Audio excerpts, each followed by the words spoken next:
Yeah, it could be anything. I don't really care. So basically, the whole thing is this, right? So you have how do I put this? So my whole problem with it was, for you, it's the touching of the forehead. For me, as I've seen all the Disney Plus shows, I have two massive issues with this finale that I mentioned in my review. Just taking my glasses, they're getting a little sparkly real quick. So my two issues are, number one, once again in a Disney Plus finale, Kingpin was defeated in the stupidest way possible. Oh yeah, yep. But hey, I will say one thing. It's way better than whatever the heck his fight was with Kate Bishop. It was way better. Oh, yeah. It was way better than the heck that was. That fight was terrible. I'm sorry. I would prefer this over that. You know, the thing is though, this scene actually feels a little bit personal if you think about it, because I gotta say, the actor who plays Kingpin in that scene, his acting in that scene was actually pretty good. Like, I can't lie. His acting was incredible. Oh, I loved his acting always. Like, I thought he was absolutely crushing it no matter what they were doing with his character. I just feel like the way they defeated him in this show was kind of weird. Like, I know he's not defeated fully, but just the way they did it was just kind of weird to me. And it was so. Well, you know what they did, and I don't know this for a fact because I don't know the actress or not the actress. I don't know the director, like their thought process or their motive. But one thing that I really did not like was the whole family thing of how she's able to give them transfer powers to them. Yeah. I didn't mind that too much. Like, I was like, okay, whatever. But this is Joe. I just think the finale was rushed, in my opinion. It was way rushed, because I thought this finale would work perfectly in terms of pacing, but it was rushed. It went from this to this to this to this, and then boom, that's it. That's it. That's it was definitely rushed. It was definitely rushed. Don't get me wrong. So, Joe, did you change your mind about the 37-minute runtime now? Did you change your mind about that? Mm-hmm. It should have been longer. It should have been way longer. I mean, if you watch my review, if you actually watch my video, you know that I only liked that, even though I liked the end credit scene, for consistent reasons, I only liked 3 episodes in this show. Okay. So I like episode 1, I like episode 2, and I like episode 3. I kind of disagree with that. For me, it's kind of different. I know a lot of people are gonna disagree with me. I liked episode 1, episode 3, and episode 4. See, episode 2 set up the storyline. I did like episode 2 though. I don't dislike it. I think honestly, I think the first 4 episodes were pretty good. It's just the finale that didn't work. The finale. Yeah, I had problems with episode 4, so I talked to Jake about my problem with episode 4 that I had that I don't like. There wasn't enough action. Well, so the thing is, here's the thing. This show, when they built this as a TVMA show, and they talk about this show, I can't believe I'm going to say this. This is a horrible comparison because I don't think these shows are even close. But they did the Miss Marvel to us, which I hated. They made the second to last episode hey, we only have 5 episodes, so we're going to go and do the stupid origin deep dive. Joe, you gotta understand, they can't always do action every episode. They can't always. I'm not asking for. Because if you think about it, Joe, I know Daredevil was good, but was there action every episode in Daredevil? Like every episode? No, but yes, there is. Yeah, so well, I can't say Daredevil, but other shows I know. What you need to understand is it's not just about the action shows, and I legitimately saw people talking about on Twitter how boring the show is in its slow moments, and the show was built up to be one type of show. This is the Multiverse of Madness problem all over again. I don't want to compare this to. If you market a show to be an action show, it needs to be an action show. Joe, don't ever compare the show to whatever that movie was. And something else that kind of bothers me and Joe, this show isn't really they market this show to be TVMA. There wasn't enough TVMA in this show. Mm-hmm. Well, here's the thing, though. I think the only way... No, Jake, you understand. I think the only way to make it TVMA is that we needed more fight scenes. That's the problem. We really got any fight scenes. I'm going to be honest. I could probably have my 11-year-old niece who loves Marvel shows watch this show. She'll be fine. Yeah. And also another thing... Well, Can they the whole stop? thing. Can I just say one thing? Can they just stop marketing show as, oh, Daredevil's coming back? Oh yeah, he's in one episode. Why you keep marketing him so much? He's only one episode. How is he Yeah. not exciting? Do It's you not want even to that know exciting. why they did that? And I hate to say this because a lot of people are going to get really pissed at me. What?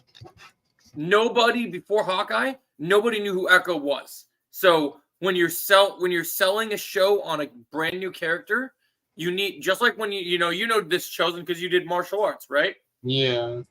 What do you call it? And what do you call it in martial arts and boxing and what do martial arts, boxing and television all have in common?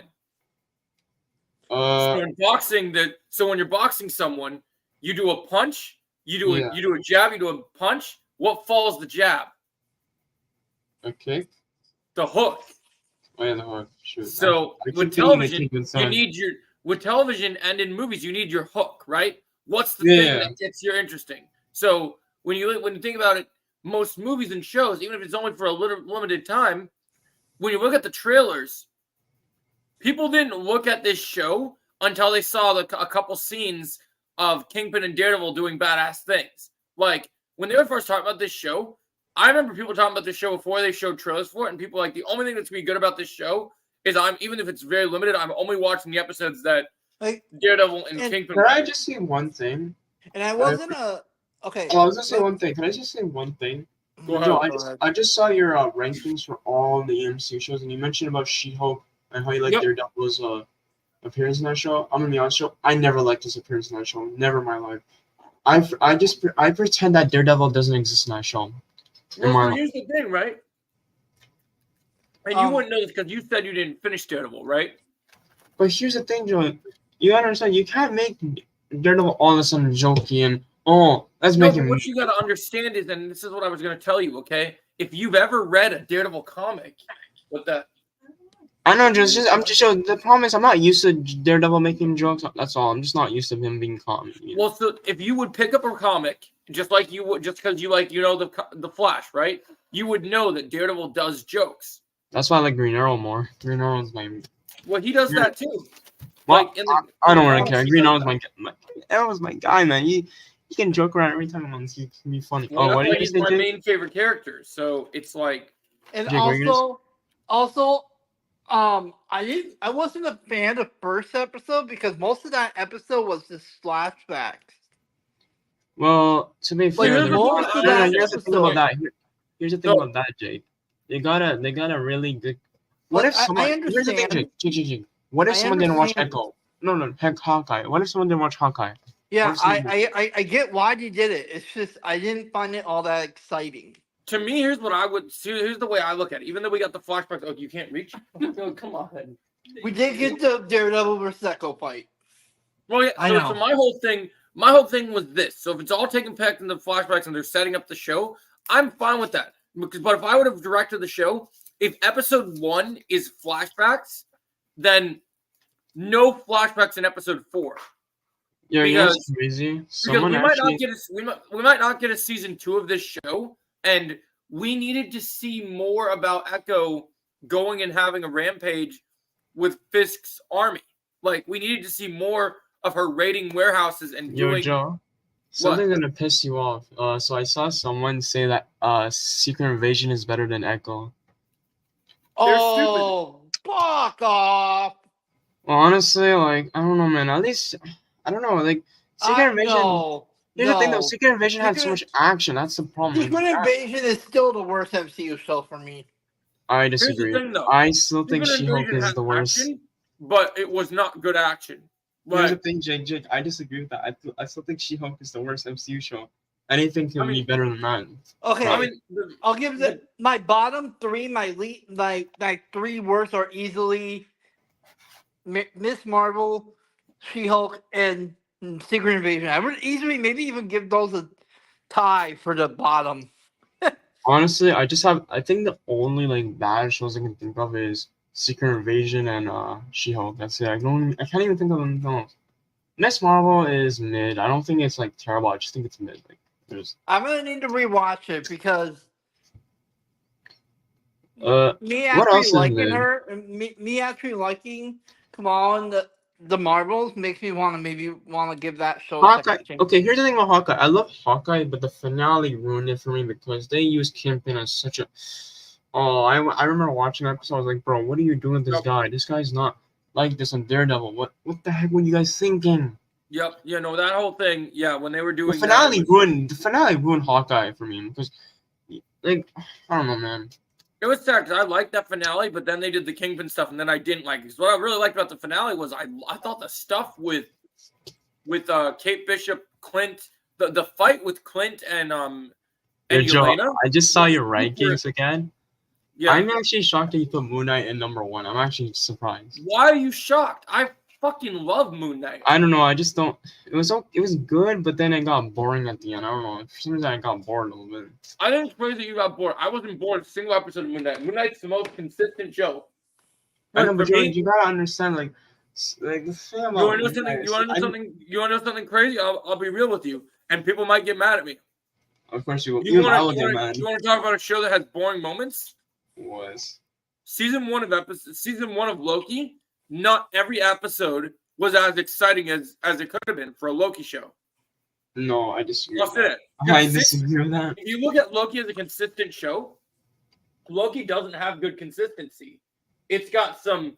It's cool when they're doing like multiverse things, like, oh hey, look, here's Alligator Loki, and here's this, and here's I Sylvie. still think and Loki is the mystery best stuff MCU is show. cool. I don't. If someone tells me they change my mind, I'm not changing my mind. I'm sorry. That show is. No, so it's your opinion. It depends on what you like. I just have But to. No, you know what's funny, Joe? Because I was actually telling people that was the best show, and you know what people say? People say, "Oh, change your mind. It's not the best show. Change your mind." I'm like, bro, no, I'm not gonna change my mind. It's still the best show for my opinion. I'm not going to tell you to change your mind. I'm just telling you. Not you, I'm Joe. I'm someone talking who- about the other people that are in the freaking. I'm just Yeah. telling you from someone who writes, who has written many articles and has written many stories about things, and also who is now an inspiring writer and creator of his own stuff he's working on.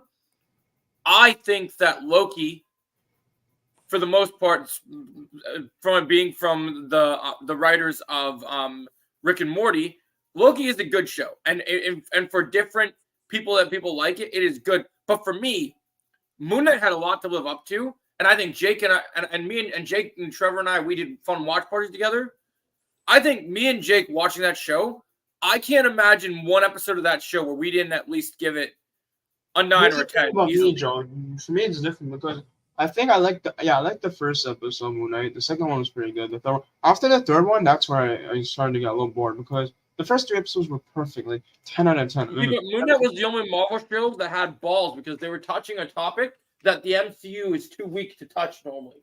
And I love that they did that because I don't know, man. I just hope season 2 is better. That's all I hope. Season 2 is better, and then I don't have to be worried. well, you know, one thing that will make it better is I've heard from rumors that because the Spotlight brand works, that they're probably going to do Moon Knight up season 2 under Spotlight. So No, don't get your hopes on that because of Echo. 'cause- no, you know what's funny? Despite people's negative with Echo, there's a lot of positivity in the community for Echo. Echo doesn't have to do good numbers for them to keep running Spotlight. yeah, that's Because true. That's true. Never mind. Because here's the I one just thing wanna you got to say- remember. So say Echo is a failure, you're forgetting one important notion is no matter what happens, Daredevil Born Again is already confirmed to go on Spotlight. And Yeah. Daredevil Born Again, based on the rewrites, based on everything that I'm hearing about the new stuff, and I just made a whole video about who's going to be the main villain of Daredevil Born Again. Daredevil Born Again has so much potential. Like for right now, I'm going to say something bold right now. Oh god. I don't care about Secret Wars. I don't care about what Avengers 5 is going to be. I don't care about any of that stuff. I'm excited for Deadpool 3, but to me, Daredevil Born Again is the only Marvel project that I'm 100%. Imagine, Joe. Imagine how disappointing me if the show is so bad and you get so mad, bro. Oh, I mean, I'll be terrible. very upset, but I'm based on what I'm hearing and You know what's crazy, Joe? I was literally talking to one of my friends and saying, "Are you excited for Daredevil?" Because this is after Echo, right? He said, "Are you excited for Daredevil Born Again?" He's like, "No, I'm not excited, especially after how terrible Echo was." That's what he told me. But so here's my thing, right? So despite he's only in it for a little bit, Echo had one. Because I do agree with you that No, I you don't want know Daredevil what he said all after that? You want me to continue what he said after that? Because we had a longer conversation. So Oh, he I told me- I was trying to continue the thing that I was saying first, but yeah, you can say that. So he's saying my like, whole thing was that when I saw those like however short that fight scene was, that fight scene was enough to confirm to me that Disney can be trusted with what they do with Daredevil. Because when you have a female writer direct about a female show, which she put her fingerprints over everything, right? They could have easily went, oh, well, this is the Echo show, and this is a flashback. So you know what? Echo's gonna beat Daredevil, and she's a better fighter than him. And because when you're the writer, here's the thing, George. Yeah, when we were talking, right? I told him why you're not excited. He's like, what's the point of this show? They should have just ended with the original show with 3 seasons. That's it. You don't have to do any more. I'm like, dude. Did he not realize that season 3 literally set up the next season on its own? I even told him that it's set the next season. He's like, I don't care. He says season 3 was a perfect final season to me. It was a perfect send off. I'm like, bro, what? I'm like, bro, what? He probably, Joe. I think he's just worried with what Disney's gonna do because he loved Daredevil. He even told me how he adores the character and how he adores Kingpin. That's why. So you can't really get understand, but he needs to understand that if you're a good writer and you're a good storyteller, what you guys say? Here's the one thing, Joel. Here's the one thing he said. He said maybe I'll check. Maybe if it's good, I'll check it out. That's what he said. I think it will be good because honestly, with all the other Marvel projects that they've been kind of piss poor and doing whatever, Kevin Feige's been very protective of this show. So, Joe, imagine seeing Moon Knight with bloody hands, bro. Oh my god. Well, that's what I like Moon Knight. What you gotta understand, Chosen, is what. Here's a hot take for you that you didn't know about me. Yeah. Before the Loki show came out of all Marvel characters, as someone who read Marvel comics for many years, I'll say it. I wasn't a Loki fan. I didn't get into Loki until probably he appeared in Ragnarok and Endgame. I thought him being the villain in the first Avengers movie and in Thor 2 as just a side character, I thought Loki was overrated. Well, seriously, when they were talking about doing a Loki show, even before like they were setting up with Endgame, I was like, really? I'll say one thing, Joe. Before when the Moon Knight trailer dropped, right, and I saw it, I was really intrigued actually when I saw the music, man. The music for that trailer. What you need to understand about me is that I told Jake this very much. There's a lot of characters that I'm very sacred of and a lot of characters I love. I have been waiting for Moon Knight to be introduced because nobody knows how to. Hey, thank you, Jeffrey. Nobody knows how to give the amount of love and care to Moon Knight like I do. I read all his comics. I love the character. What'd you do? That's mine. Oh my god, Joe. It's on PlayStation. I have a crazy prediction. I'm thinking about it. Trying to figure out what was going on. If they do Moon Knight season 2, Jake, what if Kingpin appears in that show? What if he appears in that show? He could. He can fight Moon Knight, bro. Oh, I want that actually. What the heck? I want that, bro. I would like that actually, yeah. A full-on battle between Moon Knight and Kingpin. Oh, please make that happen. Even in season 2, if that happens in season 2, I'll be perfect. Because if you really think about it, he can appear in anywhere. He can appear in Spider-Man 4. Yeah. Of course, he's gonna appear in Daredevil too, and then he can appear in Moon Knight. So, yeah. I still remember when we were watching Moon Knight and we were waiting for that whole finale for them to set up Jake Lockley. They're definitely setting that up in season 2. And then that ended up being the end credit scene. And we were so mad. I'm still. Hey, at least season 2 is happening. At least season 2 is happening, so we're gonna see what the heck that was. That show needs to be prioritized more than I've heard. Maybe you know what, Joe. What if they do this? So I mean, I don't know if there will be a Moon Knight season 2, but I'll tell you one thing: his future of the MCU isn't over. No. It's likely to be confirmed actually because they've talked about that it's pretty much confirmed. Like they've and you know what I think they're waiting for, and I'm gonna say this, and I've said this. I think they were gonna try to set up Midnight Suns. Well, yeah, and Moon Knight is the Midnight Sun. Moon Knight needs to be 8 episodes. I'm just saying right now. Yeah, I mean, here's the other reason why. I'm happy why I'm more hyped about Daredevil Born Again than any other Marvel project, including shows that you got to look at. Yeah, Daredevil was 18 episodes. It's going to be 18 episodes, and it's sticking that out. And what I love about that is the fact they're not cutting episodes. I'm hoping that hopefully they learn with Echo. Like, I liked that they released all the episodes of Echo at once, but they better realize that this stupid 5-6 episode thing, it needs to go away. I never want to see another Marvel show that has less than 8 episodes. It needs to be at least 10 over. episodes. It needs to be at least 10 over. If it's 8, it's 8 to 18 in my opinion. You can't do around that time, because that's why I love Ahsoka, because Ahsoka was 8 episodes. I wish Ahsoka was also 10 episodes, but I mean 8 was good. So you know what? I'm glad season 2 is greenlit, and they already teased that they're doing new stuff with Balon. So what if Echoes? Cool. What if Ahsoka season 2 is 10 episodes? You know, that'd be great. Because if you really think about it, they need to set up a lot of things for the show. But you got the movie too, right? I'm curious what they're gonna do with Mando. I thought you were gonna play Lego. You changed mind. What about? I wonder what they're gonna do with Thrawn too. Like, what is they're gonna do with him too? Because yeah, I wonder what. I also wonder what they're gonna do with Balon, with the actor who passed away. I think I have some ideas. I know what they're gonna do, and I'm gonna announce it because I'm gonna announce. So later tonight, I'm gonna film a video where I am collaborating with a new person, and I'm gonna start doing a new Star Wars podcast on Tuesdays, and it's gonna be called Connor and Joe's Heir to the Empire. I talked to Connor today. We're doing a new thing together. You know, the one thing I will say. He texted me about it. I think season 2. If season 2 does drop, because apparently there's a movie too, right? There's gonna be a movie too for this too. Yeah. Dave Filoni's directing a movie. Yep. Okay, here's one thing I will say. I think season 2. I think season 2 is gonna drop before that movie, and it's gonna set up that movie. Yeah, of course. I mean, that's why he's working on it. I mean, so that there was some reports for a while. Oh, you turned on Practical Jokers on? You know, we have that on. Do you guys think season 2 will drop this year or next year? To Max and watch. Probably next year. Maybe early next year. I'm guessing. So we know one thing: the Mandalorian and Grogu movie is going to come out before this Rey movie comes out. So maybe spring of next year. I'm guessing. Yeah. Oh, and speaking of that, I don't know if you've heard, Chosen, but God, these leaks for this Rey movie. Something needs to happen to this Rey movie, man. Some of the stuff I heard about. What is the leaks? What is the leaks? What's going on? I never heard this leaks. You didn't know about this? No, I was. Jake, tell me you heard about this, right? Okay. Yeah, I think I have. You know about that they want to bring back Plagueis? Yes. Okay, and I don't stay away from them. I think that Disney Star Wars has shown me that they can't handle legacy characters.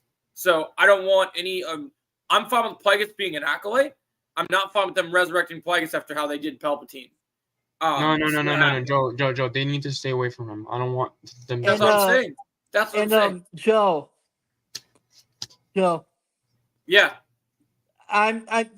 We're starting to get a little bit more confirmation that Pedro Pascal playing Reed Richards is confirmed now. Yeah, I was telling you that. Remember, I was telling you that earlier today. Like there was a movie that he was supposed to be in. Well, that he was supposed to start shooting in April.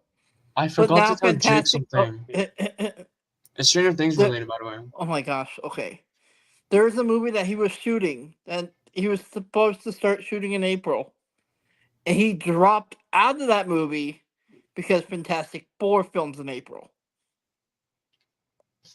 So, this is what I was trying to tell you earlier, Jake.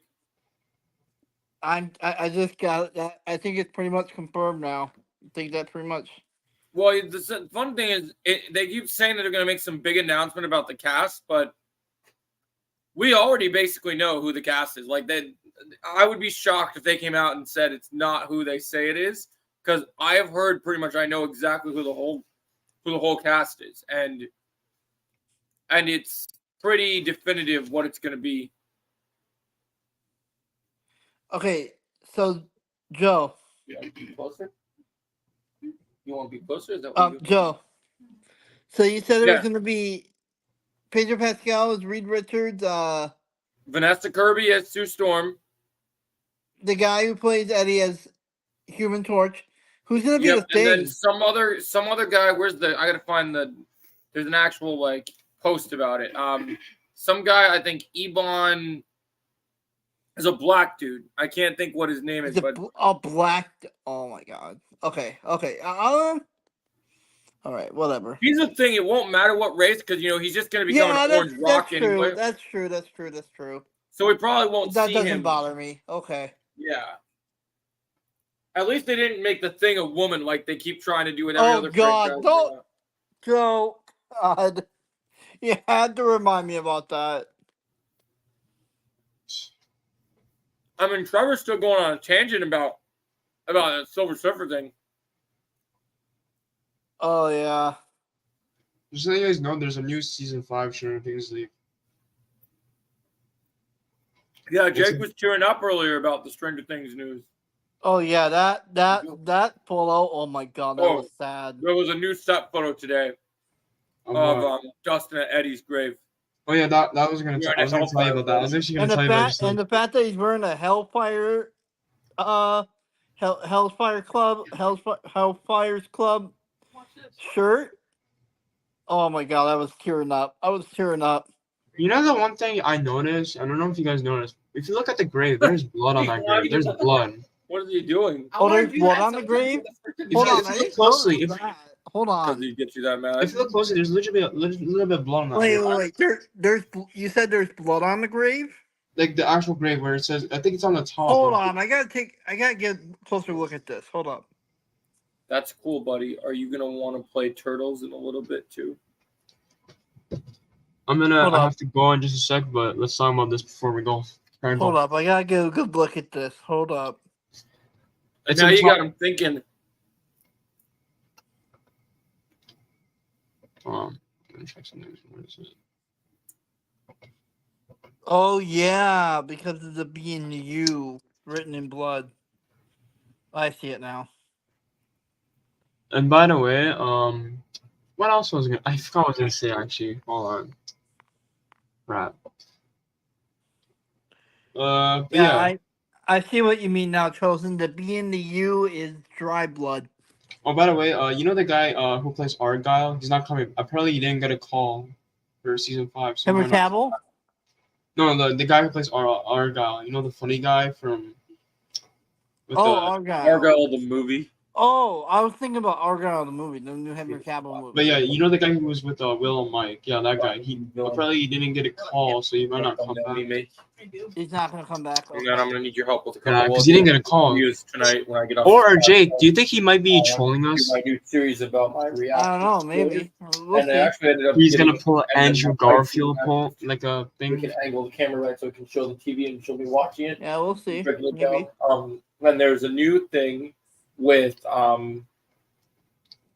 what's it called? Or I might actually just put it on the chair and angle the thing so we don't have to shake the camera. So then you hold the camera, it's good, but we don't want it to shake too much as well because everyone had even a good photographer do good. Oh, by the way, I was just rewatching Jake. I was rewatching Cobra Kai scenes.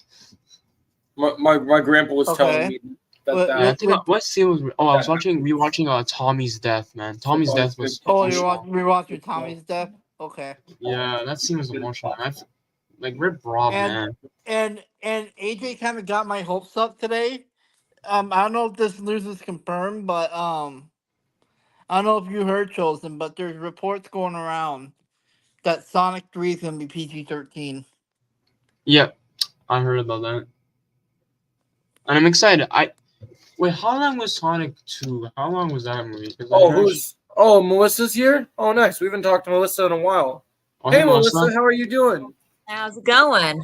Bonsai.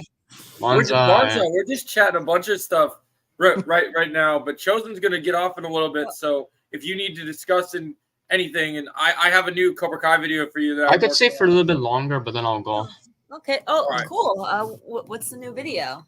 So So just like Strike First Media, I do just like I did my What to Expect from Sam.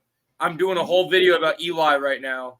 Oh, cool. So I wrote the script, and it's all about how he's gone from being kind of just like trying to fit in to like being bullied. And I don't know if you know this, Melissa, but even though you have characters ranked on skills and you have characters as favorites because you connect to them.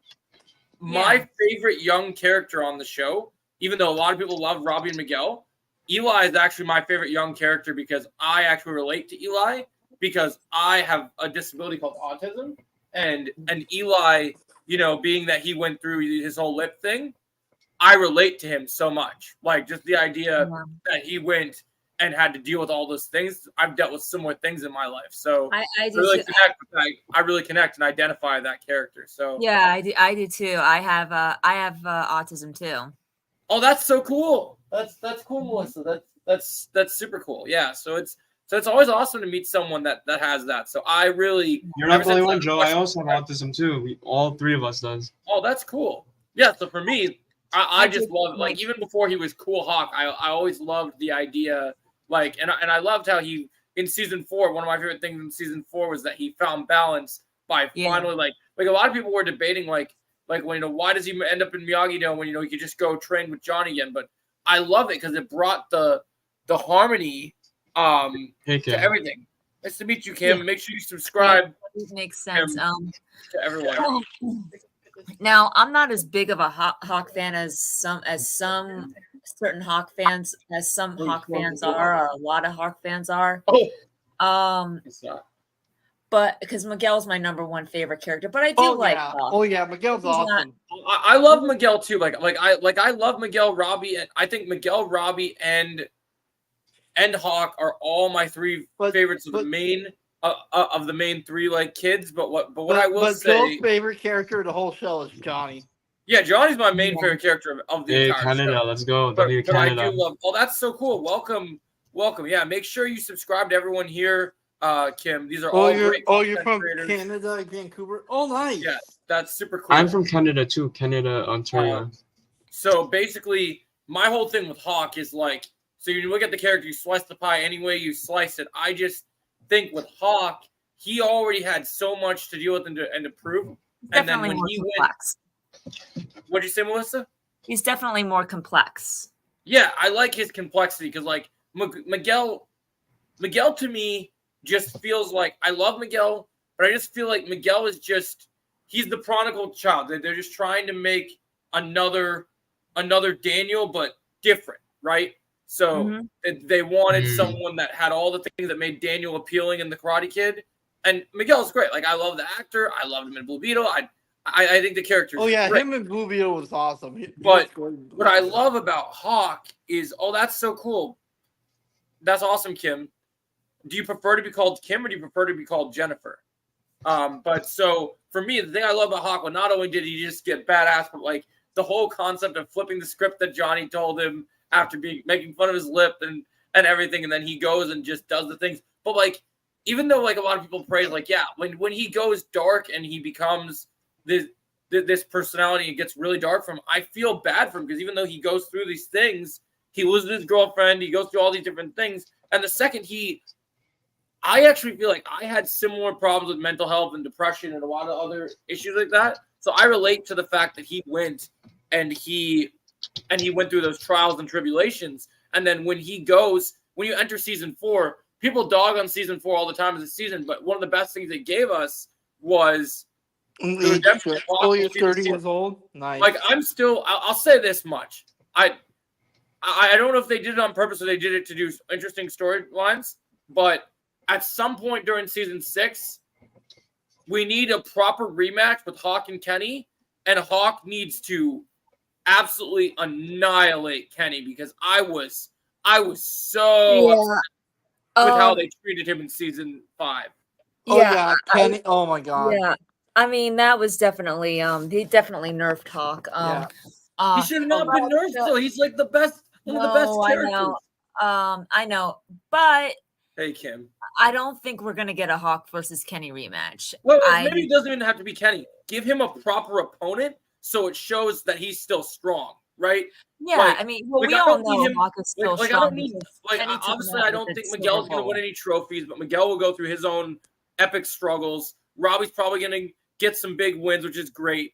But so give Hawk something that really challenges him, but also like makes it interesting for his character. Yeah. The thing of it is, here's the thing about that. Didn't he kind of get a challenge from Robbie in season 4 during the tournament? That was connected to him getting his tournament win, though. But Now here's the it's thing, just- Joe. Here's the thing. I thought Robbie was gonna win. I really thought Robbie was gonna. I didn't. I didn't actually- because Hawk chose the right route because when they're both fighting. Yeah, but here's the thing, Joe. It doesn't matter about the right route though, because here's the thing, Joe. It doesn't matter about the right route. Tori still won for Cobra Kai, so it doesn't even matter what Yeah, route. but the Robbie, whole reason, the whole situation, the reason it goes the way it does is because Robbie is fighting for something he doesn't believe. Where well, that's true. He didn't want a trophy. That is true. which is why well, it's not just about the trophy. Robbie at this stage in the tournament does not want to be anywhere near Cobra Kai. He wants to be with his dad. When you he know? saw what he made him do, to Kenny, like what Silver and Kreese manipulated, he wanted nothing to do with that. And so when he fights Hawk, he doesn't have that energy anymore. And Hawk is finally, Robbie has pushed Hawk to the limit because while Robbie went to Cobra Kai, while he was in Cobra Kai, he chopped off his hair, he did all these bad things to him. And so yeah, but let's be for real. Let's be for real. Let's not forget. You want me to connect? Hawk was kind of arrogant a little bit. Please Hawk- sub to each of us. Here's the thing about Hawk, though. You guys gotta understand. Yeah, Let's not here, forget I'll give what you he my did in link season in a three. minute. Let's not forget what Hawk I'll did. give you my link, Kim. Hold on. Hawk was kind of arrogant in seasons 4 and Wait, 5. I'm not saying he wasn't arrogant. I'm not saying he didn't deserve it. No. I know. Just hear me out. Yeah. I think this season. I think they built up Hawk in season 4 through all those seasons so that he could get him getting the All Valley win makes sense. So yeah, we all didn't think that was going to happen. Link, But if you want to subscribe to me. Wait. I think this season, just like season 5, I think he's gonna. While I do think he's gonna have a role, it's not. He's only gonna be more like secondary next to the main 4. Well, yeah, I don't expect him to be primary. Like, I'm not expecting it to be anything. Yeah, big. I'm gonna say you're right. I just think that like as a character that I enjoy, I guess if I had any wish for him. Also, Joe, I have one thing to say. You know how you mentioned Robbie shaved Hawk's mohawk and how bad it was? I'm gonna be honest. Hawk kind of deserves that. Like, yeah, I know you you're have to saying. understand what you have to understand. But let's not forget, he broke Dimitri's arm. Let's not forget about that. He tried to JoJo. But you're missing. So the whole point of the situation, the reason I meant that point is because for Hawk, that mohawk is his identity. It's not what he's supposed to be, right? Yeah. Oh, we lost Jake. I wonder where Jake went. So he probably disconnected. He said he was going to be back. Okay, so but yeah, so that's his identity. So for me, yes, obviously Hawk, he deserved it. Yes, but it doesn't take away the pain of someone who was struggling with something the way that it had happened. So for me, I'm gonna be honest. I was never a big fan of Hawk until season 4. Like, I'm gonna be honest. Like, season 1 he was good. Like, I will say season 1 was pretty good. But then season 2 he got worse, and then season 3 got even worse. You just gotta look at it. You gotta look at his progression as a character, as a story. So it's fine. So Joe, you're saying it's fine if he breaks his best friend's arm? It's not fine, but he makes up for it by realizing that he needs to be on the proper side by the end. Like, I'm gonna be honest. I know Dimitri is a good friend, but there's no way he forgive him that like that. Like, no way, not easily, no way. Clearly, you don't understand true friendship. I gotta say, Dimitri is such a good friend. That's why I said.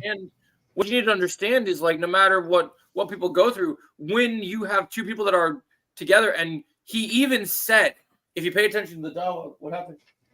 Oh, you hurt your finger. He even says, "I'm sorry for all of it." He told but Dimitri, Chris, you can't blame Chris. He says, "I'm sorry." Here's the thing, though, Jojo. You can't blame Chris for not forgiving him. You can't blame him. You really can't blame him. I don't know what Chris's feelings have to do with this in this current situation. This is between Hawk and Dimitri. Chris is a let's not forget, lesser character. Jojo, let's not forget. Jojo, you're forgetting the point. He robbed Chris from the store. He literally robbed him. So you can't really blame him for getting mad at him. And you can't blame Nate because he beat up Nate, which was ridiculous. I'm sorry. But you have to understand that all those things that were happening was because if you look at who Kreese and Silver are, but this is not Kreese and Silver. This is him. This is actually Hawk. Forget about Kreese and Silver. Let's put them in the side. But Kreese was feeding all the information to him. You have to understand, Hawk doesn't have Hawk has a mom, and then he doesn't have any other mentors in his life. Well, that's his fault. He chose Kreese over Johnny, which is pretty dumb. in season Well, 3. here's the reason what you got to also look at, though. Hawk feels bad because the entire time, every time Hawk's trying to figure out what to do, Johnny's so focused on Miguel that Hawk gets pushed to the side. Well, So- of course he gets to focus on Miguel. Miguel was literally paralyzed during season 3. He had to focus on him. I'm talking about before that. I'm talking about when he's seeing the darker Cobra Kai stuff, he doesn't give Hawk like those life lessons. He focuses because Miguel becomes the All Valley champ. He gets his hooks into Miguel. The one thing I don't get, how did Johnny not know it was Hawk who tried to be? It was kind of obvious there. Like, he was actually so suspicious. Like, Johnny would have figured out it was Hawk. I mean, I think he was blaming ahead, the Melissa. dojo as a whole. Until somebody confessed. I don't think. Does Johnny even know that he did it? Because I don't know if he really I don't knows. think so. I He don't didn't think know so. it since then, right? I don't think so because it kind of works out because if Johnny would have figured out that it was Hawk and confronted him, Hawk would have ratted out Kreese in a second, and that would have that kind of would have destroyed the plot. You know of the the story. one thing I will say. The whole plot was Joe, the one thing I will say, Joe. Remember season 3 where Kreese doesn't think that Hawk will be the champion? Yeah. Hey, Kreese, Yeah. middle finger to you in season 4. He got the win. Yeah. I mean, I just think yeah, that's what I say every time I watch season watch season 4. I think back to that moment and like, well, I wish. I halfway wanted Hawk to give Kreese the middle finger. Oh yeah, I'm still hoping that there's gonna be a moment when he comes to reality in season 6 and we get a Hawk and Kreese scene. Because I'm not gonna lie with you. Do you remember the rumors about that Hawk and Kreese spinoff that was talked about for prison? Oh yeah, that ain't gonna happen. No, I know it's not, but I still would love to see something with those two have a nice interaction. I think those two will interact in season 6. I guarantee you. Yeah. I'd like to see them interact. I'd like to see where their relationship is season 3, man. That's crazy. I'd like to see where they're at now. It'd be very interesting to see, because I think we all know that with everything that's happening, even though there's gonna be so much focus and he's gonna be training with Kim and all the things he's doing, I believe that Kreese is going to turn over a new leaf this season. I really do. I believe that something is coming for Kreese this season which is why Kreese is the last in my series of what to expect from characters. Kreese is the very last character I'm going to You know what, Joe? You know how we mentioned that Kreese is not going to die and he's going to have a happy ending? Yep. Here's the one thing I will say. Here's who I will say who is going to redeem Kreese somehow. Johnny. Yep. Obviously Johnny, Robbie, Tori, and probably even Eli too, because I think let's not forget this guy manipulated Hawk in season 3. Let's not forget about that. Yep. Mm-hmm. So I still think I think that what's gonna happen is that little by little, Kreese is gonna start changing for the better, and it's gonna build up to season 6. I think it's still gonna be the same Kreese that he always was, but little by little he'll start changing a little bit. It's gonna be like you're right, Melissa. I just want to see Kreese and Daniel fight side by side. That's my only wish for season 6. Well, I think that's the final fight. That's Look what at all the tables that have turned, Melissa, right? Out of all the things that have happened in the show, out of everything that you can say, oh, it's so wild seeing Johnny stand up. Here's the thing, though. Like seeing those two together, those two hate each other. Before I go, I gotta say something. Here's the thing. Like, he hates Mike, but he hates Kreese so Here's bad. the thing, though. You guys, I forgot to mention it. Melissa, you mentioned how Kreese is gonna start changing. It's gonna be similar to Hawk in season 3, where it's gonna be something like that, where he's gonna start changing even more and more when the season goes on. It's gonna take something to happen. Similar, and it's gonna happen in the final fight where he's gonna see Johnny or Robbie or Tori even in danger, and he's gonna get. You know what? Here's how things gonna go. That's when he's gonna jump in and fight side by side with Miyagi-Do. Here's the thing, though. Like, if Silver does have his hands on Johnny, on their side, he's not going to join their dojo. He's not going to be Miyagi-Do, but he will fight. He'll fight on their side for that final fight, and he'll die redeemed. And he'll die redeemed. Yep, die a redeemed hero that he wanted to be. If he does die, that's a good way for him to go out. Hold on, Joe. You mentioned Silver, right? So I can picture this, man. So Silver is like, I don't know. He's like, is he gonna put Johnny in a chokehold or something? Is that what's He going could. on? He So He could. could. he It's puts him in definitely a chokehold, possible. right? And then he gets flashbacks of the Karate Kid 2 where he put Johnny in a chokehold. He'll remember that, That'd be and a he'll good remember, reason for and him he'll to come remember, forward. he'll remember Mr. Miyagi saving Johnny, and he'll be like, he'll realize that he'll be like Mr. Miyagi where he saves Johnny from Silver, and he's gonna have that same moment and saves him, and then, oh my, yo, God, imagine could you it, yo, imagine? I Could you can picture imagine? this, yo, I can picture this. There's 2 cars, right? Yeah, And imagine if Silver gets bloody knuckles of his own. Yep. and Chris, What if and Chris, what if and this is Silver's what Chris says. The one Chris, who did it. Chris is Yeah, like, I came up with that too. yeah? Chris What is if like this. Silver's Here's- last? you know, What if no, Silver's Jojo, last moment? Like, what if the last thing that Silver hears is honk, and then you just have I was just saying, start yo, doing a Jojo, pressure point technique?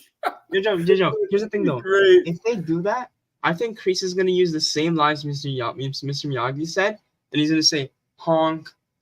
Yeah, that's what I Yeah. was saying. Let's say Silver's last final words. So the last thing Silver hears is just honk, and then he just gets taken out.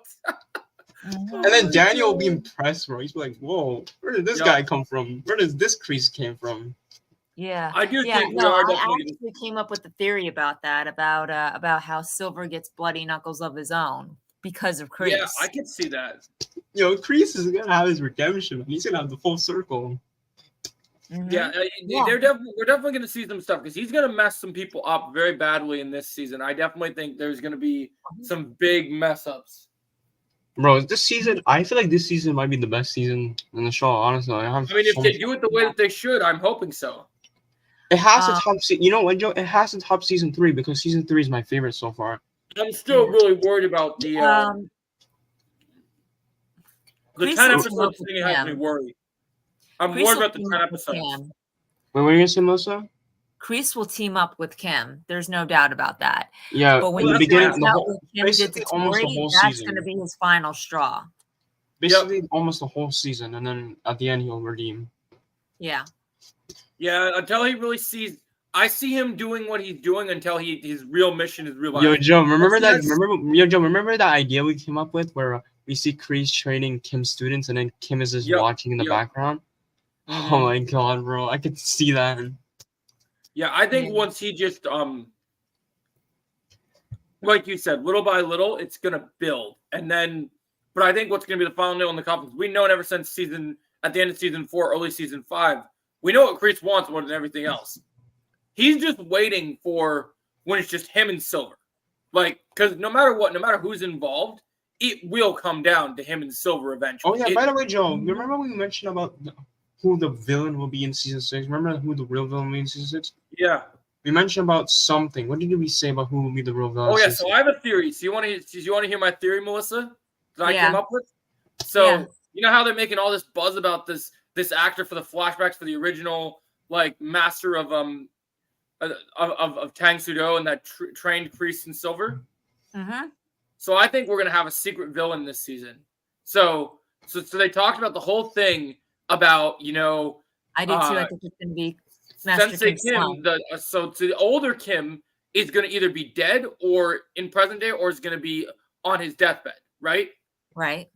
But Kim Da-eun's father, Right. That's what. Yeah. I think came is up with alive. that very same and I theory. think the father of Cobra, which is the son of the grandson, or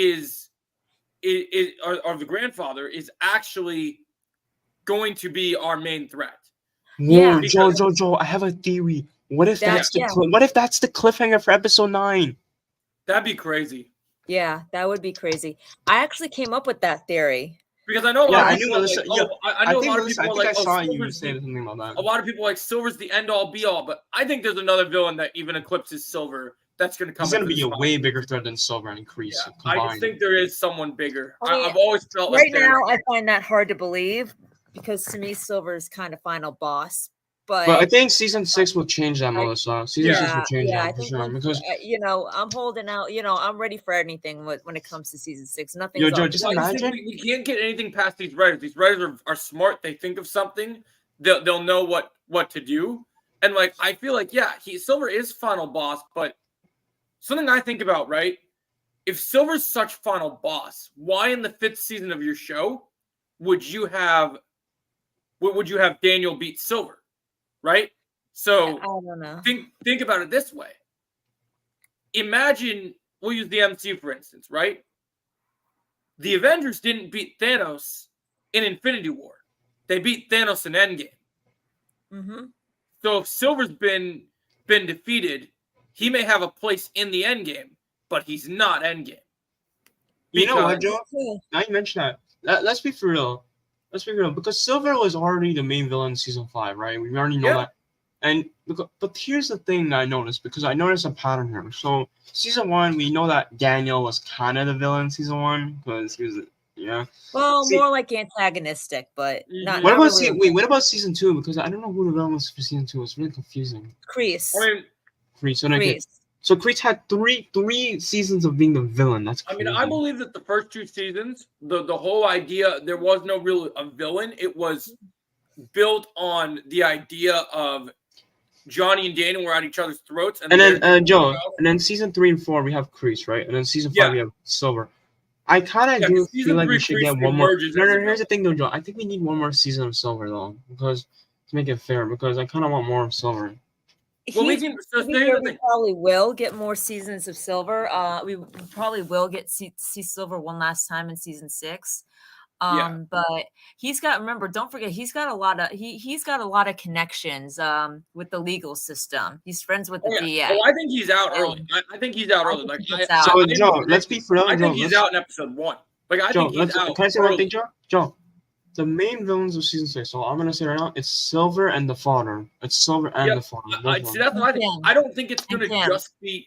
I don't think that's Silver. Like, yeah, I'm down with more Silver, but I don't think he's the main thing. I think we're gonna face someone that's much more dangerous than him. That is gonna be a much more. I agree. I agree. I think the main villains are gonna be Silver, Master Kim in the past.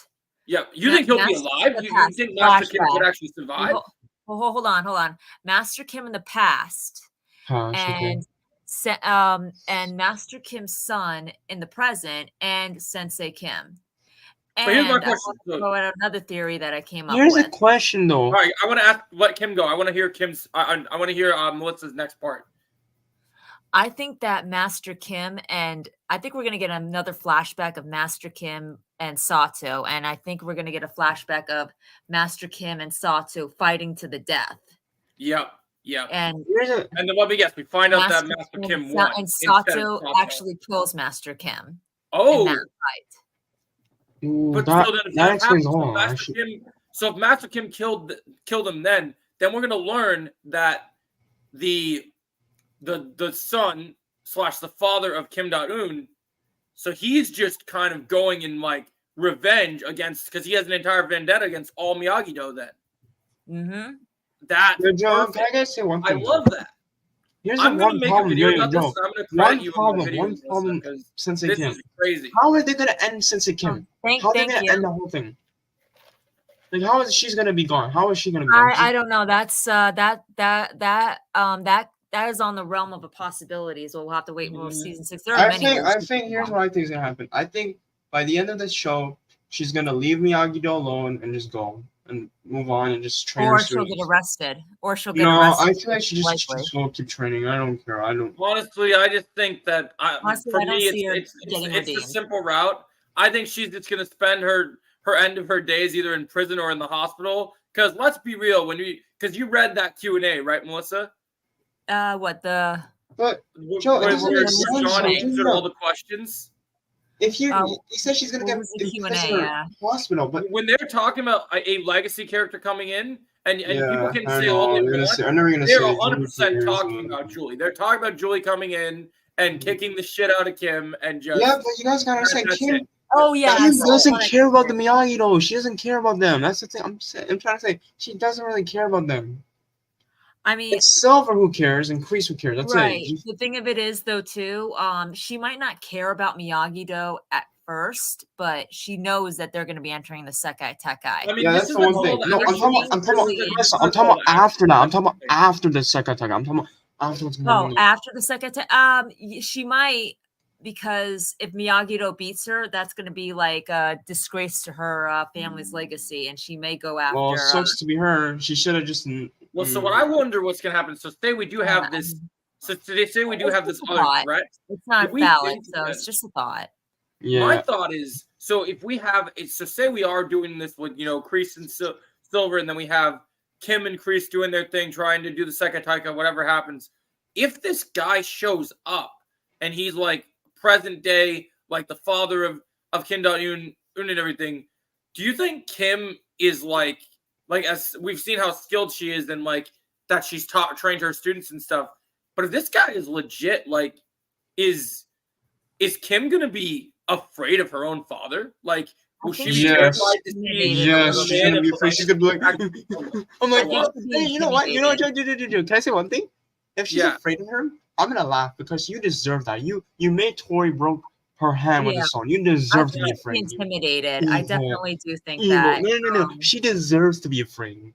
After everything I mean, she I did. just need this father to be like, he needs to be lethal. Like, he needs to be a problem. He needs to be able to show up, and we need to have a fight scene where Johnny, Chosen, Daniel, they're all there, right? And Yo, they all yo, just, Joe, I'm talking Infinity War, like, get. You know, I can picture Joe. destroyed. Joe, I need listen. to see them just. Yo, Joe, get I can picture this. Yes, obliterated. imagine we do get the fight, right? Yeah. What if, okay? If he does fight them, imagine just him destroying all of them, even Chosen, like Mhm. Chosen. Mm-hmm. Yo, this is gonna destroy everyone, bro. He's gonna be like Eclipso in Stargirl season 2, bro. He's gonna destroy everyone. He's gonna be like, ugh, get out of here, ugh. Imagine he just headbutts Chosen and just you. Which is why it's funny that there's all these casting calls right now, because I guarantee you we're going to hear some random cast call for some other, like, we won't get any details about it, but there's going to be Joe, some Before I go, cast call for someone. Joe, and it's before I gonna be go, some- can I say one thing before I go? Yeah, Imagine if he uses the pressure points on Chosen. he could. I mean, what I'm really hoping they do in the final season, they haven't really cemented in any of the previous seasons of Cobra Kai or in the Miyagi or even in the original Karate Kid movies, is so. Melissa, you watch Party, right? Yeah. All right, I'll see you guys tomorrow. Watch I'm gonna Party, leave now. see you, Chosen. Have a good one. So Watch Party talks about how, Sensei Kim is basically the thank you, Kim / Jennifer. So basically he talked about how that Kim Soo Young is the actual, like, the dark side that counters the Miyagi-Do, right? Mhm. So, like, if this is the dark side and this is the way that it is, we know Kreese and Silver are really skilled, but we know Johnny, we know the Yofang Karate side, we know the Cobra Kai side, we know that Cobra Kai's style is based on Tang Soo Do, but I don't feel like we've ever really seen how does their style compared to what Johnny's teaching, compared when he did Cobra Kai plus when he did Eagle Fang, that they've all from their roots, right? Because the way that Johnny taught, which he learned from Kreese, is nothing like I'd imagine Master Kim originally trained. Thank you, Kim. No. Go ahead, Melissa. Where's yours? I think that Kreese taught. I think the thing of it is, like, Johnny basically did what Daniel did in the beginning. Yep. Like, Kreese kind of like he learned from Master Kim, but he taught his own way. Mm-hmm. So, and it's the same thing with Mr. Miyagi. He learned from his father, but he taught Daniel his own way, and Yep. Julie his own way. Yep. So, in the beginning, Johnny and Daniel were just teaching their students the way they had been taught. The exact same way that Kreese and Mr. Miyagi taught them.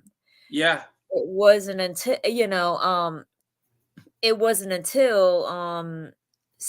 season for Johnny and seasons later for Daniel that he realized that he had to teach they had to teach their own way, not just Kreese and Silver's way. So, Yeah. so it makes it actually does make sense that that they just taught a different way. That's Just true. not- I mean, I agree with Yeah. that notion. I do agree that they could be teaching. Hey, Kim, I want to ask you, Kim in the chat, Who was your favorite character? Yeah, I just feel like I agree with this different style thing, but I also wonder, like, because we know that Kim Da-eun clearly has respect for Kreese, right? Mm-hmm. And while the flashbacks that we've seen so far have told us it seemed that Sensei Kim favored Kreese over Silver. Yeah. I still just wonder that I don't think these were, because it's all about style. Different people are taught different moves. They're taught different ways, Right. right? Like just like you said. Yep. If there is truly a son to the grandson, then he would easily eclipse Silver and Kreese's training, because by blood he probably would have been taught things that he did not teach them. Good Yeah. choices. So Good Yeah. choices, Kim. Good choices. I just wonder if he would, what kind of things, like what level of Tang Sudo, because I don't know if I've told you this before, Melissa, but not only am I a fan of the lore of Cobra Kai and Karate Kid, part of the reason I got into this stuff is because when I was a kid, I was very into just martial arts in general. And now, as of almost 3.5 years, I'm a red belt in karate. Plus, I teach Krav Maga classes. Oh, that's cool. Yeah, so I take martial arts stuff very seriously. Like I could tell you, I could play a video game or watch a movie or a TV show, and I could tell you every technique, like bam, bam, bam, word for word. Like, so one thing I'm starting to do on my channel a lot now is do a lot of fight scene breakdowns and just kind of put together, like, condensing how they're done. That's cool. Yeah. So yeah, go ahead, Melissa. I was gonna say, I also too think that Kim may see a bigger threat in Sam than she does in Tori this season. I think that too. I mean, we've talked about that since I made my Sam video. I do think that will be possible. I mean, because we do know that Sam has come a long way, and she's experienced some new levels of things. I definitely will see that. I'm still hoping that we get an explanation for what happened during that dojo fight, because it either is that Kim just walked away. Yeah, I think she did. I think there was a cut scene where Kim was shown to be riding on her motorcycle, just sneaking out of the dojo as the fight was happening between Daniel and Silver. But then that's something I wonder, right? When that's happening, there's something I wonder about that, right? How did that outcome of that fight go? Like, did Kim couldn't have lost to them, because no, she didn't. They're good students. They cut a whole bunch of stuff out that I really wish they would have kept, but even if they got lots of injuries, they should have shown it. They had to do it for time, so they cut out. There was supposed to be more to that fight scene between Devin and Tori and her, but I could see why they cut it, because they didn't want us to see that Tori and Devin were losing, which we all know that they were, because Kim's a master. But I think if they're going to show that, like as someone who is in karate, and what I'll tell you this is, I have sparred in probably over 100 matches against my own teachers. Like, I have people that are on the level of Terry Silver, on the level of Chosen, of Johnny, and they probably have, like, I've bested some of them, but I also have some that have really given me a hard time, that are very, very good. And I can tell you that you can a true black belt master, whatever it is, they want to give even the underbelts the opportunity to make them think like that they are winning. And then also, because it's not in sparring, a lot of times it's actually not about winning, it's about what you learn from, especially when you're practicing. In actual matches at tournaments, yes, it does matter. So in a real fight, it's about survival. So to me, my biggest thing, I think, with that situation is there are classes, and I know this was a realistic situation, but when you're crafting a show about martial arts and it's happening where people are actually getting into real fights, then you should definitely just take the idea that Kim just beat them. And you can show that without it being viewed in a way that's bad, because she didn't kill them. No, I know. I think they just cut it for time. Really, I think that they just cut it. Just 1 second. Sure. I mean, if you want to come on, if you Kim, if it's okay with Yojo. I think she's just trying to follow everyone. She's just trying to follow everyone, making sure she has everyone that's here. I think that's But what she means by yeah, connect. sure. But That's what. also too, I think we're gonna see some. I think Kim is also gonna represent a dark reflection of what Sam could have been had she not Yeah, had she kept up with the training, had she given into her darker impulses, had she not been under the right influences in her life. Oh, I sorry. Okay, yeah. So Had she not been continue. under the right influences in her life, and I think she's just gonna I mean, she's gonna she could also attempt to make an attempt to get into Sam's head, saying, saying, you and I are not so different. Yeah. Yeah, You're well, not I'm as different not as you sure that think. I'm not sure that if you realize this when I did my Sam video, but I've always leaned towards the fact Miguel started in Cobra Kai, he wasn't pulled towards Cobra Kai. Robbie was, kind of just thrown in the middle of it, and then he made the choice to go into Cobra Kai because he built a connection with Kreese, right? Yeah. And then of course, so then Miguel and Hawk had the advantage of, hey, how's it going, Brandon? Had the advantage of being just thrown in to Cobra Kai. But I still, and I don't think it will be because of Silver, but I can't stop thinking that what Silver was saying in season 5 is going to come to light in some way or another. What did he say in season 5? Remember in the first fight between Daniel and Silver, he says to get Daniel mad, he says, just think how easy it's going to be to wrap Cobra Kai gis around both your children now that I've disrupted your whole marriage. I do think that we will see, because I think all the characters for the Sekai Taika will be at their darkest level. I could see, similar to what Chosen was doing in season 5, I think because, with the Sekai Taika, here's my question that I think that I'm curious, that nobody has answered, I think, that I'm curious your take on this. Right. How, with Kreese being on the run, and with Silver being out of the picture as far as we know for, because Silver can't go and represent, even though he's the one that, authorized the Sekai Taika and his version of Cobra Kai is the one that gets to go alongside Miyagi Fang, right? Right. He won't be at the Sekai Taika unless he shows up as unless he makes a new dojo or something else, right? So it will be Kim's students that partake. So how long would it take the good guys to realize that the villains have now, it's a new Cobra Kai, it's a new threat, it's something that's gonna be a problem. They're definitely going to be in a false sense of security because they're going to think that Cobra Kai is they're going to think that Cobra Kai is finished, only to find out that it's not as finished as they think.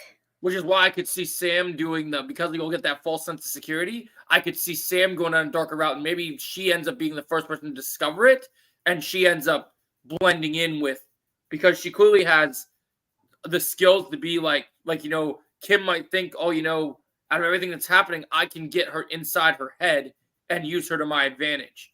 And then it ends up that Sam ends up finding out that they're back and they're, this is almost like old school. You ever see the 90s Turtles movies? Yeah, I mean, I could see something like that happening, but Sam will never join Cobra Kai. Well, I don't expect it to be a join. I think it's a Chosen situation. Chosen was never going to join up with Silver, but he was fine, right? So I see it along the same lines. I say Sam's smart. She's gonna, Cobra Kai's been a big enough thorn in her side and her family that she's gonna want Sam out of everyone is not gonna accept that everything that they've been fighting for is over. I don't think that she, Daniel knows Silver. He's Silver's out of the picture. He's gonna be sipping Mai Tais and it's over. He's gonna be partying. Him and Johnny will probably be knocking back beers or something. Well, they know that Kreese is on the loose. But no, they don't, because they know he's dead. Because remember, they did the thing. Well, we don't know. That was kind of left up. That was kind of left up in the air. Do they know he's dead, or did the officer tell him that he was dead, or did Oh, he wants to come up? Okay. Yeah. or did they or did he escape because Welcome. because we saw that hello. Hello, Kim. Hi. Welcome. Sure. Hey, welcome. Welcome to the stream. Nice to meet you all. Nice to meet you too. Thank you. You were saying, Melissa? Yeah, no, I was saying that we that was kind of left up in the air. They'll about whether or not if Daniel and Johnny actually believe that Kreese is dead, because don't forget Kreese has faked his death how many times? Yeah, no, I agree. I mean, I can see that notion, but I just wonder because this was one of those times in one of those situations where I was Yes, Johnny I do agree. I when I do was Johnny agree, and though. Silver. It feels like that their whole situation, out of all the times that he's escaped, this time it felt very, like, obviously for the audience it wasn't definitive, but I can see from their point of view, this time it really did seem like it could be. To them, I think they might just look at because they weren't dealing with Kreese as badly as they were dealing with Silver at this time because Kreese was in prison, right? So like with him being kind of just gone, I think they just kind of accept it because they're so focused on Silver being the threat. Right. But but I do also agree that Sam could be the first one that figures out that Cobra Kai is not as dead in the water as they think, and tries to warn everybody. Which would be interesting because Sam's going to have to leave the valley to do that because I believe that Cobra Kai. I don't know if you've heard my take on this. No. Because I think I think she's not going to do. No. You don't think she'll leave the valley? Okay. No. They're going to come to the valley.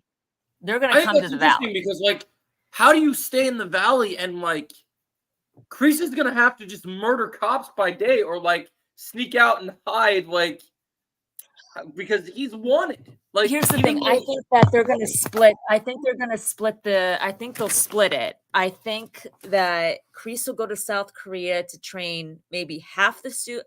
And this is just a thought. It's not valid or anything like that. It's just a thought. It could go, like I said, I've always said nothing's off the table at this point. They could go in any direction with any character. I do agree with what you're saying because I'm glad you mentioned that because that brings me a good point if they go that route. I think that Kreese will go to. I think Kreese will go to South Korea. I think they'll split the students. Kreese will train half the students in South Korea, while Kim trains her half in the valley, and that's and I think she probably will send her students to spy on the Miyagi Fangs.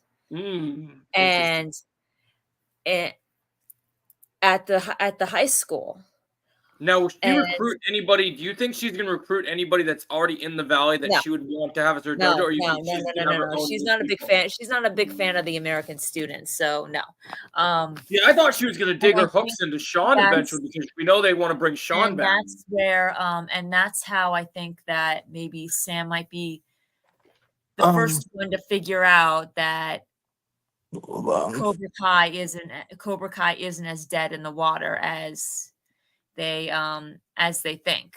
Yeah, that's true. Hold on, Joe. Brandon's asking me a question. Yeah, I saw what he said. No worries. Go ahead. Yeah, I would say I was going to answer that too in a second, but I was going to tell Melissa something. So I'm curious to you, Melissa, real quick. So when you mentioned like that Kreese would be in South Korea potentially training the other half of the students, right?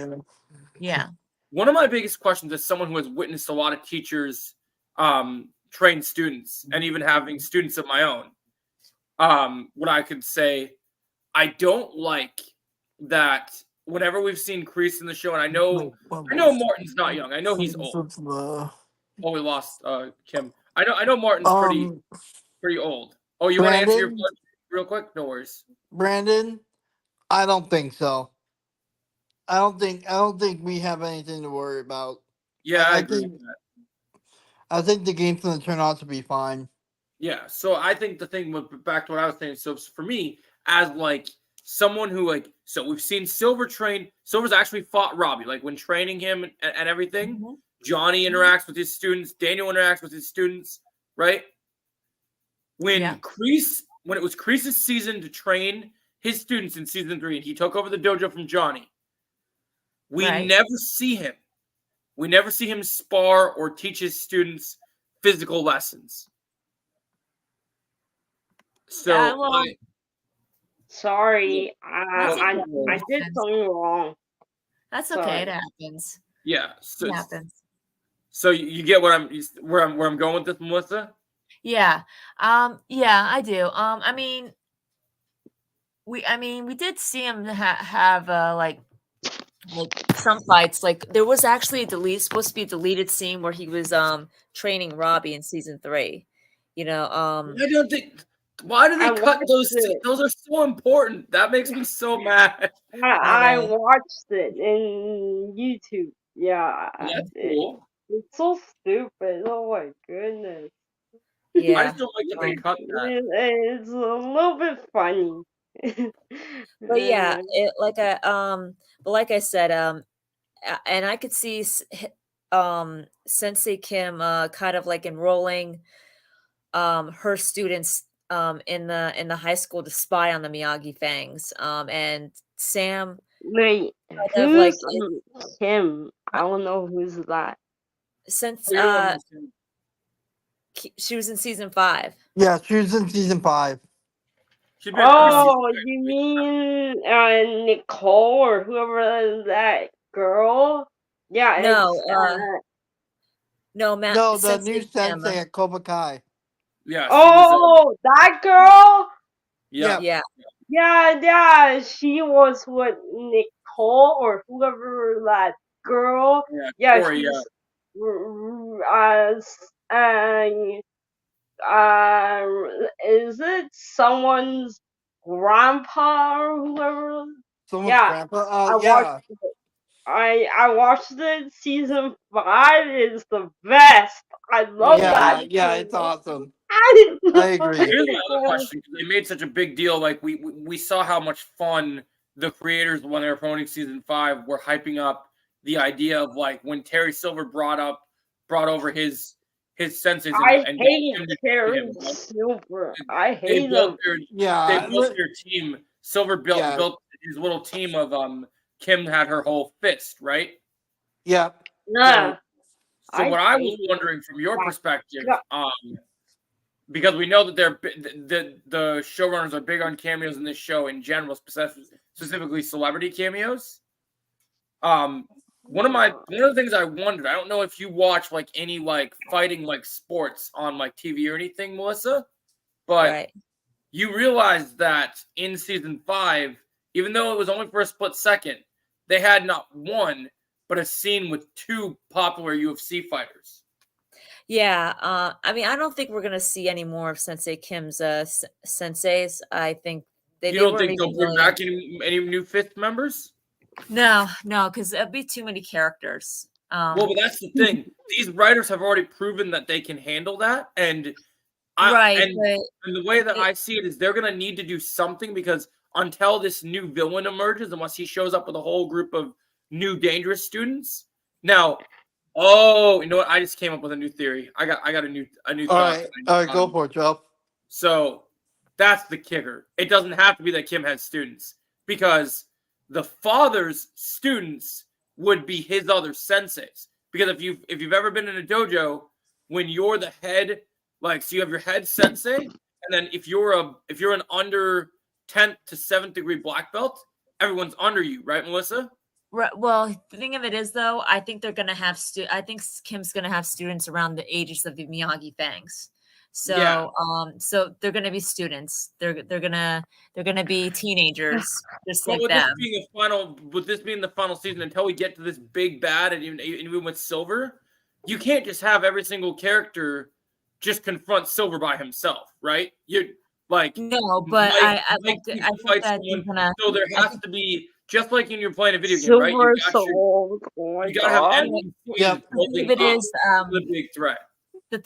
though, since Kim's students are going to be teenagers, like That's how they're going to do it. They're not going to be adult. When I meant Kim, I was talking about. I'm not worried about Kim's getting new students. I'm talking about if our theory is right about, and say we have the father of Kim come in, right?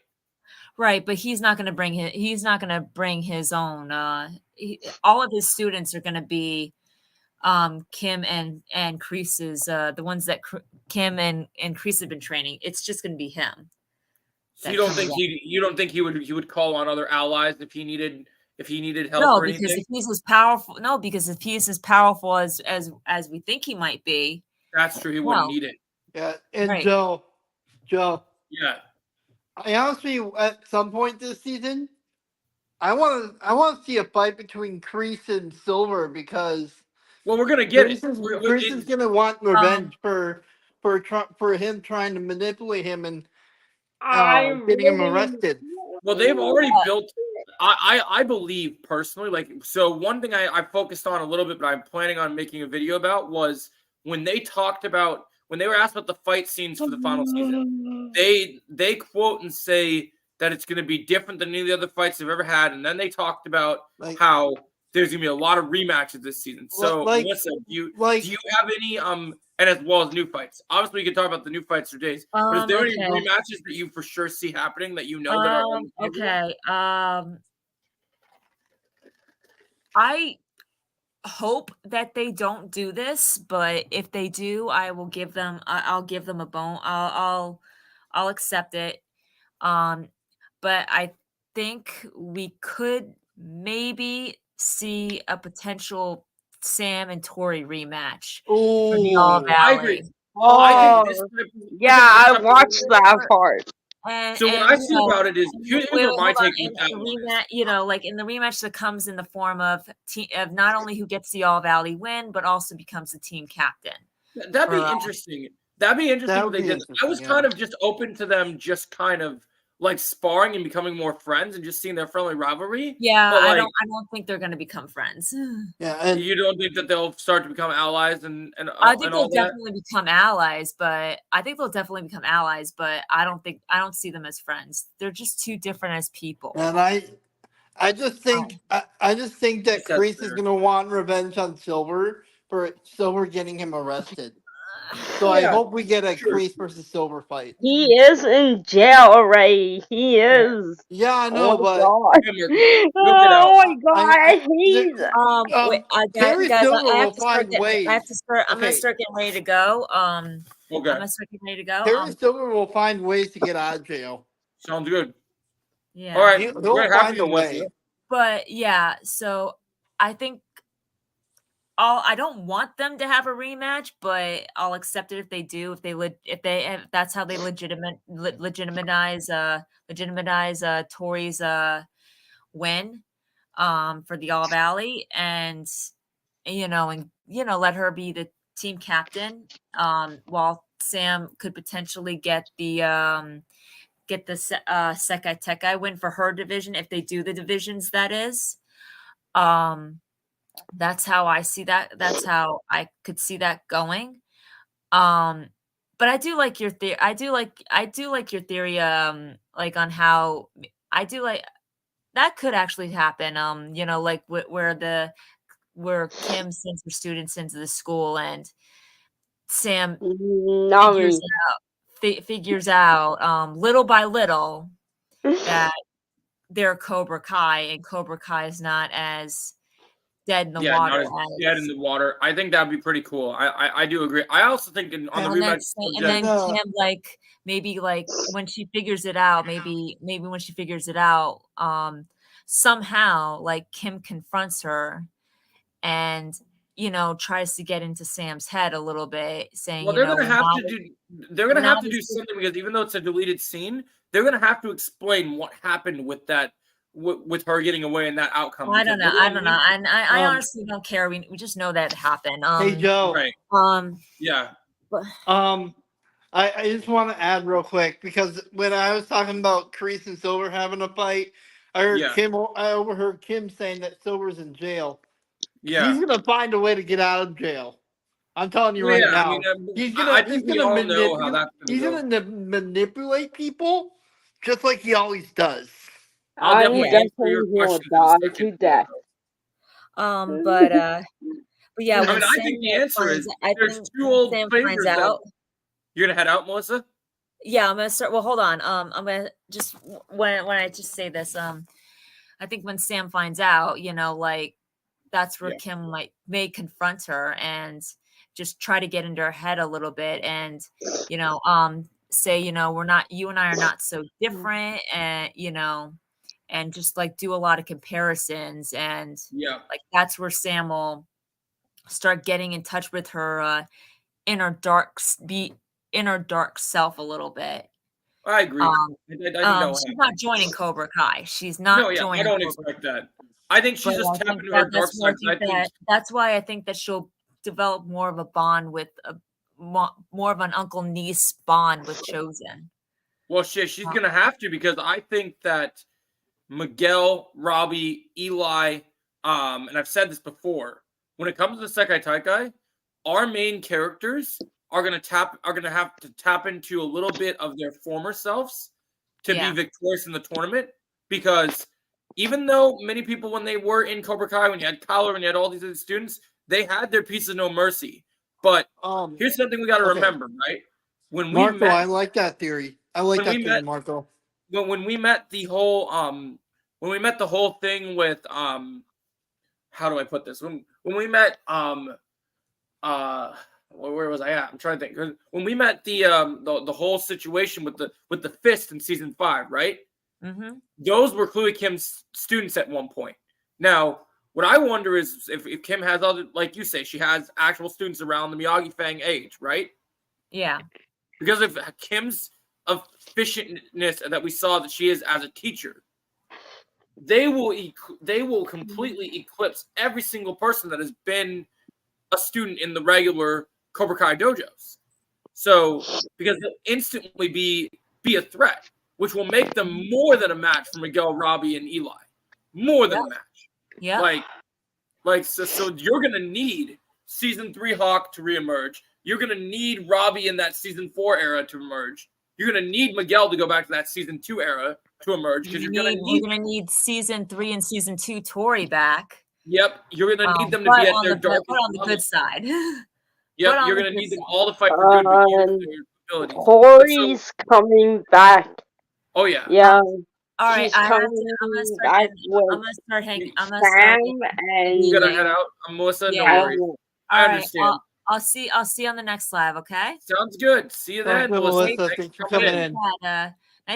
Nice seeing you. Nice meeting you, Kim. Yoda Joe. Yeah, always great to have you guys. I appreciate you. I hope to see you at my on the name next is Jennifer. Nice to meet you. Sorry, sorry, Jennifer.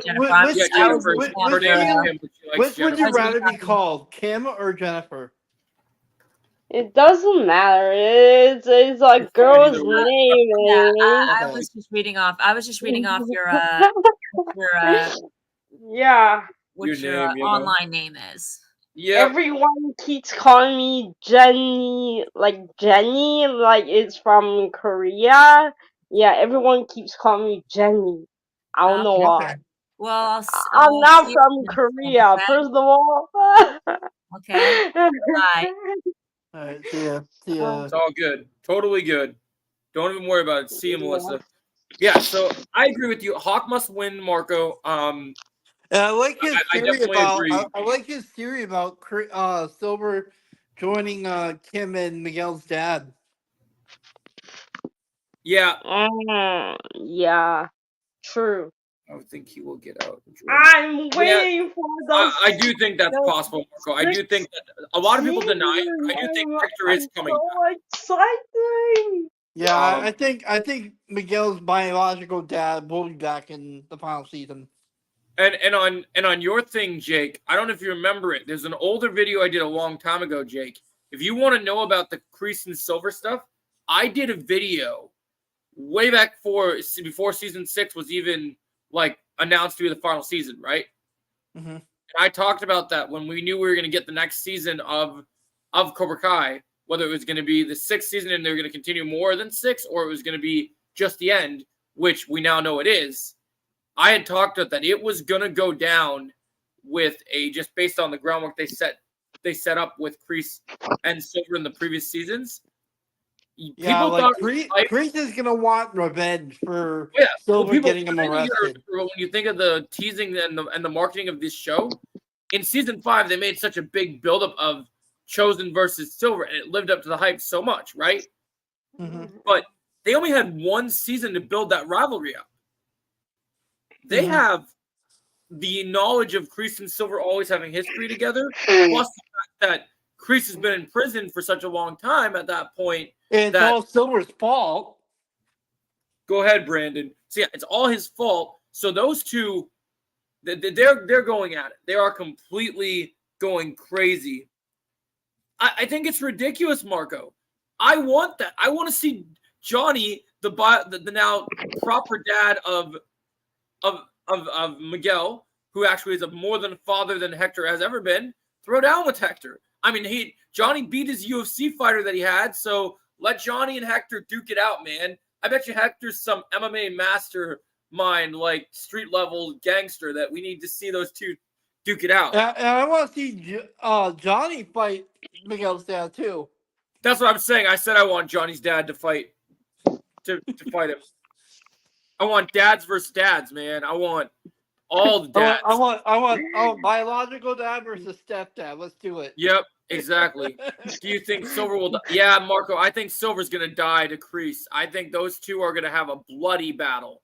It's going to be...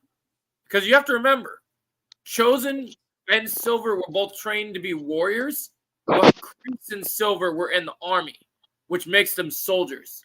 And as someone who is trained in an art of martial arts that is based by the soldier trainings, when it's out there on the battlefield, it's kill or be killed. And it's no mercy to the max. It's over no mercy. It's end it all. And we talk about this in my movie I'm making with my friend Jake the Snake and the Pixar expert. I created my dojo. Kreese will die. It's possible, but not without getting redemption. Silver's definitely dying, though. That's for sure. Oh, here we go. Can we get a flashback of young Mr. Miyagi and young Chosen in Japan with new actors from Cobra Kai season? Oh! It's possible. I don't know what they're going to do with young Miyagi because they're very kind of skeptical because of the legacy of the character of really messing with the iconicness of that character. So it's possible because I know they want to do a spinoff about young Mr. Miyagi. So Joe, it's possible. I have a question. Okay. When is season 6 coming out? I just want to know. We don't know yet. It'll come out this year at some point. They're filming it right now. We don't. Yes, I'm so happy. I can watch it. Yay!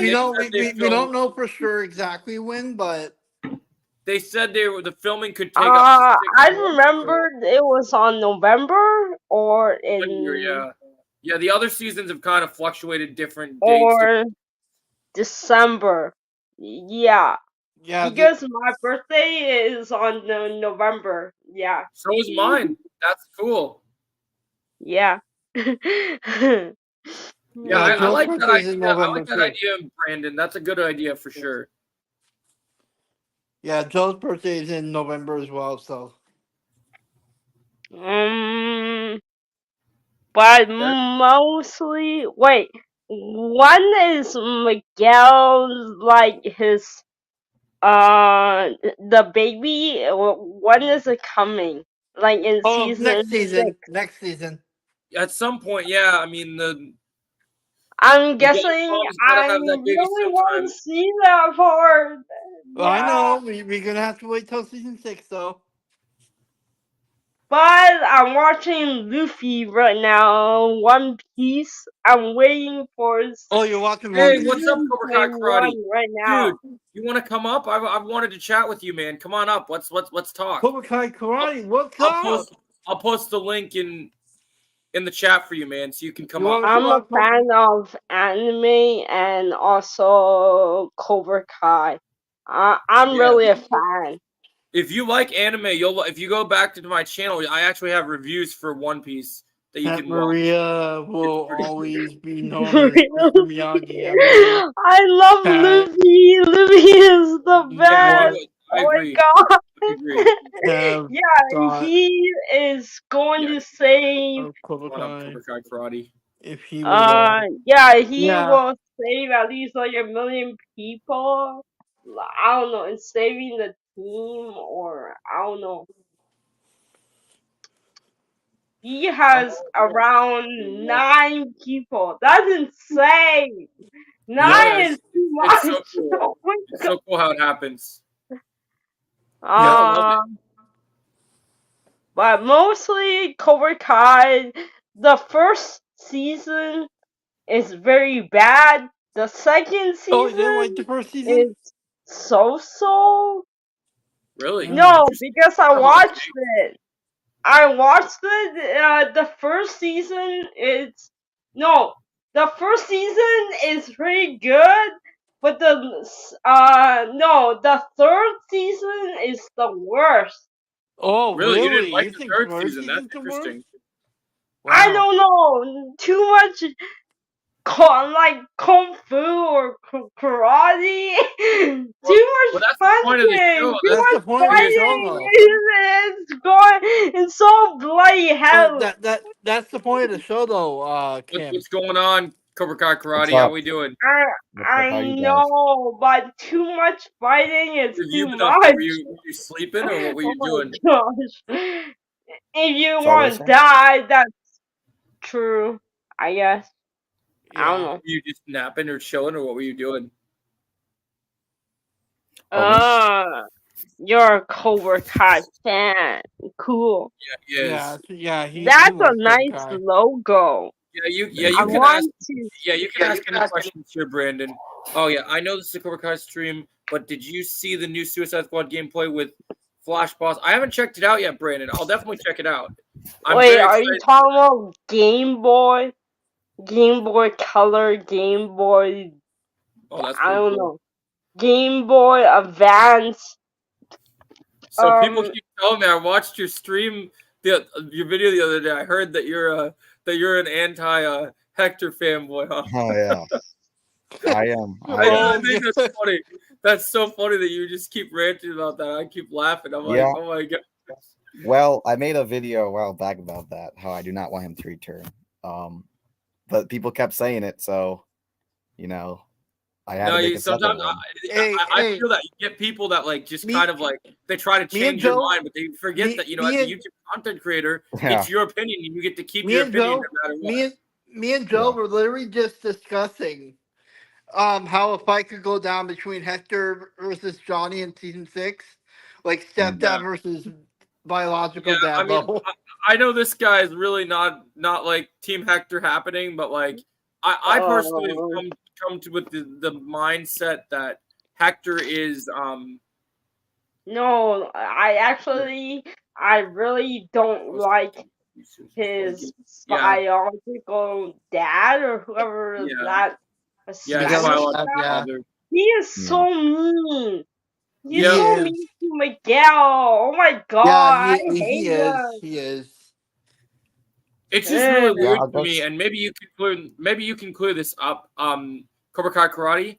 But I think it's so weird that like they showed we had Miguel in Mexico, and the dad never finds out that was his son. Yeah, like it feels like there's just some unfinished. I watched that that I just don't part. know why they would leave that unopened like that. Yeah, well, it's certainly possible he comes back. I'm not saying it is or not because there's plenty of times where stuff happens. You just don't want him to come back. Yeah. Well, the reason is, I think in my opinion, the arc of what that was for Miguel to look at Johnny saying, "You're my real father." Right. So I think that's what it was. I like the idea of him coming back into the fold because it adds a security notion to the show that they don't have. Like Kreese and Silver are dangerous, but this man has a gun. He comes into the valley. Yeah. That presents real danger. And in my opinion, I don't want it to go there. I don't want it to get to gun violence. You don't want it to get that dark. Okay, I see. No, I'm fine if it can be dark, but guns and stuff like that. Me and Joe just think me and Joe just think it would be awesome if Hector and Johnny would battle it out, That would be Well, I have a cool, feeling but like that I just stepdad don't versus think there is, I biological just don't dad. think I it's have a feeling too. that Hector. Go ahead. I just don't think it's too necessary for the show. Honestly, I think there's a I lot mean, of that's other. fair. I mean, because That's fair. like That's I fair. talked about this a lot. The pacing in season. I love Cobra Kai, but a lot of the problems we've seen in season 5 was the pacing. How it's not been the best. I mean, they put Yeah, Hawk on the sidelines almost all of season 5. They need to get their characters more involved. So I say this season, keep pushing, especially since there's only 10 episodes this season. You got to keep pushing your main guys in the main series. I don't think we should bring Hector in and cause a bunch of drama, which I think it's already been settled. I think Miguel's put that in his past. And as Hector even said, he said himself, he does not really care about that. He doesn't even know he exists. So how he'd find he exists, I don't know. And would he really That's go all the way true. across the country, when he's in the legal business? A lot of stuff goes into that. So I just don't think. Honestly, I don't know. I think it's possible, but I think it'd be so much stuff you got to answer of why he's there. How does he know he's there? So much stuff that you have to make it make sense, and you also have to make I it just fit feel into the like with story. writers, we've seen how smart they are with some of this stuff. So, like, I feel like if they were going to give a reason for him to, if there was going to be a reason for him to come into the fold, it would be that he's in contact with Silver. Like, that I would don't be know. the reason. How would he be in contact with him though? I just feel like they. So my take on it is that they've always been involved. So if you think about it, Miguel's dad's been doing shady business for a long time, right? Yeah. Well, we know that Silver dabbles in that shady business himself. So he clearly probably would have realized. And here's the other thing I think about.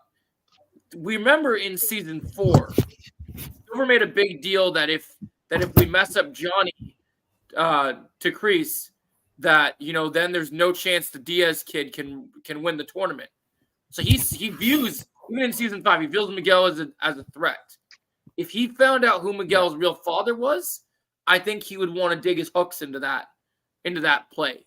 That'd be his ace in the hole to figure out how to get under Miguel's skin. So I agree that would be a nice way. I think I like that one more because the first one you really said was that they already know each other.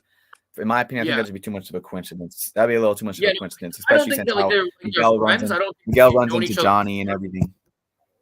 I just think that Silver's, his master plan, he always said his plans expanded beyond the valley. So I just wonder if he literally had set up deals and stuff where he was conducting his own business, and somehow he comes across him and then realizes, oh wait, this guy, and I'm dealing with this kid. I need a distraction for this kid. And so he starts to figure it out. And I think that starts to be what he's used. And I don't think that Hector gets a big arc. I don't think he's used for a lot of the season. I don't think it takes up a bunch of chunk time. I think maybe like even less than 10 minutes of an episode, right? Maybe he shows up, he's used to cause some havoc, he's out. Like it could be as simple as that. Hector doesn't have the power that Kreese and Silver have, but they're interesting. Like I don't think that he has enough to carry as a character to make himself threatening enough to last more than a couple minutes in an episode. Like because otherwise, if there was so much potential with him, we would have saw more of the Mexico stuff in season 5. They would have made a way to make that happen. Yeah, so the I writers agree. really don't think that he's that interesting of a character.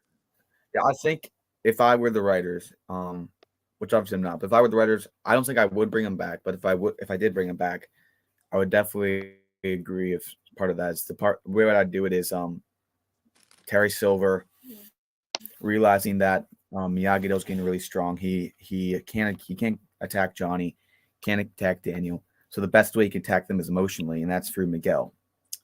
Who's close to. I'm just trying to figure. I'm trying to figure that out too, because the one thing I keep thinking about is the end fight from season 5 where Johnny took out those 5 senseis. Now we're dealing with a world where Johnny, we saw William Zabka was, and the writers say he trains for every season. but that training he was doing, he was training for a big fight. Like, who is he fighting? Like, because I mean, you can make the argument, oh yeah, they said we're gonna get rematches, so I'm sure Silver and his path will cross. But that looked to me like he's fighting multiple people from what he's sparring practicing. So like, hey Andy, so I just wonder, what is he training for? What, like, so he can't just be training just to fight Silver. Hey, Daddy, hey, Mommy, really? Well, it definitely it is the final season. I think the final fight will take place after the Saikai Taikai. Be a huge street fight, like Avengers Endgame style. It'll be all out, all in. Do you think it's gonna be out in the? You think it's gonna be out in the parking lot, like the homage was talking about? Yeah, I do because because a lot. I don't think it will be Saikai Taikai because there's refs, there's rules, there's a limit you can go on. If they do it on the street, we never saw the senseis and students fight side by side. Seeing that together, so Johnny, Miguel, all them fighting side by side. Hell, who knows? Maybe Mike Barnes and Julia Pierce just pops in that fight too. It would just be the end game fight. And it could involve in some deaths. I do think that even though they haven't really confirmed anything in the details, and we don't even know if he's on set yet, I think Mike will be in more in season 6 than he was in season 5. Oh yeah. Yeah. It depends. It depends. I think he will definitely want to help train the students. I don't think he'll be official part of the senseis. I think he'll be more on the side, teaching, doing a couple stuff. I think he's going to be like kind of in Avengers when you have Hulk and Thor, right? You got your megaton nukes. Yeah. When you need him, he's here. So I think what he needs is to be someone that can jump in and beat Silver's ass because he wants to fight him. I know he does. For sure. Hey Joe. For sure. And to me, and this is my opinion, and I'm curious what you think about this Cobra Kai karate, because since you love the original movies as much as I do, we need to hear Mike land a kick on Silver and then says, "There's nothing you got that I can't counter. Your karate's a joke." Oh yeah, yes, for sure. I need to see Kreese. I need Kreese. I was actually a bit disappointed in that final fight when he's got knocked out right away. Clearly, he was on drugs. Yeah, and stuff, I just need Mike train. I need Mike and Johnny kicking ass. Yeah, so I feel like they got to put him in there. I think his story will become a lot more bigger towards the end. I think he'll join the final fight. I'm very upset about Hawk. What about Hawk? What about Hawk? Hawk in season 5, I was really upset about. From season 5, he lost in the. Oh yeah. They nerfed him, unfortunately. Oh yeah. That pissed me off. I don't know why he should win. That doesn't make any sense. It doesn't make sense too because Hawk should not be getting beat by a middle schooler who's getting thrown in a dumpster exactly. But Robbie did tell him. Robbie did tell him to hold back though. Yeah. So could you imagine? Could you imagine if Mike Barnes is like training people, helping train people in Miyagi-Do, and then he doesn't like their karate, and then he just goes up to them and goes, "Your karate's a joke." I just want to see it's stupid and not many people would support it. I just want to see Mike Barnes show up with the All-American Rejects version of the of like people that aren't necessarily in Miyagi-Do, but people that he would just bring into the fight just because they have the skills, right? So I'd love for him to just be like, I trained Kyler, I trained Kenny, I took these kids under my wing. They're my students. Because I've always thought about, I don't know what you think about this. I've always thought that ever since, and I heard there was like cut scripts from season 5. I don't think that Mike's whole furniture story was as cracked up as it was meant to be. Like, this was someone who was a champion. And I still think that Mike Barnes wants to get revenge on Silver too. Well, that's what I said. I think, like, out of all new fights this season, one-on-one, Mike and Silver are fighting this season. I really hate Silver. Silver is so ugly. Seriously, I don't like him. Silver burned Sorry down for my bad words, but seriously, he's terrible. Oh my god, he's so ugly. Oh my god. Silver burned down Mike's store. He's so old. He's gonna want to pay him back for that. for sure. That'd And be also, pretty he's great, back in his Brandon. Oh, teenage Joe, years. I have to sleep at 10:30. You gotta no go Yeah, to worries. sleep at 10:30. That's okay. yeah, So what were you But- saying, yeah. Cobra Kai It's in Karate? Canada, in What Vancouver. time is Yeah, it there now? Because it's past 10:30 for us. it's 9:22 p.m. 9:22. Okay, so you're 2 hours behind us. Okay. No worries. Oh, yeah. Yeah. All right. So what were you saying, Cobra Kai Karate? You were saying something in the moment. Oh yeah. I was talking about Mike Barnes. For him. You know what were you saying about him?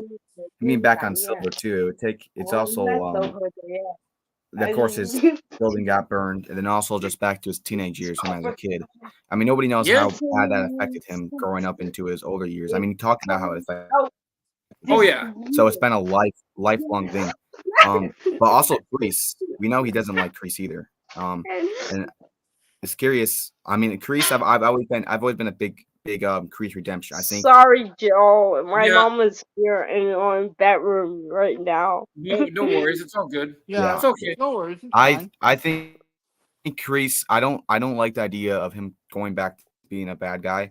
I think it's just throwing away everything we've been setting up. I mean, we saw Kreese cry in prison. I don't think if you want Kreese is gonna be. So here's the thing. My whole take on this. A lot of people look at the whole Okay. Kreese and Kim thing. Like, why is Kreese bad? I don't think it's gonna be bad for like the ways that we've Kreese in the past. So Joe, I have a question. Where are you from? I Can live you in tell me Minnesota. where you guys from? Me We're and from Joe. Minnesota. Me and Joe are both from Minnesota. Oh, Yeah, I'm from Minnesota too. Wait, is You are it awesome. Really? near in Oh, the dude, United that's awesome. States? dude. Cobra Kai Karate. Where are you? Where are you in Minnesota? I'm around Rochester. Oh, Oh my gosh, that's Minnesota. so far from us. That's crazy. You're from there? Yeah, I'm nice. from Lakeville. I'm from Lakeville. Joe's from Eden Prairie. Dude, Mm. since I know that you're in Minnesota, man, we're gonna Wait, have to is get it you, near we're in gonna have to do a meetup pretty soon. California, LA, for or sure. no? Is it That'd be near from there? That'd be don't super know. cool.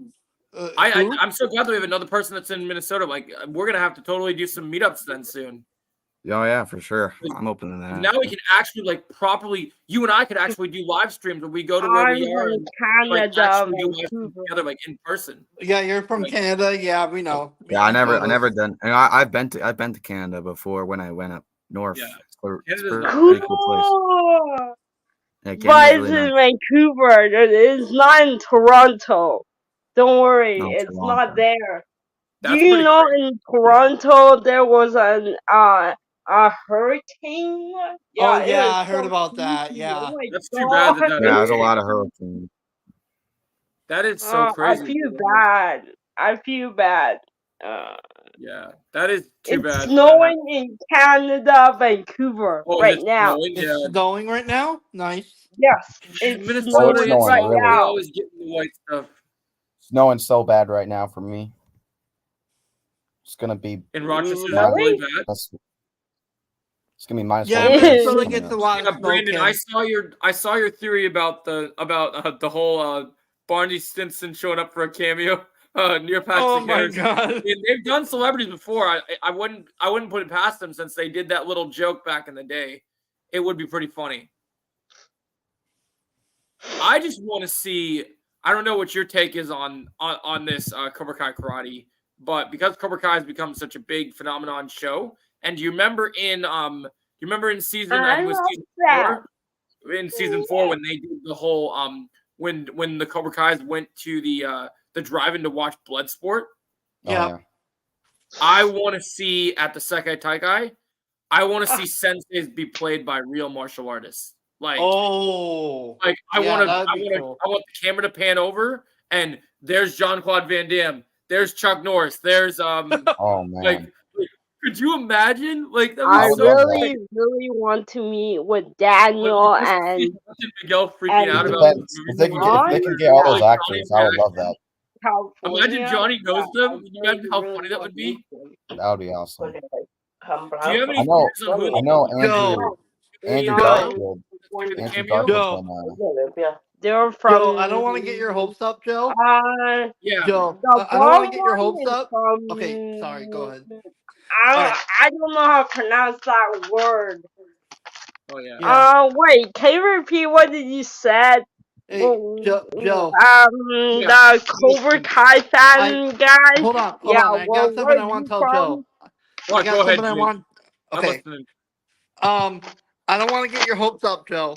But imagine Scott Atkins, man. Dude, don't give me hope. That would be. I literally. They're not You listening. ever seen the YouTuber Markiplier who does game streams? You ever seen his video where he talks where he posts the clip and he says, "This right here is my favorite thing. I think about this every day. Johnny Lawrence versus Scott Atkins lives rent free in my mind for days." Show on Netflix is so famous. Everyone is talking about it because Cobra Kai is the best show ever. Yeah, it is. I love it. Yeah, Stranger Things. I love season 5 the most. Oh Yeah, that's season cool. 5's the best. Yeah. Yeah, I definitely liked it. Brandon, it was cool. Yeah, no, The I just love that first, idea. second, third is the worst. The second and third, yeah. Three, that's so weird. So good. Yeah, I don't understand. I don't know. What did you not like good. about season That's all. 3? Kim, what did you not like about season 3? Oh, season 3 is my favorite. Remember about Daniel and John? They started Friday? No, It's their mission. You just don't. it's don't like. Miguel and Hawk. They were fighting together. Yeah, that's the point of the show, though, Kim. That's the high point. school or whatever. What the hell?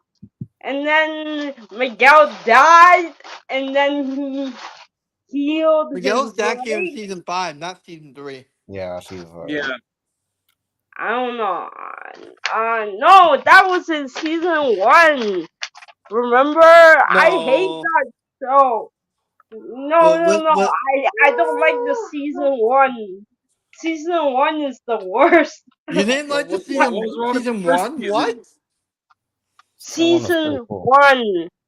The first one. And then I liked season 1. I thought it was pretty good, but everyone just has their own opinion. That's fine. Not the best, but it's okay, I guess. I don't know. Coming out. Oh, Subway. Cobra Kai Karate about Kreese, right? You said you were disappointed with something with Kreese. I love Kreese. Hold on. He's trying to tell something. Yeah, Kreese in season 5. What I want him to be. Obviously, I think first he'll go join with Kim. I think we do know they have a connection somehow. They have a connection. They're close. He'll join with Kim. Kim will bring in her own students from South Korea or somewhere in Korea. I'm not exactly sure where it is. She'll bring them in, and these people will not be like Tori or any other students they had. They won't have gray areas where they're kind of good, kind of bad, had a sad backstory. I want these people to be pure evil. I want it to be bad dudes. That's what we need. I've been saying Cobra Kai needs real villains. We need real villains. At the way end, I don't want it being I want it being I want it to be good versus bad. Like just on strategy one where it's good versus bad. I don't want I know they've tried to tread on the thing like with some people are good, some people are half good, some people are bad, but they need real villains in the final season. Exactly. They need to have real I think they'll bring those guys in. Kreese will be there. We know Kreese changed because we saw what Kreese did with Tori in season 4 when he told her to go fight for herself. But he put his own dynasty, his own dojo in jeopardy just for her own sake. So that proves he cares about his students a lot more than it shows. So I think he'll start teaching her students a little bit more of a different way, especially after the jail stuff will happen. And I think Kim will not like that at all. She'll hate it. And I think also he'll find out what she did to Tori too. And I don't think he'll like that either. So there'll be a little bit of stuff going on. But Kreese still wants to stay there. But he wants to teach his students in a new direction, and she will not like that. I think Silver is just. I think Kreese is just using Silver like almost like or not using Silver. He's using Kim as almost like a like an Uber Eats or like just an Uber from one place to the next, where he's just like he sees Silver and he's like a kid in the candy store. He's like, "Yep, this is what I needed. Sorry, Kim. Now this is what I've been waiting for." Yeah. Like honestly, that's what this really is. With Silver, I think he'll be in jail for a while. I think he'll get out on episode 3 at the latest. Yeah, that's not too bad. That's pretty early on. In 10 episodes, when he gets out, I think that Kreese will show up to the dojo, and Silver will be standing right there, and it'll be Sensei Kim kind of ambushing Kreese. And that's I think Silver will just. I just hope, despite Silver's wealth, I just hope that Silver really gets to like I've heard rumors that he's gonna get that ponytail shaved off in there, right? I don't know if he'll go to like a real prison cell with other people. I think he'll be more under custody, like court stuff wise. I think he'll either pay off the court or he will just manipulate them. And I really like the way he does that because you know what that reminds me of? It reminds me of Kingpin in Daredevil season 3 when he got out of jail. He's got to see some version of jail time just so we can get a prison fight with him, because they have to redeem us for the stuff they do with the prison fight with Kreese. Because I don't know if I want to. In my opinion, I don't know if I want to see that. I think that'll be a little bit of a too much rehashing. It'll be like a little. I just feel like that. I just feel like for me, I think we need something, because I didn't like that they used the young Kreese to make the old Kreese sound tough. I really just hope that season 6. I know that. So I don't know if you've seen the pictures or not, but Markov. Yeah, I think Martin Cove is actually this season. You've seen him training in the dojo and stuff, like just like the same place that that William Zabka went. He went. So, but there's no footage or videos of him like training. So I hope that we see him really fight this season. Joe. Yeah. Maybe. Did you ever tell him the story of are you gonna tell him the story of what happened to when Martin Cole came to your stream? Oh, I don't know if I don't know if I told him that. That's true. Yeah, so when I was doing my reaction for the season 5 trailer, Martin emailed me and then showed up in my stream. Oh, really? Yeah. Wait, I don't know how I got that. I don't know how I got Cole, the guy who plays Kreese. He started telling me a bunch of stuff. Oh, you met Kreese? Not physically, so but he started emailing me, and then he started telling me. I saw him in Instagram, and I followed him in Instagram. Oh, you saw him on Instagram? That's cool. Yeah. So yes, and Daniel and Jackie Chan and Daniel and Jackie Chan, nice. Oh, and John, yeah. I saw like the whole team. Yeah, and Joe, John I think the ending of season 6 show is gonna set up the new movie. You think they'll do that? That's so cool. I am not a fan of that Sony movie at all. Yeah, I understand the notion. I'm still worried myself.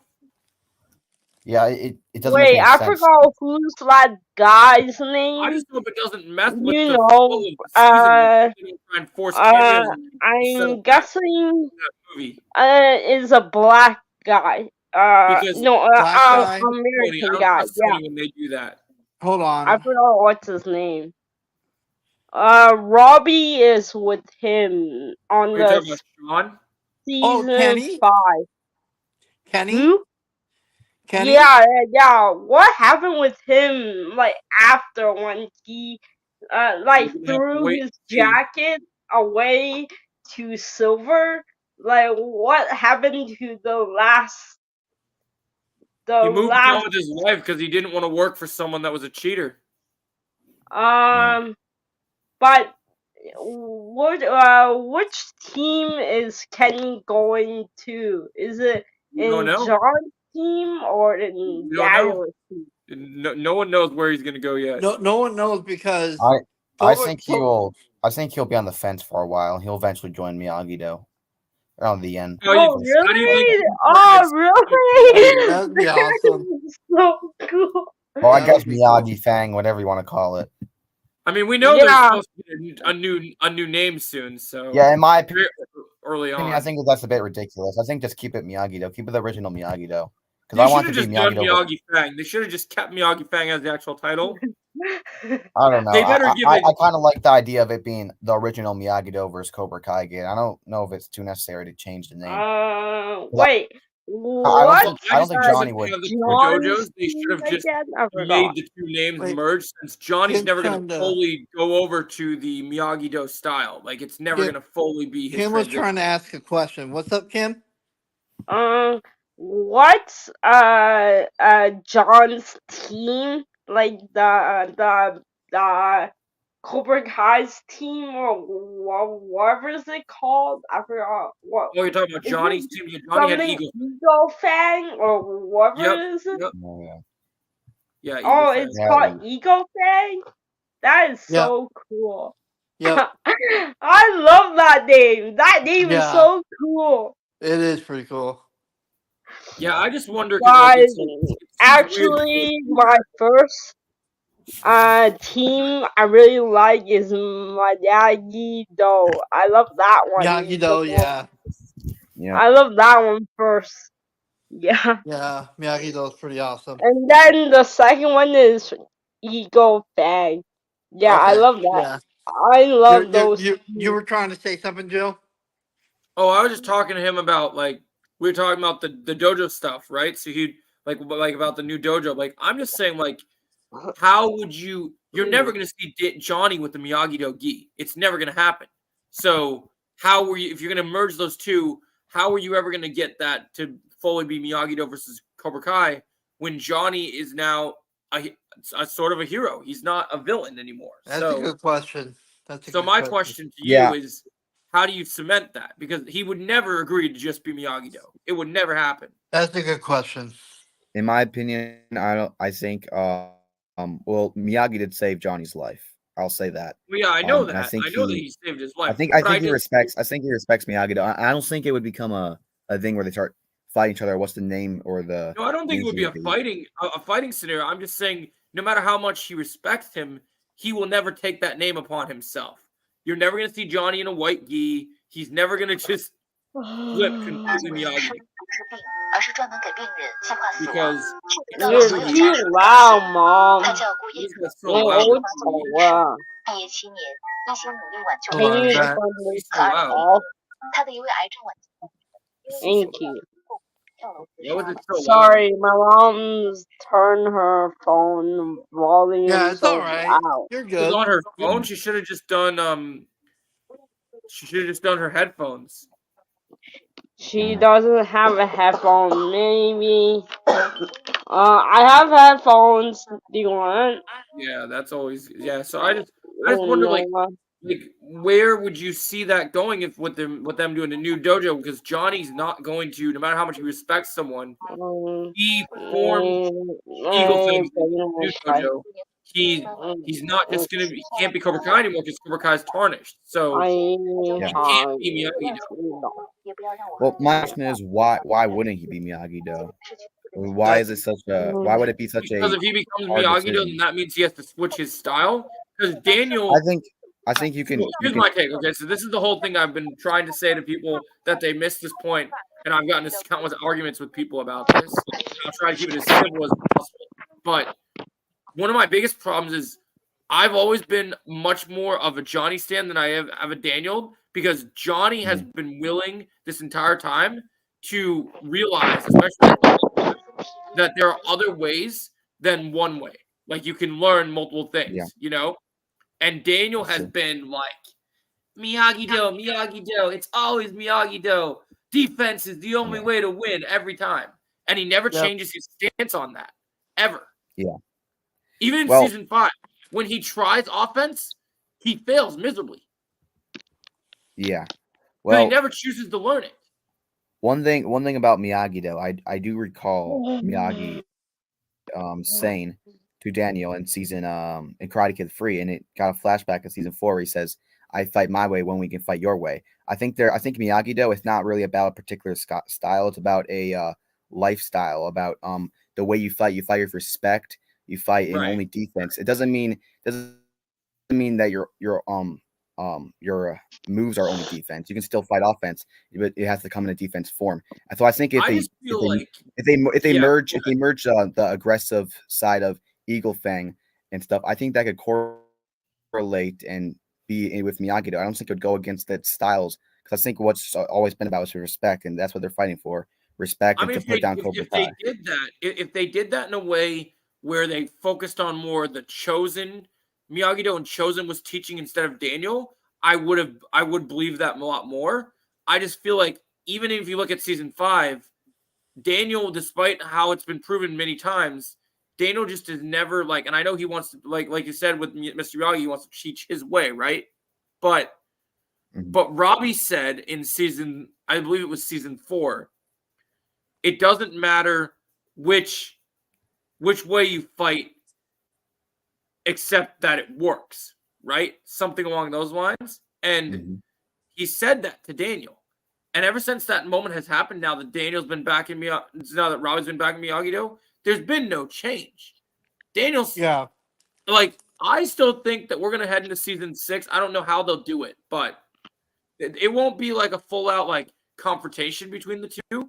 But there's gonna be a scene where Johnny and Daniel are gonna have a conversation, and Daniel's gonna still plead his case about defense, and when they're training the new students for the second Taikai, and Johnny's gonna come up and basically be just like the All Valley because it's gonna get because what I'm hoping happens is because regardless of Silver cheating in the All Valley, let's remember why Sam beat Piper in the All Valley.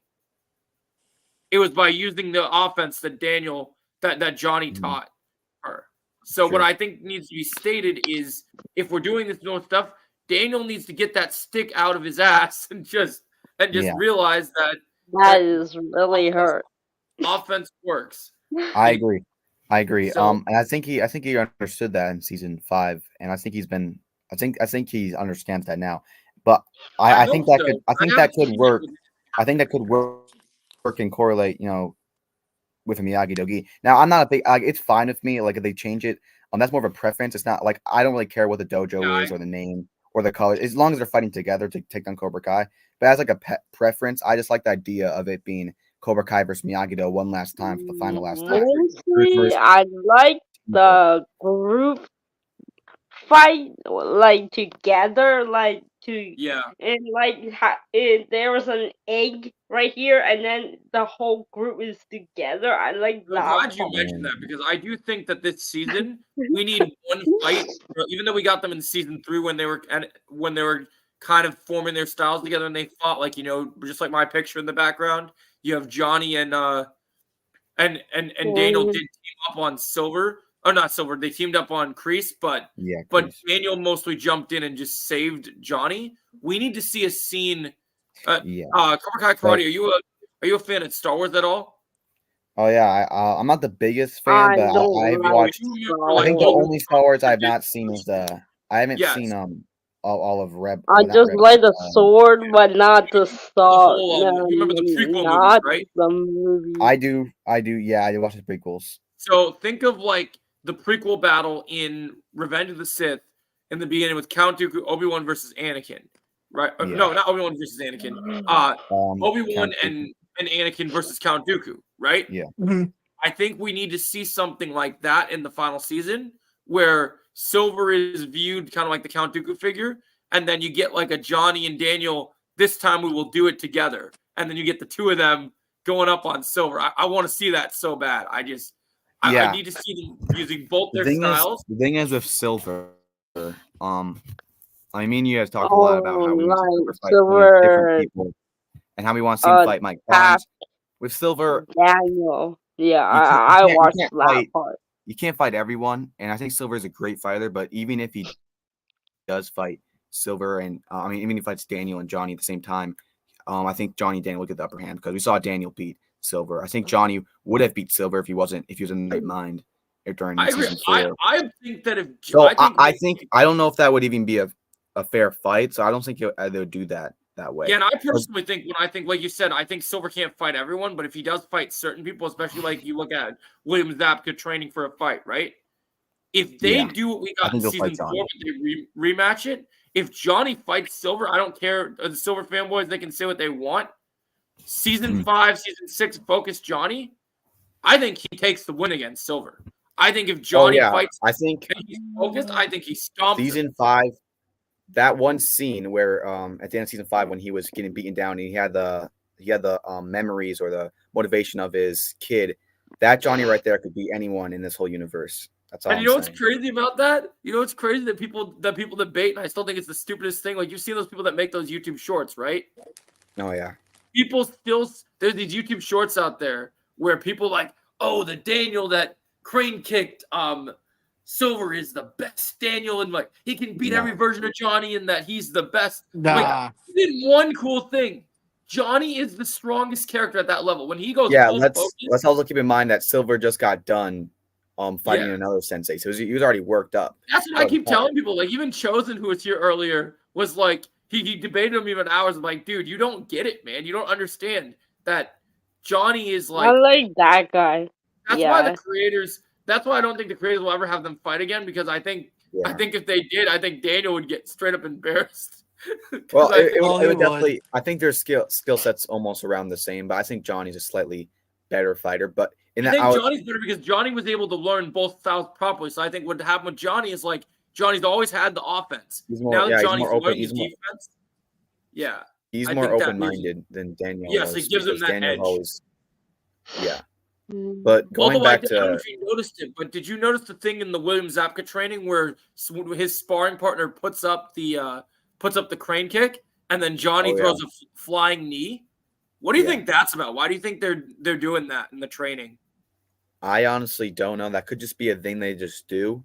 I thought it was just like for memes for what. Yeah, I don't know if it was just for like because they knew the camera was playing and they were just messing around. I don't know. But if a crane kick is involved, I honestly have no idea who could do that. I would hate to see another Daniel and Johnny. It's actually one of the reasons I love season 4, but I hate how Johnny and Daniel point back at each other. Obviously, that's going to happen, but I think they went too far in that because we've seen like 4 seasons straight of this. I will say this, and I've defended this point. The end of season 3. Yeah, the end of season 3 when we saw them come together, they're playing. What was the song again? Oh yeah, I know the one you're talking about. Yeah. In the air tonight. In the air tonight. That's what it's called. Yeah. That final scene, that was like when I remember when I first watched that, how excited the fans were. Johnny and Daniel are finally teaming up. Season 4, episode 1, they're already split up, which I knew that was going to happen to some degree, but I think they went too far on that, and that's why I would hate to see. And also, I thought the whole fight, the fight they set up was a bit ridiculous. Like that was ridiculous, but it did confirm one thing to me, even though they don't have a clear winner in that fight. I think it's very interesting that when because Daniel's bag of tricks are clearly his crane kick and his pressure point technique. And when he finds his crane kick isn't as effective, he shifts over to his pressure point technique. Now, everyone that we've seen the pressure point technique been used on, when it was used on Daniel, when Chosen taught it to him, he was frozen in fear. When it happened to Kreese, if Sam and Miguel wouldn't have shown up at the dojo, who would have known what happened to Kreese at this point? That's right. And so, but when it happens to Johnny looks at it like, oh, my arm. Like, well, what is this? And then he just immediately snaps out of it like it was nothing. I know. Like, nobody else has done that. I'm pretty sure didn't he counter it too? Pretty sure he countered one of his. He did. He totally countered it. And nobody has done that before. So yeah, Johnny is definitely a lot more skilled than people give him credit. And I think that if he goes toe-to-toe against Silver with a full mind, it would be a close fight. But I think I have a pretty good bet on who would win that. But yeah, going back to Silver. What do you think? What do you think Silver's and arc will be this season? Obviously, I think he'll get out of jail. I think he'll become the main villain again.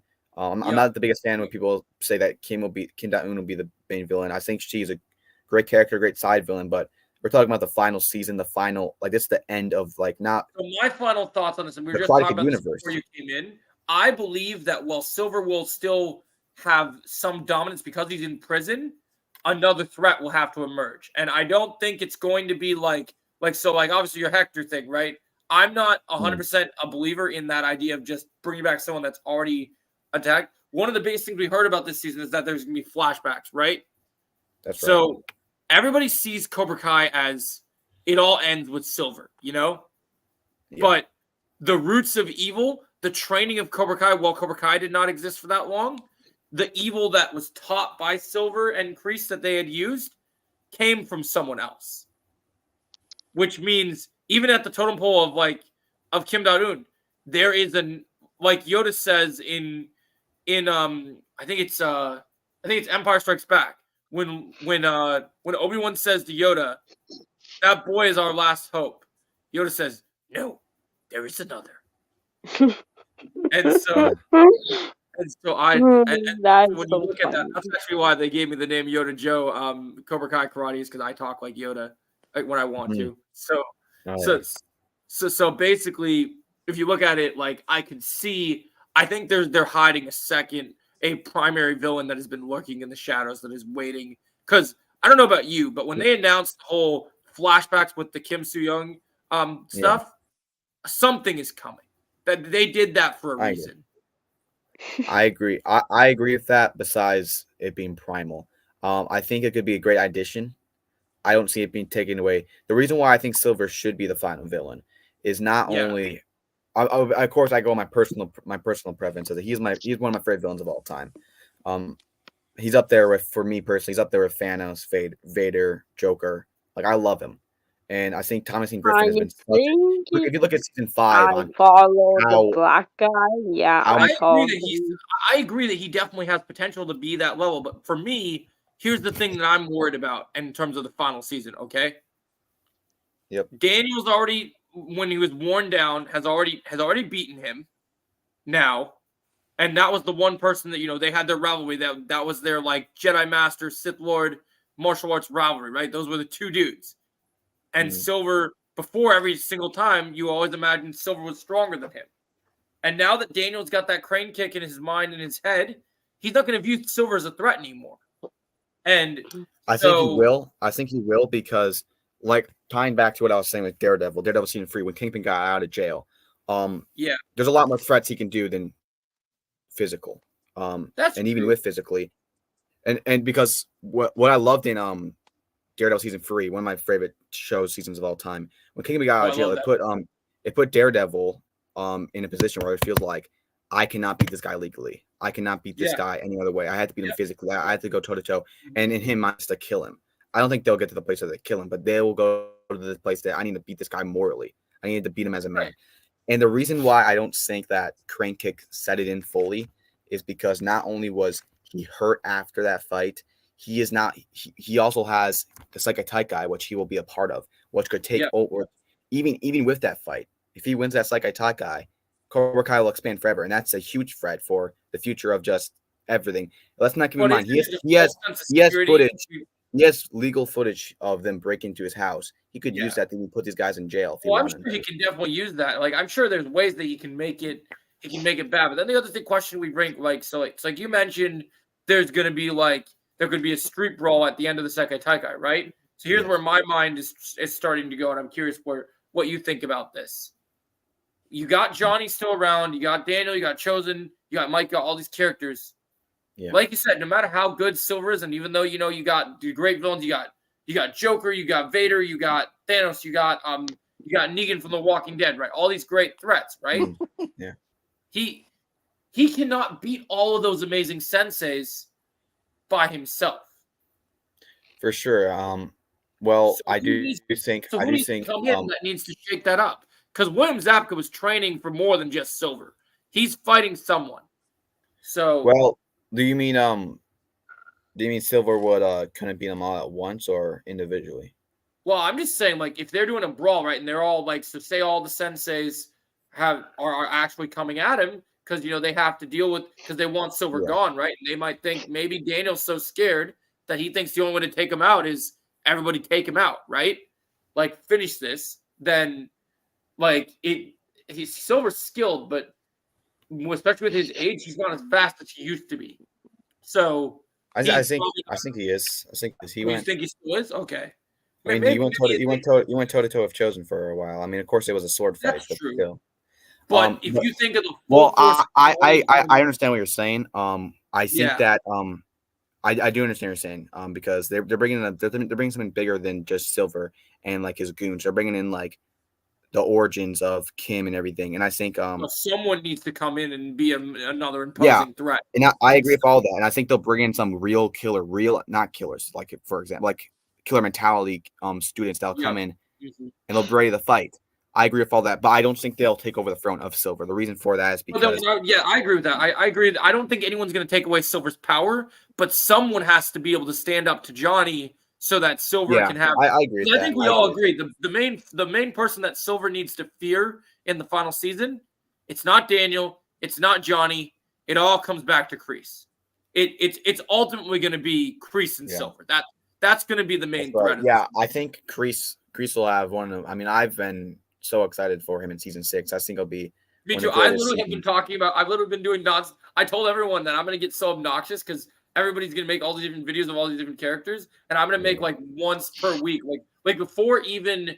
I have a video a long time ago before season 6 was even like properly announced, and we're just talking about like what could be next after season 5.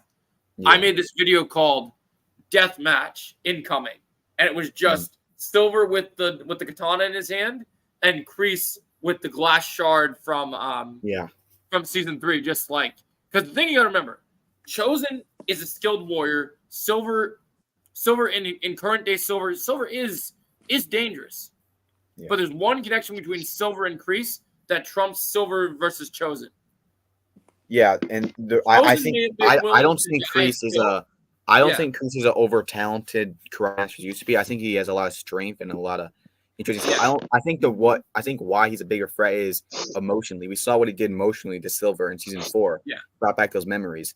Well, my point of what I see is because as someone who teaches that, like, so not only do I do karate, but I study and have my certificate in Krav Maga, which is military tactician movements and training.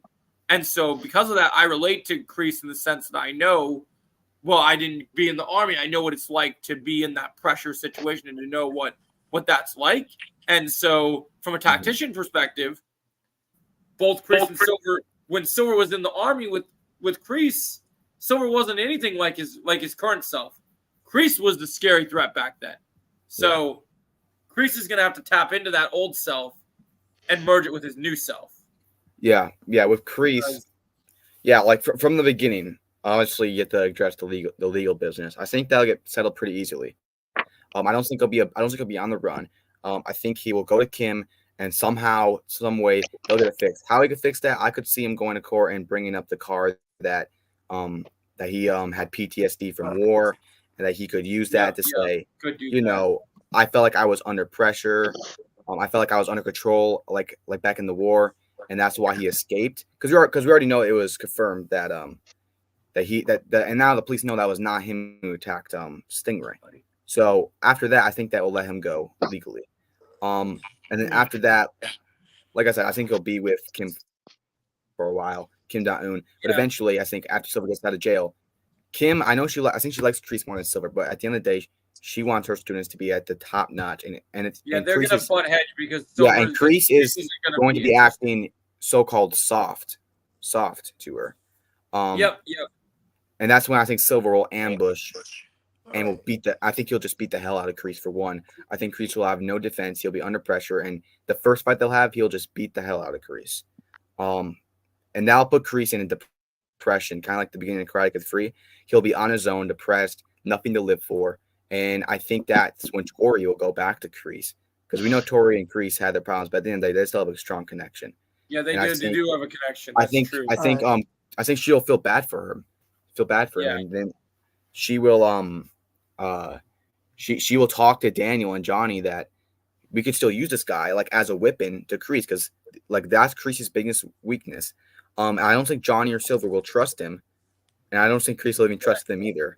But I think they have a neutral enemy, and they'll do whatever it takes to take down Silver, because Kreese wants to not only beat Silver, he wants to kill the devil he made, which is Cobra Kai. Yeah, I feel like it's gonna be like I think Miyagi. I think he'll not join Miyagi-Do, but he'll ally with Miyagi-Do. I think he will. Yeah, I do agree that he'll definitely join up and do that in the sense of like. And then, but one of my favorite arcs that will happen is the whole time he's there, Johnny and Danny will not trust him at all, and they'll throw shots at him, and rightfully so. and I don't think they'll trust him at all. They'll think he's a part of Silver. But I think around the end of the season, when it's that big fight we're talking about, Kreese will step in, and maybe Silver is about to put that final blow on Daniel or final blow on Johnny, because maybe it's been a really hard fight, and then Kreese jumps in and takes the hit for him, and we already know he's really old. I think it has to be Johnny being the one in danger, because but I don't think you'd die for Daniel. That's right. Cobra Kai is, if you look at Cobra Kai as a show, the story is from Johnny's perspective from the entire beginning of the show. So Johnny being in danger, even though he nearly died last season, being in real danger this time is a perfect opportunity for Kreese to step in and to do what needs to get done. So and I think he'll step in and take that hit, maybe the silver bullet. He'll take that hit, and I think that Kreese would actually die from that kind of redemption way, kind of like Vader in Empire Strikes Back. He'll die in redemption. So if he takes that hit, so he'll die being in that moment, right? So then what I wonder is if he takes that hit and if Kreese dies from that, someone has to finish Silver off. So I think that'll be Johnny and Daniel. So you think that's when we'll get the Count Dooku moment where they jump in and maybe, and I think Silver after that, I don't think they would kill him because then that would go in his own legal business. I think Silver will go to prison because what reason why I like him going to prison is because in season 5 he maybe he was distracting Chosen, but when Chosen had that knife, I think he accepted death, and I think he understands he's a bad person. I don't think he's like Kreese where he thinks he's a good person in his own eyes. I think he knows he's an evil person, and he accepted it, and he's fine with dying, and he's accept death. Now, it'd be worse. So if he can accept death, what would be worse for him? Sitting in a prison cell forever, knowing that he lost to Daniel and Johnny, or him just dying. The worst scenario for him would be going to jail with nothing else. So I think that putting him in jail would be better. I think the fact that he's going to lose to someone that he thinks he could easily beat is going to really hit him. So like Daniel. Whatever, he knows Daniel's strong. He knows Daniel's a problem. But if Johnny's able to get some real bad hits on him and he loses ultimately, he's not going to be happy. He is not. Like, being in jail is going to be bad, but he's going to be mad about losing to Johnny 100%. Yeah. So, for sure. So I think he'll go to jail, and that would be around the end of the. And I've always kind of not liked that because I always thought it was kind of a cliche way for him to end out like a basic villain. I don't like the end of him going to jail though, because the whole point is with Cobra Kai, right? They have to end the snake, right? That Johnny's not going back to refound Cobra Kai. The whole thing, the snake needs to end. So now the only way that this works is if there's someone else that's at the head of the table, like we talk about, right? So because I just feel like Silver, in order for Cobra Kai to end, if you put Silver in prison, eventually he's going to get out again. Well, if he kills Kreese, then not really. So you think if he commits murder, then I think that would probably be the final straw, yeah. Because how else will he go out? I mean, you can't kill him, or else then they'll be in their own problems, and you don't want. If he's a viewed threat and it's in a self-defense situation, there's ways around it. I feel like. There's ways around it, but do you really want it to end with Johnny and Daniel being a killer? I mean, even if it's self-defense. I guess that's a good way, character-wise. Yeah, I wish there's a better way to end his character, but I think prison is the best for him because it would put him in a position where he's going to be knowing he lost the rest of his life. I know it seems a bit cliche, but I think it's cliche for a reason because I just thought that Kreese would just become strong, realize that Kreese was always stronger than Silver, and just kill Silver. Like, I just thought that either they kill each other because they're both soldiers, or just take him off the board completely. I think Kreese, like I said, at the first fight, I think Silver will beat the hell out of him, but the second fight and maybe the final fight, Kreese will come in. I think they'll have a great fight. And I think we'll learn somewhere in the season that Kreese has some maybe like a chest problem, maybe like a chest cancer or something, or a lung problem where he knows he's dying soon. So when he gets hit, it's not necessarily a bad hit where it's kill him. It's just a hit enough to make him stop breathing or kill him. And I think he knows it'll kill him too. I think that's why it'll make it far more impactful when he takes that hit. Since he's been smoking. Since he's always smoking that cigar. So he could have some sort of problem. So he'll know he'll die from that hit, and then that will make that redemption so much stronger that he ended his life for Silver. I mean, not for Silver, for Johnny, and to end Cobra Kai. And then I think Tori will sleep now. No worries. I Go have ahead. to go. All right, good night. Yeah. Go ahead. See Take ya, care. guys. No worries. Bye. Me and Cobra Kai Karate are gonna keep chatting, so you're good. Yeah. Oh, yeah. Go ahead.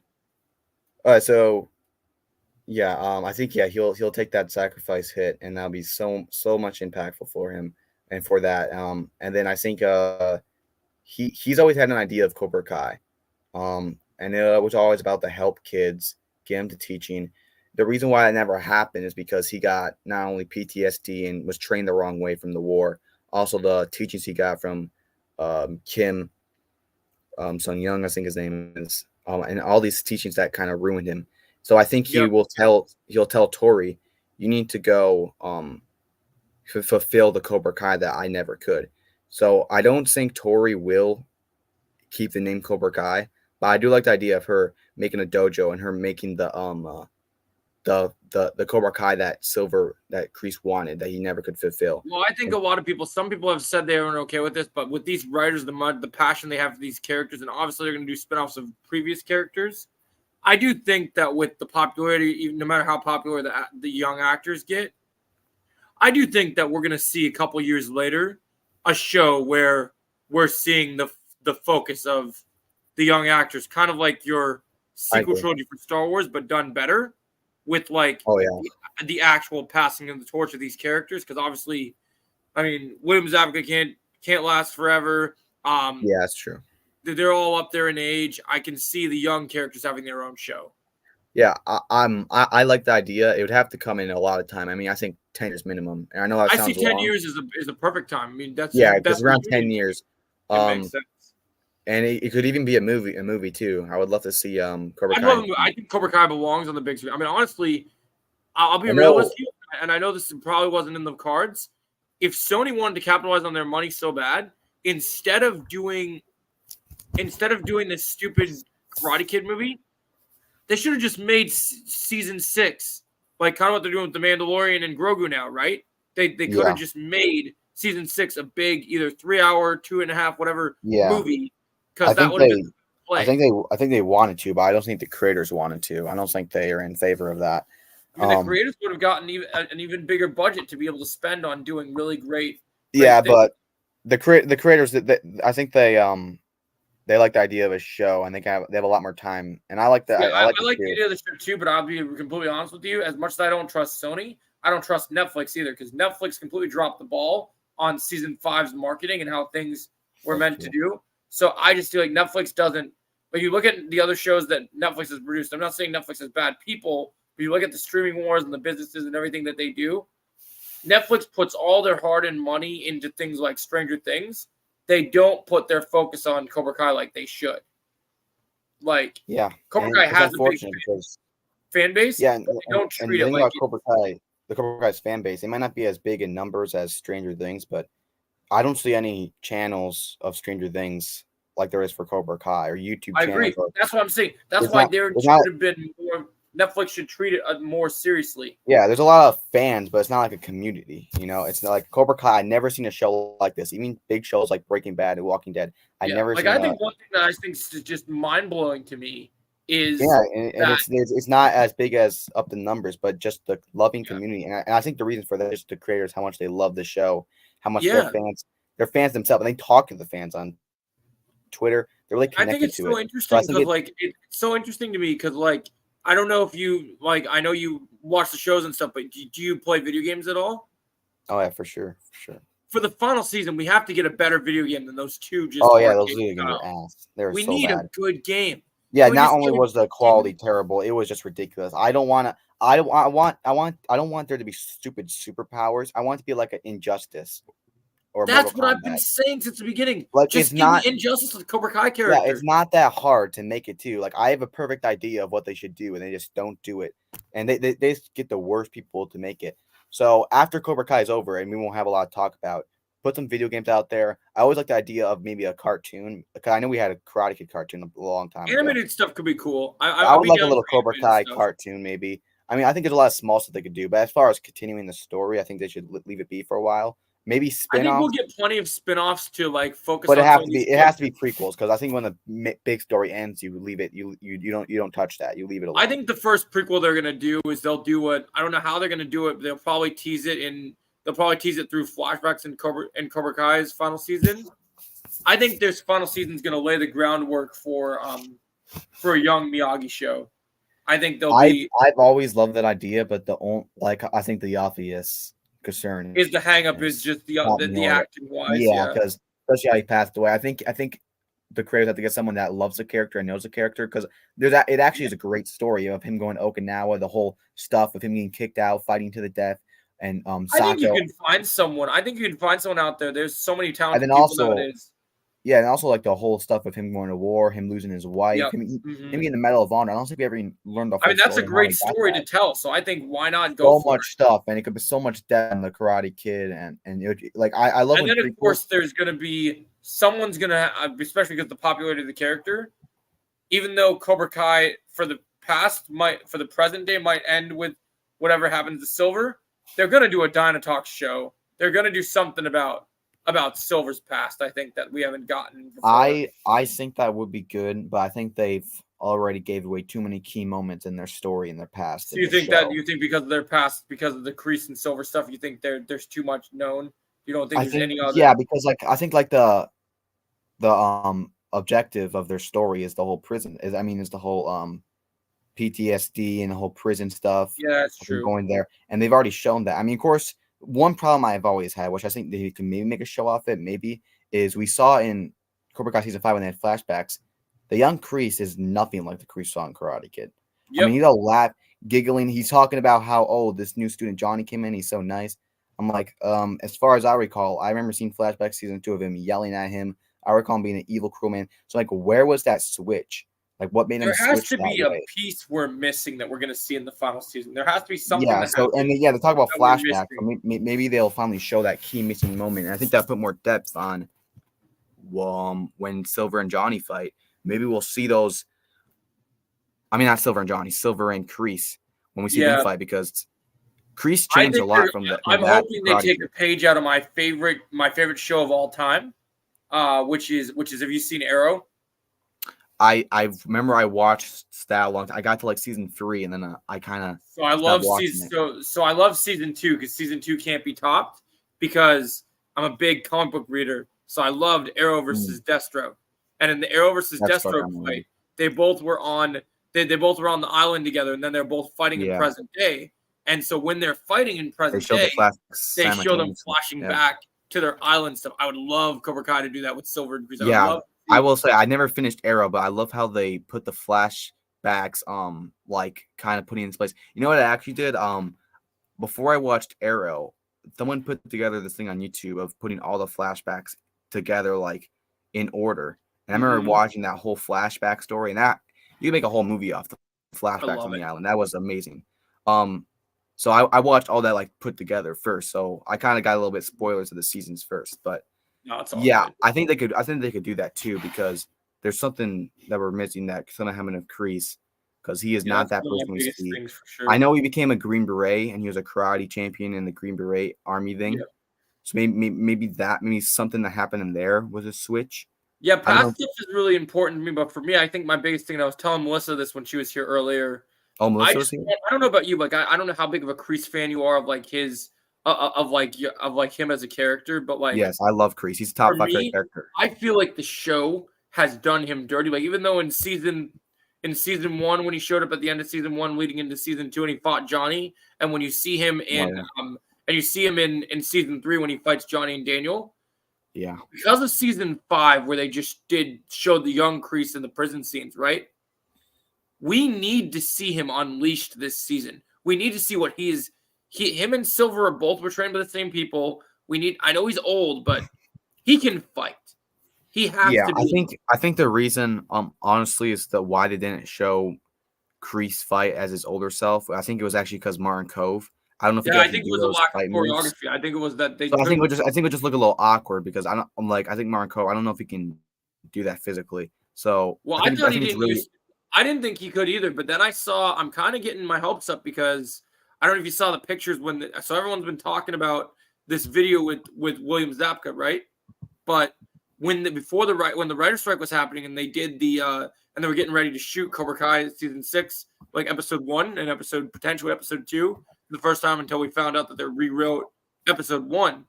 There's a picture I have on my phone. Let's see if I can find it. And it had Morton Cove with boxing gloves on. Yeah, and I think he was at will the same definitely have a dojo fight. with Johnny. I think he'll have a fight scene, but I think there's a limit where you can go with it because there's a lot of scenes where they didn't show it. Because remember that one fight where they show it, there was fights off screen, like the Amara, what was his name? The 2 big bodyguards that came in the dojo. We didn't see that fight on screen. There's a lot of fights we don't see on screen, and I think it's because his age. But I think I think this season they have to have scenes where we see him fight, and maybe it won't be as much as like kicks and stuff. But I think Martin Cove could do something. I think there's some combos he can do. I think there's limitations, but I think I don't think he can do things like fancy things like Johnny and Silver. Yeah, like what's like the turnaround kick Silver does. Yeah, but if he was if Kreese is, he's a legendary fighter. He's very skilled. He seems to me like almost like a Chris Redfield. Like he could have more of a if you ever played Resident Evil, he could have like really strong hand-to-hand combos with like. Yeah, I think his skills doesn't come from like fancy kicks or anything. I think it comes from like brutal punches, like stuff like that, like really hard. But if he does do kicks, I could see him doing simple ones. Like I could see him do just basic military round kicks. And then I could see him do like, I think even for him, even though they are tough to perform, even at his age, I think if you train yourself well enough and you took the time, as long as it's not a full-on fancy one, I think he can still sidekick pretty well. I think he could probably do a decent sidekick still. And obviously you could bring in if there's some moves that you want in that you can't do, you can always do a stunt double too. That could work too. And I'm fine with that. I just think we need to see. I just think so. One, when Kreese is training the students, one of my biggest pet peeves of Kreese, as all the teachers that we've seen with the seasons, everyone steps in with their students except for Kreese. We need to see Kreese train these killers and see them get good. Like, so to me, I need to see Kreese not only show training, but also I need to see him as a physical threat. He needs to actually fight people. So that's the other thing I see as a thing for sure. Yeah, I agree. But yeah, I probably will be heading out now. But no worries, I'll probably wrap it soon anyway. That's all good. It was good for you to come in, man. I'm glad we got to chat. Sure. Yeah, I should definitely try to get you on my channel one time. Anytime, man. Just let me know. I'm down. You come on to the podcast. I do Cobra Kai Network. I do that every Tuesday. I've been doing that for almost 2 years now. Yeah, and you do that every Tuesday? Okay. Yeah, around Tuesday night. I think I do it around 8-9 p.m. What do you use to stream? Do you use StreamYards or what do you use? I use StreamYard, yeah. Okay, perfect. Well then, wait, do you have Instagram? I do. I do have Instagram. Let me give you a. Yeah, I'll give you. I got my thing. Let me see what I got. Oh yeah, thanks for doing that. Yeah, I should be called. I'm gonna check this for my Instagram. My Instagram on here. I've had multiple different account stuff for Instagram. What do I got for Instagram? Let me see. I should be. Where is it? I think I'm under. Where's my stuff? My profile. Let's go here. It looks like I'm under Darth Yoda 93. Looks like on Instagram. So okay, let me try to get that follow. Yeah, you should find that one because I think that's the one that I'm on right now. I haven't posted on there in a while, but I communicate there. I use Twitter. I'm kind of all over. Oh, is it the Darfy? Oh yeah, I see it. Darth Yoda 93 with my logo that I had on there. Okay, I gave that a follow, so you can message me on there if you want. Yeah, let me see. Did I get a follow request? I'm not seeing. Let's go back to refresh. If it doesn't work, you could try to follow me too, because I know sometimes it takes a while. Yes, I'm refreshing my Instagram just in case. If you don't see it, my username is just Cobra Kai Karate YT. Okay, so Cobra Kai Karate YT. Oh, I got a notification. So that should be from you, I'm going to guess. Loading up. Yep, there it is. Follow back. I do some Instagram lives too sometimes. Those usually go pretty wild. I've had some pretty crazy stuff on I there. don't know if I've done Instagram live before, but yeah, no, yeah, I'm down for whenever. So yeah, Tuesdays. So you're live every Tuesday then? Yeah, every Tuesday. I sometimes throw in a couple of random lives, but usually it's pretty just every Tuesday. I've been Whenever doing you go that. live, my schedule is pretty flexible. So I work during the day, so I get I get home at around 12:15 p.m. Because we're living in the same time zone, so you'll understand it's the same time. So I get home around noon, and then well, I always do them at nighttime. I do think so. Even though I work, that's what's funny. Even though I work early in the day, I don't feel like it's really weird. Even though I might lose out on sleep, I like to be up later for some reason. Same. Yeah, I need to fix my sleep schedule. So I just it's hard for me to go to sleep right away. So I literally so I prefer to do things at night. So my nights are definitely free. And what's great about Tuesdays is that I have to go to work on Wednesdays. I'm usually off all Tuesdays. So I usually am just at home working on content. And as you've probably seen with my YouTube channel, I am not just Cobra Kai exclusive. So when Cobra Kai ends, I'm gonna be fine. I got plenty of things to talk about. Yeah, same for me. When Cobra Kai ends, I will go to pop culture, and I already do that on my Cobra Kai Network podcast. I don't really talk about Cobra Kai. Honestly, if you watch our lives, we barely talk about it. We're really talking about anything. We're just talking about sports, talking about all movies. That's great. Watching some and usually the people that come on are my buddies that have been coming on for a long time. And yet I know Cobra Kai World comes on, Cobra Kai Zone. And then I know Tristan. I don't know. I don't know if he's been in your chat, but he goes on a lot of channels too. Yeah, I've known before you, the last person I met that's a Cobra Kai content creator that I got to talk about. I had one run-in with Drew, but we don't talk very often. Here's a little piece of trivia that I don't know if you know. That's kind of cool how I met Drew. One of my friends is a mod one of Drew's streams, and he told Drew that I'm actually because I didn't know how long the writer's strike was going to be and a bunch of things, just like many people do. My content is not just me going home and like making a video about what other people are doing. As a content creator, I make actual content myself, right? So like obviously I make like videos about theories and things I do, but when I mean I make content myself, and I mean I love movies, I love TV shows, right? So I write scripts just like for my videos.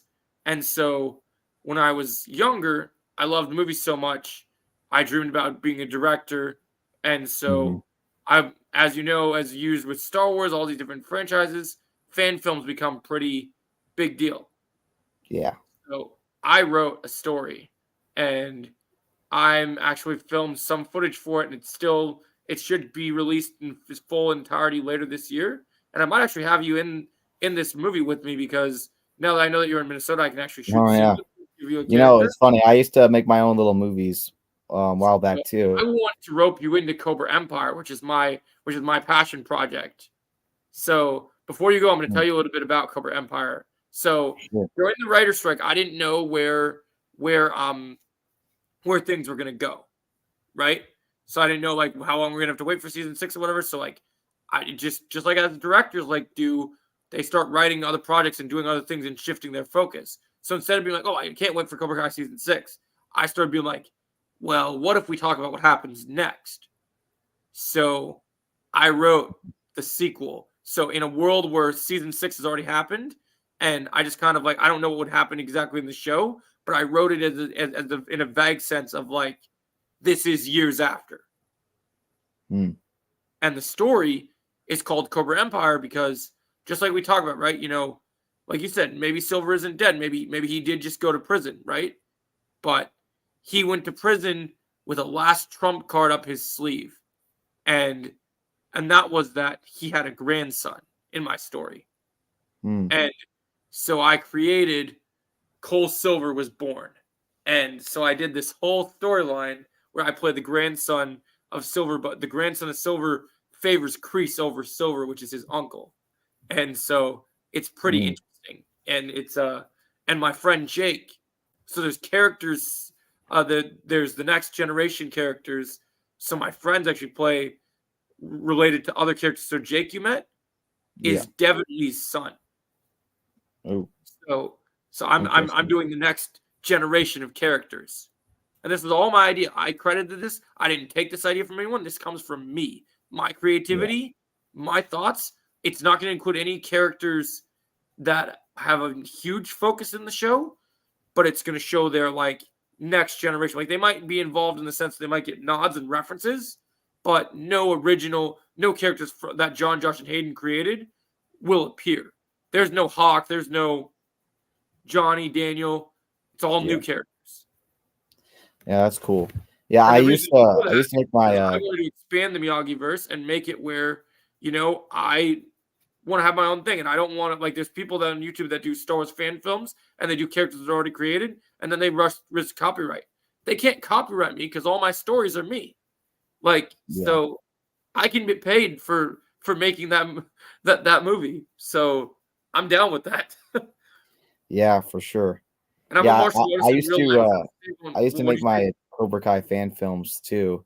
I remember I made one. I haven't made them for a while, but I made a Terry Silver Slips on Ice. That's cool. It was more of a comedy. I played Silver. I had the white wig, and in one scene it was really slippery out, as you know, Minnesota. It's freaking ice all over.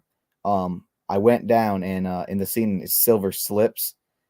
It all ties into this weird thing. I won't go into as a story line person, I actually, just like many directors, shift focus and they do reshoots, right? And rewrites of scripts. I actually am curious because you said that you like actually like doing fan films and stuff, and that you've played Silver like in like fan films and stuff. I'm curious to know, because I'm considering when I made my film, I built it on the idea of Silver, like being the grandson of Silver. But personally, in terms of like my passions and characters I'd rather be related to or engage with, I personally am thinking about rewriting the script and making me connected more to Mike Barnes than Silver, because I think there's more interesting stories to tell there. Yeah. You know what I mean? So so I'm curious because I might take my Cole Silver character and transfer it over to someone else. So if you're interested in being a part of the movie, I can certainly find a couple. If there's a role that you're interested in, I can find some good roles for you. I'll let you have your pick. So is there anyone you want to be related to? What'd you say? Depends. Yeah, it depends. I have to see. I have a pretty busy year. I don't even have my permit yet. I would have to get that. No worries. I mean, I can always come to you too. I have my own set of wheels and stuff for filming and stuff, and I have my own crew. I'm open. I'm definitely open to it. I mean, I'm not like I'm just trying to get more people involved. I remember I used to do my own, like back 2020 coronavirus lockdown. Me and my sister made like 2-hour long films, and I would write scripts for hours. I would make sequels, prequels. I was so invested into it. I kind of stopped in recent years. So as someone who obviously does fan films and loves Cobra Kai, are you trained? Are you trained in martial arts? Like, have you done martial arts? I did a little bit of karate a while back, and I did go to an MMA boxing camp one time, but I wouldn't consider myself. What belt were you in karate? I don't remember. I was pretty young. It was more of just basic training. It wasn't any like real, I would say, karate training, but I would say I know kind of the basics of martial arts. I've never been too big into it. I do want to get more involved in it. I do want to get more. You would like proper training in some of those things. Yeah, I mean, I would say I know the pretty basics. The kicks, the punches, all that stuff. I would say I think I know more about boxing than karate, but karate is definitely interesting. I do want to get more involved in martial arts later in years. Very good idea to do. I'm a red belt in karate. I actually had class before coming here. I have class it's kind of crazy doing. By the time Cobra Kai season 6 comes out, I will probably be testing for my black belt in karate. Wow, that's awesome. Crazy, yeah. So it's kind of cool that the last season's going to come out, and then I'm probably going to be eclipsing Miguel and Robbie and all of them because it didn't take me. I didn't get my black belt in one season. It took me 3-4 years to get it. That's true. Yeah. You know what's his name? The Burt actor is actually a black belt in karate. I still think that in season 6, I know that they joke a lot, but I'd love to see something serious from Burt in the final season. Yeah, because the actor is definitely highly trained, so it would be pretty cool. I think they should. I also hope that Dimitri gets some wins this season. I want to see Dimitri gets really skilled, and they joke with him a lot. But it's time for Dimitri to be awesome, man. I need to see some awesome Dimitri. Yeah, for sure. Yeah, but you gotta go now, right? Oh no, it's fine. I was just asking. I don't know if you want to talk about it off stream but what part of Minnesota you said you live in again? Eden Prairie. How do you spell that? Eden Prairie is E. Let me see if I can find the correct spelling for it. I want to see how. It's not too bad. I've been. I actually, fun fact for you, I actually used to live in Rochester for a while. It's a great I place. normally don't go there because my ex-girlfriend used to lives there, and I don't like or ex-fiance, I should say. Now I have a new fiance. So Eden Prairie is EDEN, and then Prairie is PRAIRRIE. Yeah. But yeah, I used to live there. I didn't like it that much, but if I had friends in that area, I would definitely go down there to do things and stuff. There's a lot of landscape stuff. I'd like to be there because there's great locations to shoot my movie on, which is really cool. Yeah, a lot of great buildings. They got I don't know what that great huge hotel, that great Golden Tower. That's pretty cool. They have Mayo Clinic down there too. You know, Sylvester Stallone's brother came down there. That's pretty cool. Stallone. That's super cool. So have you met paid to meet any celebrities at any conventions or anything? I haven't. They don't really come here too much. I've gone other places to meet people. Yeah. I really want to save my money. Cool. I'll show you something cool. Give me a second. I'm gonna grab something for you.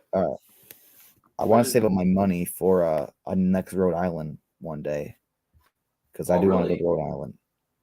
Because I know Rhode Island, a lot of the Cobra Kai actors go there. Oh, they go to Rhode Island? Yeah, I had a couple of my friends go down there too. It would definitely be awesome. I see. So you're at Minneapolis. Yeah, not too bad. I went down to Minneapolis. I'm not the biggest fan of Minneapolis. Really? Well, you had some problems over there? No, not like problems with me, but just as an observation, I don't really like it too much. It just seems a lot of criminals, loud music all the time. Especially you go by the frat houses. It's terrible there. Yeah, there is definitely a lot of that. I do not disagree. Oh, where is this? Just had this picture. I hope it didn't fall. Oh, there it is. I found it. So I'm going to show you two things that are on stream. So I told you I was a black belt in karate, but what I did not tell you is I actually do, because if to be a martial artist, you have to know more than one style. Yeah. So Johnny and Daniel, you got to have your yin and your yang, right? Yeah. So I'm also certified in a martial art called Krav Maga. And that was and that one I actually assistant teach in. I actually am credited. I'm skilled enough where karate takes years to master, where this technique, when you get really good at the techniques that you do, because it's used for the street, like you said, it's a scary place, right? So I'm trained in a martial art where the priority is someone has a gun, you take it from them, and you beat the living crap out of them. Yeah. And so I have the certificate that says, they won't even show me on the thing. Oh, there it is. So it's a Krav Maga certificate, and it says certification level 1. The green screen's making me look weird. See if I can do it. So it looks like this. It's pretty cool. It even has a picture of a guy defending with a knife, which is really cool. That's nice. It shows you how to do takedowns. And so Krav is real. If anyone ever questions, I've done videos, and if anyone ever questions a martial art, like if it will work in the real world. Like karate is awesome, but a lot of the stuff you see in Cobra Kai, like Daniel beating hockey players with karate techniques, that doesn't always happen. Yeah. But like this stuff works. Like I had to do a test where in the test I literally had to disarm like 5 people that had knives and guns, and it was crazy. So speaking of celebrity, here's a photo of me and Ray Park, who played Darth Maul, and then Sam Witwer at Star Wars Celebration in Chicago. Oh, nice. That was one of my prized possessions. That's awesome. So yeah, those are cool. Yeah, I definitely want to do one of those meetups one time. I want to go to some new conventions. I would love to. I know they said when Cobra Kai ends that John, Josh, and Hayden said that they want to do more conventions once the show ends. I'm curious to see because I heard a lot of the actors right now. Like, it's me interesting to see what happens in 10 years for them because Miguel's already got a big role in DC now. That's true. I'm sure. I don't know where he'll end up, but I would not be surprised if Tanner ends up in DC as well. Maybe. I mean, I'm surprised that they. I can see it. I'm surprised they haven't got more roles. I mean, even the older people like Ralph and Billy, like they've been acting outstanding. So I don't know if they're waiting until the season's over. All start to get big roles. I think I've done videos about it that they're all going to get big things. Did you know Mary Mauser applied to be the new I did, yeah. The new Lois Lane. Like she didn't get it, but at least she was considered. Like that's still pretty exciting. I think she could still find her place with her skill set and everything. And I think I know where I think Jacob will end up next, though. I'm pretty sure I know what's going to happen to him. So even though he doing Cobra Kai and stuff has been awesome for him, he is a big anime guy, and it sounds like I don't know if you watched the show One Piece on Netflix, like the live action one. No, I'm not really into anime too much. There's the behind the scenes video where he went to the set of One Piece because he loved the anime and stuff because he's such a nerd. And I love Jacob; it's great. And so he has been asking for a while to get to play a character in the second season of One Piece, which will probably come out after Cobra Kai's season 6 is either done or we're still waiting for it to come out. But at least I'll be great for him. I'll be great for him. I would love for him to do that. I think because it seems like that's where he wants to be. He could get in other roles, but it seems like he'd love to be on that show. It seems like it will be easy for him to jump from one Netflix show to the next Netflix show. Yeah. Where I see Sholo, continue to play Blue Beetle like they're saying in the new movies. I think Tanner's had other movies he did in between doing Cobra Kai, so like nothing big, but he has other roles. We know that like when he outside of choreography, he did really take his martial arts training to the next level. So he could fit in a lot of franchises with those skills. Yeah, I also saw that Sholo was doing a movie with Al Pacino. Like I said, Sholo's busy. He's been doing a lot of stuff. He likes to do things. He's ready for what's next after Cobra Kai. Yeah, and I know not even but Blue Beetle definitely put his name a lot more out there. That was a big movie, and I think Blue Beetle's a little generic superhero, but I enjoyed it. I mean, I enjoyed it because I got to see my boy. Exactly. As a biased Cobra Kai fan, I love to see that. I mean, just seeing Sholo on the big screen was a bit surreal, because it was a little bit weird to try to see him as a different character. I'm so used to seeing him as Miguel, but it was nice. I won't lie, man. Because it'd be cool to see those two actors interact again. I would not mind if Tanner became Nightwing teaming up with Batman. I would not mind to see him team up with Sholo again and join. Yeah, I've always think some fan bases, that they go a little overboard with their like Stranger Things, how they say they cast every single Marvel actor being a Stranger Things actor. Now I say, well, yes, there are possibilities, but let's not put anything out there. But I think Tannen Buchanan, even if it's despite not being a Cobra Kai, I mean, putting my personal bias for how much I love him and his acting, I still think he'd be great for that. That would be awesome. I think he's a great fit. There's probably a lot of other guys too that could work out there, but I think he is definitely in contention. I mean, I think the fact that I think Blue Beetle is connected to the Teen Titans, and having him be a member of the Teen Titans and having them both connect would be great. It'd be great to see the two of them work together. And they definitely already have chemistry too, so there's some chemistry they want to put together. It's already built in there between those two actors. And I mean, the fact that they were already talking to Mary Mauser for something like Lois, that means the foot's in the door, and they already got Shiloh. I would bet that Shiloh's in James Gunn's ear, like, hey, I got people for you if you want to. We're definitely going to see more Cobra Kai. Yeah, I mean, their acting skill is undeniably good. I mean, if you look at their acting, it's so really good. I mean, I watch a lot of movies, a lot of TV shows from different places, different times. So it's not just like a personal bias. Like, Oz truly amazing at what they've done. That's the thing that people never understand about being YouTube content creators. I watch so many of these people get so many subscribers that like they just fan cast people just because they want to fan cast people. Yeah, they're not objective at all. They really biased. Yeah, but like you and I, we know our stuff, and we're looking at like literally we think these people would be perfect for these roles. Like like if I was James Gunn, like all of these Cobra Kai actors I'm watching, I mean they're all in consideration.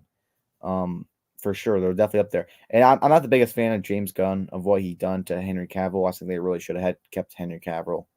Well, do you know the real story of what happened though? I do know the real story that it was not his attention and it was something, but I still think he owes that to the fans because even if it was not his, it was his will for Henry Cavill to be the Superman, but the fans are still under the impression that he's gonna be the next Superman after the whole thing of Black Adam. Like I said, I know that was not his thing, but he owes that to the fans now. What you got to understand though is that I don't know if anyone ever told you this, but like Warner Brothers as a company, the people that were working at DC Studios and were doing the things when they made Black Adam and all these other movies. Yeah. I even heard this from record. I don't know if I can get legitimate writing on it or how I can find it, but did you know when they did Black Adam, there was no contract for Cavill coming back and continuing his role.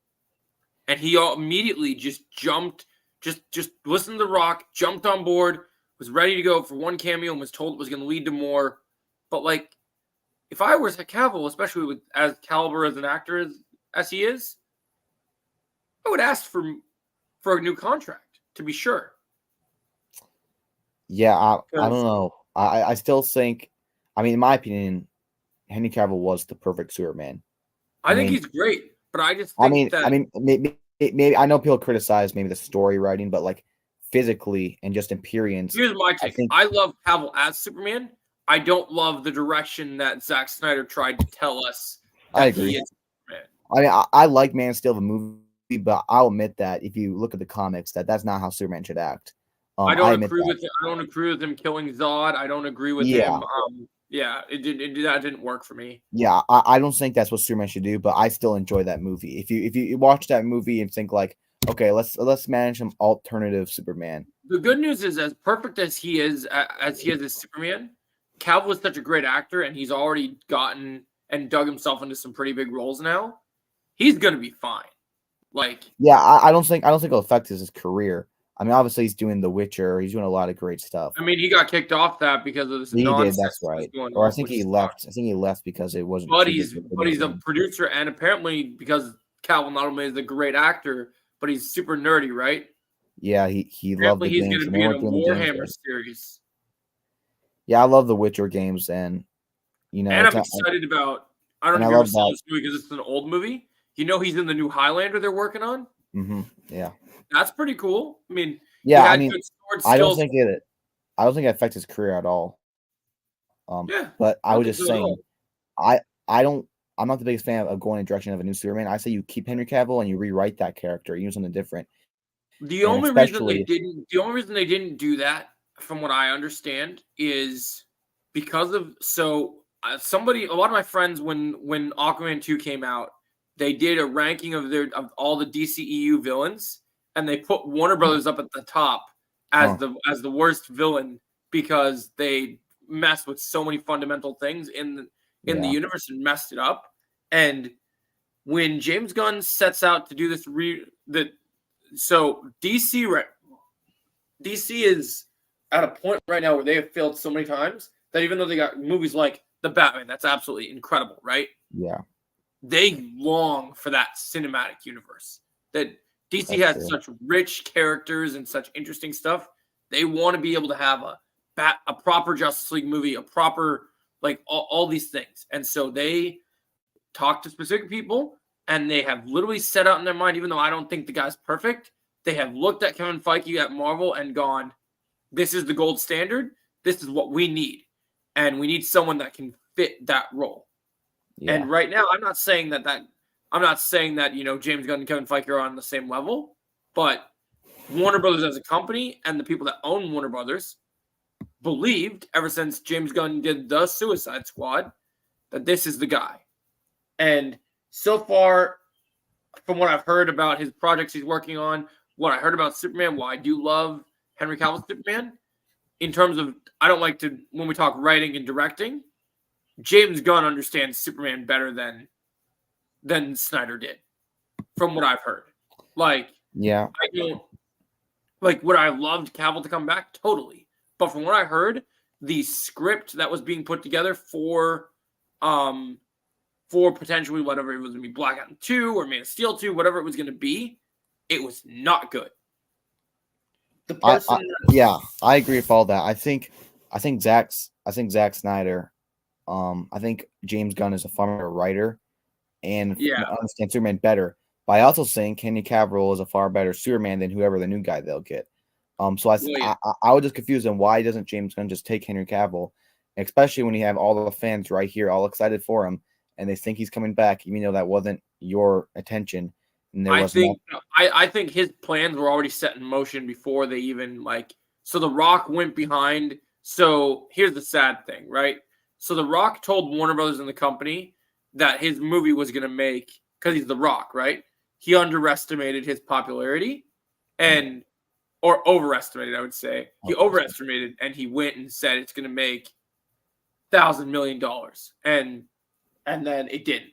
And then what happened is, even though that end credit scene made a huge uproar, I think at the time we had the whole situation with Patty Jenkins was supposed to make Wonder Woman 3, and the script came out to Warner Bros. It was horrible. And so DC was going and looking at all these scripts and doing all these things. And I think they turned in the draft for Black Adam 2. And because of the damage that was done from Black Adam, and even maybe Man of Steel stuff, they didn't feel, as much as people wanted to see more of Cavill, nobody was really gunning for more Black Adam with The Rock. And because of that, unfortunately, Cavill had to be a catalyst. Now, if they would have brought back Henry Cavill for a different way and not in Black Adam, and there was another reason to bring him in as Superman, it would have worked. Now, the only thing I could say, this is the only thing that I think is going to be really causing the issue is, with Marvel, the reason they got their lightning in the bottle is that they had their Iron Man, their Captain America, their Thor, right? That's their Marvel Trinity. That's the people they need that own that universe, that make that universe make sense when they need them. That's why Endgame, that's why Infinity War, that's why those movies are successful. It's because of those characters. And so DC's always had Batman, Superman, and Wonder Woman. They're getting a new Batman. It's not going to be Robert Pattinson because Matt Reeves wants to do his own thing, and this Batman has a son, which means he'll be older than the Pattinson universe. And they're going to have a new Wonder Woman. It's not going to be Gal Gadot. So if they brought Cavill in, as much as we want it to happen, how would Cavill act with these new people? It just would be interesting to see. I think you can make the argument, I still think it's because I think when they were making their plans, James Gunn's plans were, as I said, DC really liked what he did with the Suicide Squad and Peacemaker. So I think, a lot of times in Hollywood, when the public knows about something, we're finding out about maybe the day of this on this month, right? But I think that plan already happened. It just wasn't announced. So I think when The Rock went and did his Black Adam thing, you have to remember before James Gunn went and did Guardians 3, he was already, after doing the Suicide Squad, he was being celebrated over at DC, which is why he did Peacemaker. And then he got more celebrated, and then they started realizing you needed a position of power over at this company. And so I think what happened is he was already in the doors, and he was talking about different things with people. And then on the other doors, people were trying to figure out what to do with their falling apart universe. And then somehow the falling apart universe became the idea that we just need a complete reboot. And, well, not complete reboot, because there's going to be some things that stay over, but it's mostly a reboot. And I think I think it would have been hard because, you know, you had such good chemistry between Affleck and Henry. I don't know how Henry would have worked with the new Batman. I think that would have been hard. Yeah, I think I think I do agree that they should have done a whole reboot because the whole thing was just it was just a dumpster fire. But and yeah, you really have to reestablish your whole thing because, like you said, with MCU and Marvel and how that worked, because it was all correlated. They all knew what they're gonna do. They had their certain guys, and DC tried to do that. I mean, they saw the hype of Marvel and they wanted to have that franchise, and they failed. What I want is I understand they want a franchise. I just don't want them to be like Marvel because, in my opinion, and I don't know, they got to go on their own route. They can't talk about Cobra Kai, but I think that personally, the Infinity Saga was great. There's a couple of movies that stand. There's a couple of shows that are good. The Netflix stuff is good now, and especially now that's being incorporated into Disney Plus. But I don't know what's going on at Marvel, man. But Marvel, it's not what it used to be. Yeah, I honestly stopped watching Marvel after She-Hulk, if I'm being honest. I don't blame you. I mean, I stuck it out because there's no characters I like. I stuck it out because there's no characters I love. Like, I still, despite She-Hulk being She-Hulk, I needed to see where Marvel takes Daredevil because he's my favorite Marvel character. Yeah, same. Daredevil and Punisher. Punisher is my favorite. And I gotta say, man, I'm pretty happy with what they're doing with that character so far. Yeah, I know he's an Echo. I haven't watched that 7 minutes. Just watch that 7 minutes. It's all you need, man. It's glorious. Yes, I will. I did not like him in She-Hulk. I'll say that. It's different than She-Hulk. He has a new suit. Got that Disney Plus money now. So he got that nasty mustard looking suit off him.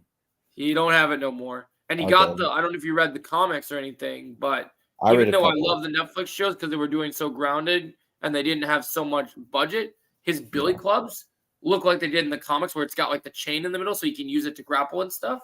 So nice. They upgraded his stuff. Yeah, I'll definitely I don't have Disney Plus anymore. I actually canceled it.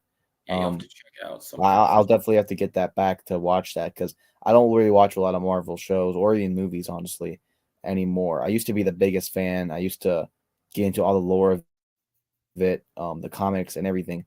I would say the only Marvel thing I'm excited for is obviously Deadpool 3. I mean, Wolverine's one of my favorite characters. I'm still a bit worried about it. I can't trust him fully. I'm skeptical about it because I know the director that is doing it has had some really good projects, and I know, but still, I just the way they ended Logan and how they ended that character, and then even if this is a great movie, it has to be something greater than just a fun little movie because like the way they ended Logan. What I heard they're doing, what I heard is that basically, because they introduced this in Spider-Man No Way Home and all that, because we're dealing with time travel, I have a theory, and I haven't made this video yet, but I might make it this week. I think this is the Wolverine from Days of Future Past, and it's not the Wolverine where we go to the Logan timeline. That actually, I think I like that a lot because they were messing around with time travel in Days of Future Past. And by the way, Days of Future Past. I love X-Men. This might be a bit of a hot take, but I take that over Infinity War and Endgame. I love that movie. No, I agree. You know, there's actually some personally, there are some Wolverine's one of my favorite characters. So I would say that I love some of the X-Men movies even over the MCU movies. Yes. Like I love the X-Men movies. And also, X-Men 1 and 2 are amazing. X-Men 3, I think that's a little overrated. It's obviously not that good. I think it's a little overrated. People hate it a little too much. X-Men Origins Wolverine. That was a bit much. What they did to Deadpool was bad. You know what That I will was say that awful. people That was crap awful. on? People crap on this movie, but I actually quite like this movie. I actually like the You Wolverine. know, I think if you don't take it seriously, you can find enjoyment in it. If you just look at a fun, cheesy comic book movie, I think you'll like it. And honestly, First Class, I'm actually not the biggest fan of that. I thought it was all right. Yeah, I thought all right. People make it a little too much than it is. The Wolverine cameo was the best part. Yes, I agree. That was awesome. He got paid a lot for that one line. It's so good. The 2013 Wolverine. For me, even though people 2013, don't love 2013, 2013 Wolverine is the most underrated superhero film of all time. That film is amazing. 2013 Wolverine is so good. How it sets up Wolverine and the whole stuff of him going to China, the fight scenes, the ninja fight scenes when he fights the ninjas. You know, it makes me so mad that people don't appreciate that. I have the extended cut of that movie where they have the scene where he gets the mask. Yeah, I love right. that. I've seen that. I love the way they did the Silver Samurai, the fight scene where Wolverine drags him down the thing and then his claws get destroyed. And you have to take the samurai sword. It was so badass. Besides the final fight, it gets a little weirder at the final. It's a bit much. Yeah. And then obviously when Professor X comes back and they still have not explained how he's alive. He's just back now. They haven't explained that, but it is what it is. It's still just awesome. I saw that. Yeah. I paid to see that movie in theaters, and I never regretted it. I thought that was great. Oh yeah, yes. Apocalypse. That was biggest Wolverine. Apocalypse. Hated Apocalypse. Hated Apocalypse. Yeah, Apocalypse wasn't good. Dark Phoenix wasn't good. Yeah, Phoenix was awful. New Mutants, I was not a fan of. I liked most of the New Mutants. I had a few issues with it, but for the most part, I thought it was pretty all right. It felt the characters just felt way too generic. They felt like a teenage sitcom. Really. I thought Magic was the best character.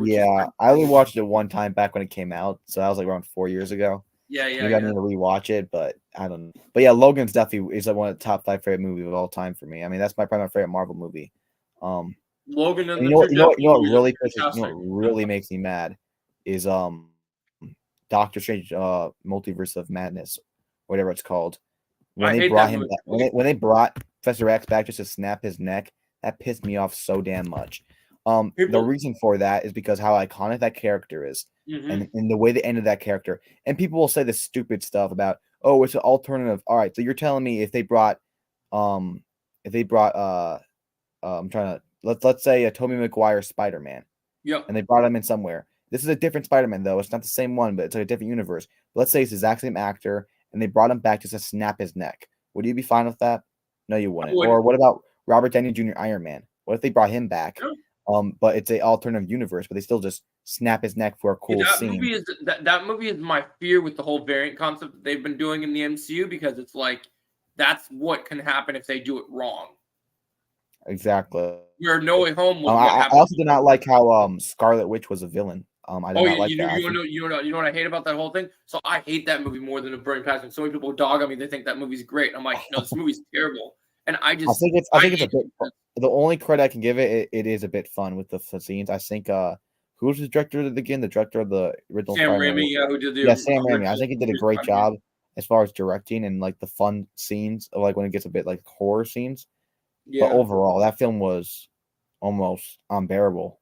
I just wish they would have marketed it. I wish they would have marketed it as a actual like horror movie instead of the multiverse adventure they promised. Because my biggest pet peeve was they promised the multiverse of madness, and we went 2 places. And, yeah. And I was just like, they both don't work at the same time. Like Deadpool 3 already looks way more multiverse than Multiverse of Madness was. Yeah. I'm really excited for that.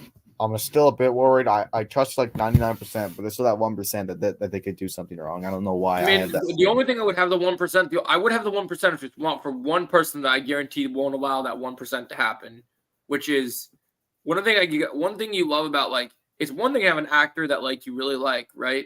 But like, you look at all the Deadpool films, you can hire whatever director you want, but that movie belongs to Ryan Reynolds. Ryan Reynolds. He paid for the first Deadpool movie out of his pockets. He got the first director from the first Deadpool movie fired from the second Deadpool movie because he wanted to make Cable a girl. Mm-hmm. And so they did the whole joke about Keira Knightley playing Cable and like everything. And so they had huge creative differences. So Ryan Reynolds owns that franchise. He owns it. Yeah, with Deadpool, I actually I only see Deadpool. I never seen Deadpool 2. I only see Deadpool 1. So I probably need to check out that second one. Deadpool 2 is awesome. But yeah, I love the first one. It was hilarious, the action and just the improv that Ryan Reynolds brings to that character. The second movie has some dark moments. It's pretty interesting. It's good story beats, but then there's still that great comedy. Yeah, and then there's also like some pretty big surprises for like X-Men fans. There's some cool cameos that are unexpected. Oh, I do know there was that cameo of the young X-Men. I do know that they did something like that. I definitely seen clips of it. You know Juggernaut's in it, right? Yeah, I didn't know Juggernaut. Yeah, I know a lot about it. I just never fully sat down and watched it. I gotta do that one day. Yeah, but Deadpool, I'll definitely watch it before Deadpool 3, but that probably won't come out till what, 25? So it'll be a while. 2025 will be a great year for movies, video games. You know, GTA 6 comes out. Deadpool, maybe Stranger Things season 5. A lot of great things come out 2025. Yeah. So it's gonna be a great year, and that's also the year I think I'll start going to the pop culture. So I'll enter the pop culture around the right time, with my YouTube videos because when Cobra Kai ends, you and I should establish, since we seem to get along quite a bit, we should establish a pop culture project to work on. I think. For sure. Yeah, I mean, I've always loved talking to other movie fans and stuff because me, you know, I kind of live in the middle of nowhere. Like I live in the woods, kind of like country. Yeah.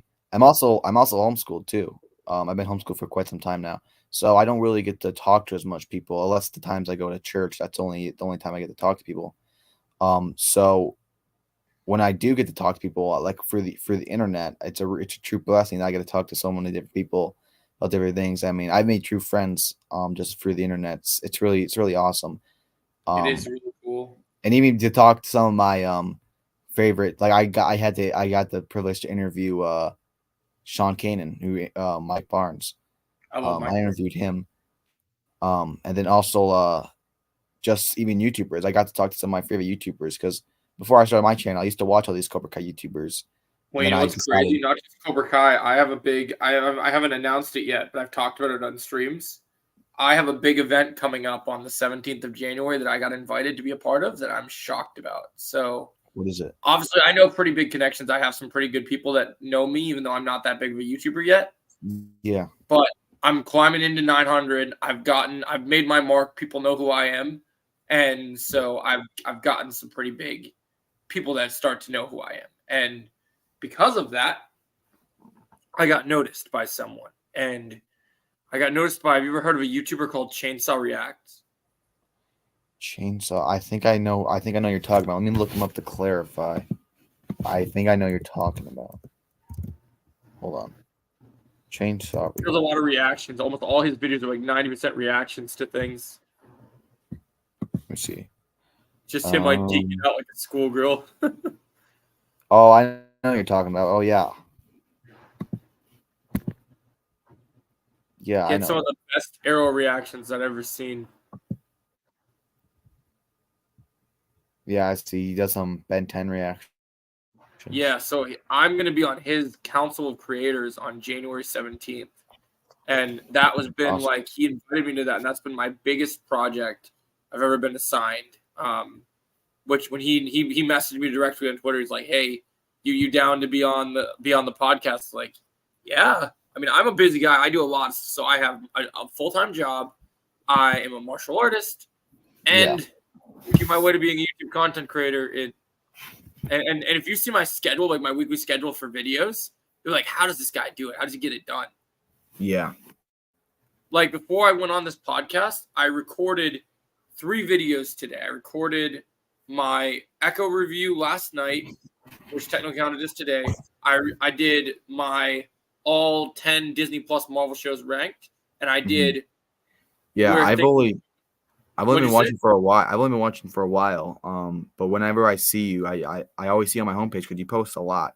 So I definitely respect the grind. It kind of reminds me of me last year. I used to post like so much. I was so dedicated. The only reason I don't post ads, like I'm just trying to hit YouTube almost like I'm a streaming service myself, right? If you want to get the most out of your experience, just like with martial arts, right? You never stop that grind, right? Yeah. Black belts are just white belts that didn't quit. My instructor always says. So I'm the same way with YouTube. I just don't stop. And and even though I have to get up early for work, I just have so much passion in my heart and so much love for pop culture. Well, that's amazing. When I want to talk about things, I can't stop. I can't contain myself. Like, yeah, that's great. I think if you keep going down that route, you'll get a lot of great success. That's my plan. I mean, one of the other cool things that people really know me for is what's really cool is I didn't used to do live streams. Like I used to just do live streams, like play video games with people and stuff. And that's when I built my community on, hey, let's play games today. We're playing Fortnite tonight. Or let's do this. And that's always how I just became. Became the game streamer. Yeah, and people liked streaming games with me. Oh yeah, I have a second channel where I do some live streams where I I didn't want to do that. I didn't want to do that. I wanted to put everything on one channel because I wanted people to like feel like that they could just talk to me about anything. Like, I want to just be like, one day they'll wake up and like, it's the Cobra Kai channel. I was like, oh wait, he's talking about Star Wars? Cool. Oh, he's talking about this? That's awesome. And he's got his own projects? Like, great. Yeah, so, I think I definitely like that. But for the way I like to do it, I like to keep it one thing for me. Because I think it's if I did everything I liked on one thing, then I think not everyone likes what I like. So that I think I tried to do that in my earlier YouTuber days. It just didn't work out so well. I have a lot of YouTube channels. I have a Stallone YouTube channel where I talk about Rocky and Rambo. I have a music channel where I play guitar, piano, all that stuff. I got a sports channel where I talk about NFL, NBA. I'm with my friends. And obviously I got my gaming channel too. I don't go on there too much, but when I do, I definitely have a lot of fun playing Madden, Fortnite, all that great stuff. Yeah, I wanted to appease. I really wanted. So I'll tell you my testimony, my story. Okay, so I founded my channel in 2020, and when I founded it, I watched The Mandalorian season 2. Great season. And so my first thing I did right before I was getting close to discovering Cobra Kai and doing all the cool things. So I didn't discover Cobra Kai until I hit Netflix the first time. And Cobra Kai helped me through a very tough time in my life where I was in a very rough mental state. Yeah. And so YouTube's kind of helped me with that too. And so I did one of the ways like that it started out was. So I watched Mandalorian season 2, and what happened is, like you said, you hadn't seen all the Star Wars stuff. You watched some of it, right? I was I've seen most of it besides the animated stuff. I haven't seen all that. Besides, I've seen all the Clone Wars, not Rebels. That's nice. I was outraged by the sequel trilogy of Star Wars. So one of my first YouTube channels didn't hit very well, but I watched it. I made a review for Last Jedi, and actually, when I did it, I actually had a very positive review for it. Like, it was actually, like, something, like, I said nice things about it, I think, because I was just on the hype. Like, I got out of a new Star Wars movie, right? Yeah. And then as time went on, I started feeling more myself and realized, like, oh, this isn't right. So I think I ended up, I think I might still have that video on the channel, but it's buried, like, deep behind the stuff. And I made a new review, like a revised review. It did really well.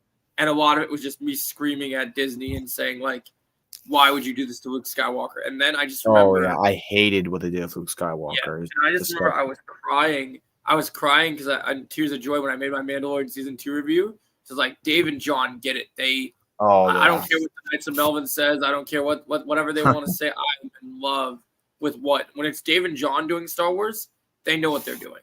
And it's what was your thing with Knights? I know you made that pause. Well, what happened with you guys? So they wanted me to join their group, and my friend didn't like them because they were coming off very toxic, and so they had actually. I was invited to some like award ceremony where their whole thing is they hate on people that like Disney Star Wars. For sure, yeah. And so I was told to go to their stream, and I listened to like about 5 minutes of their stream, and they awarded me as an Ahsoka show shill, which is I like something that apparently I'm not supposed Yeah, to they like. say that a lot. Disney shill. I hear that. Yeah. And so they came to my watch party site. So one of the other things I love doing on this channel is, like, you see these live streams. Whenever a new show comes out, I like to watch with the audience. I like to watch shows with people. Yeah. So I did that for the Ahsoka show from the week-to-week episode that they released. And I was having pizza, chilling. At first, we were really cool, and they kept it really casual. It's super nice. And then the more they realized that I was, because they thought I wasn't a Disney show, and then they started realizing I wasn't, and they started being mean to me and, like, trying to tell me how I should run my channel. I should do this. I should buy a better microphone. I should get a camera, whatever. Which I did do some of those things for my own purposes, but I didn't want to join their stuff when I didn't agree with their vision. Sure. And so they came at me, and I got mad at them because they had said mean things about my fiance and a bunch of other things, and then they said they lied about it and stuff. And then they were like, "Oh, we gave you this great honor. You're an Ahsoka shill." And then when I first talked about it, I was very heated, and I was just very mad that I was being called names. Typical juvenile stuff, right? Yeah. And then when I realized that, I went back and even in my apology said, you know what? I don't care what you guys say. I am what I am, and if I enjoyed something, I'm not going to apologize for it. And yeah, you know what's funny with those guys? They use Disney shill. They're more of a shill than anyone else because they're not open-minded at all. They shill to their own self because the thing is they call us shills. We're not liking this because it's from Disney. We've openly said we do not like the sequel. We just like what we like, and they take it too serious. I actually made a hate video on them, a call-out video on my second channel. It got 1,000 views, and dude, the comments are. If they feel like a demonic cult. They are really strange. Like I've said that too. I've said that too. That's so funny that they're like bow down to the knights, join the Knights of Melvin. Like, what the hell? And yeah, the guys I've offered him to come on my own channel to debate me, and he just refuses that because he hides behind the mask of a voice changer. Every time I post a new Star Wars video, they just call me a Disney show and just like immediately want me to respond to them. They have no life at all. I can't even. They stream certain days, and then all their streams are annoying. The leader doesn't even show his face. He wears some big. He hides behind a mask. Honestly, if I was doing something that low and pathetic, I wouldn't want my face out there either. But yeah, I have my friend. The reason why I got so mad about it is because I have my. I've always known about these guys. He made that weird video on Cobra Kai Kid, saying that he's a fake fan because he watched Cobra Kai before Karate Kid. That was his main argument. No, I love Cobra Kai Kid. I can't stand anyone that was diss Cobra Kai Kid. Yeah, so I remember that, and I used to love. I still love Cobra Kai Kid, but back then I really loved him because he actually is part of the reason I got into Cobra Kai because I stumbled on his channel and then I said, okay, let me check out this show. So I've always had a great respect for him. So that's how I found out about him. But what really made me mad is my friend Cobra Kai Zone. He has a Star Wars channel, Star Wars Zone, and him and my other friend, Multiverse Fandoms, were doing a watch party to Ahsoka episode 1, and he has this thing called an anti-watch party where basically it's just stalking people. What they did is they watched all of our all our streams, and then said bad things behind our back without our permission. That's right. Yeah, I remember that because they just went and watched them, and he just stalked people for an hour. It's so pathetic. And just calling them names. I was literally the same. I was literally on that list too, where they did that to me, and they built up my viewership by trying to actually come and like say things about me and stuff. And I'm like, I don't approve of this. I don't know why you're doing this. Yeah. So after that, I got pretty mad. So I made a call out video just saying how pathetic he is and how because I thought there would be a lot more people talking about this about how weird he is. No one else has. So I'm like, all right, I guess I will. It got 1,000 views. I've wanted to, but I'm concerned about because there's so many of them that know me now. They've come to my channel and they've tried to harass me, but I decided that I'm just not going to back down and I'm not going to let them do anything. So I started my own rebellion actually of building Star Wars fans. I'm doing this new thing. I don't know if I told you, but as much as Cobra Kai is my baby, I want to fight for Star Wars being great and being awesome. And when it's great, I'm going to give it the praise that it deserves, which is in John and Dave's hands. So they came at me when I made a video about the Mandalorian and Grogu movie, and I'm like, I'm excited we're getting a new Star Wars movie that's not the Rey movie. And they're like, you're a Disney shill. I'm like, oh, I like something that I liked. That's fine. That's the opposite of what a shill is. A shill is bowing down to something despite your feelings on it. We're not I ain't bowing down to the mouse. I got like problems with the mouse. we have plenty of problems. I mean, I think Rise of Skywalker's and Last Jedi were the worst things ever. You're more of a shill than us because you won't go into this open minded. You just you hate it before you even watch it. You don't even watch it at all, to be honest. So I don't know how you call us a shill. And even if they won't even watch the stuff that they're complaining about, it's like, what are you doing? I know it's ridiculous. I'm coming after some pretty big YouTubers that I'm surprised hasn't painted a target on my back. I came at you ever heard of the YouTuber Mike Zera? I haven't, no. I made a video a long time ago that did, I think, over 100 or some views. It's probably been more now, but it was this guy. He makes these thumbnails and he talks about like these topics in Star Wars. But all the news, he claims he has all these sources, and everything he talks about is complete. Like, they're fan dreams. They're like, he claims it as real news, but it's fake. And so he makes these thumbnails so people will watch on his videos. And on his videos, he talks very robotic-like, and then like he somehow gets so many views because I guess the algorithm likes him, but his videos are complete bullshit. Like, I don't make a video about something unless I'm being told by a reliable source it's happening or it's rumored. And I emphasize, because I give my community what is real. I'm never going to make something that's completely fake without giving context to what is happening. Like, so it's just ridiculous. Here's some of my comments on my video. I have a couple of good ones that are supportive and a lot of bad ones. This guy says Melvin is the opposite of what people who say if you don't like all Star Wars, you're a fake fan. He's a dick to people who like one part of Star Wars. Okay. Yeah. Then one person says Melvin is my favorite Star Wars YouTuber. I've been watching him since he had 400 subs. That's all I said. Then someone says a Star Wars YouTuber. He doesn't understand. You call him pathetic. You should go look in the mirror. Okay. And then they always say this weird thing. They say you are a hashtag Ray boy and a hashtag sequel lover. I don't know why they use hashtags and why they just copy what he says. They have no originality. And then someone says, love Melvin. He's freaking hilarious. Hashtag big mad. Hashtag triggered. Hashtag ophetic. I don't know what ophetic means. Yeah, they use that word all the time. I don't know what it means. I have no. Someone says, stalking, LOL. You do deserve, kid, to real stalking victims. I don't know what that means either. He says, Melvin is a truth seeker. I don't know what that means either. Someone says, just you wait, boy. I don't know if he's trying to scare me there.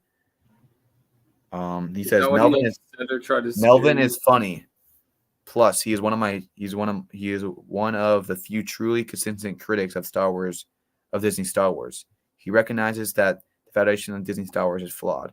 Therefore, everything built on top of that is also bad. There's a difference between flawed and absolutely hating everything and saying that. Yeah, and what I said of him, and I agree with him on that, but there is no need to insult people for liking a show and stalking people's lives for hours. And making people cry and hiding behind stuff like is not cool. He doesn't even do it as a man. He hides behind a mask. And he uses a voice changer too.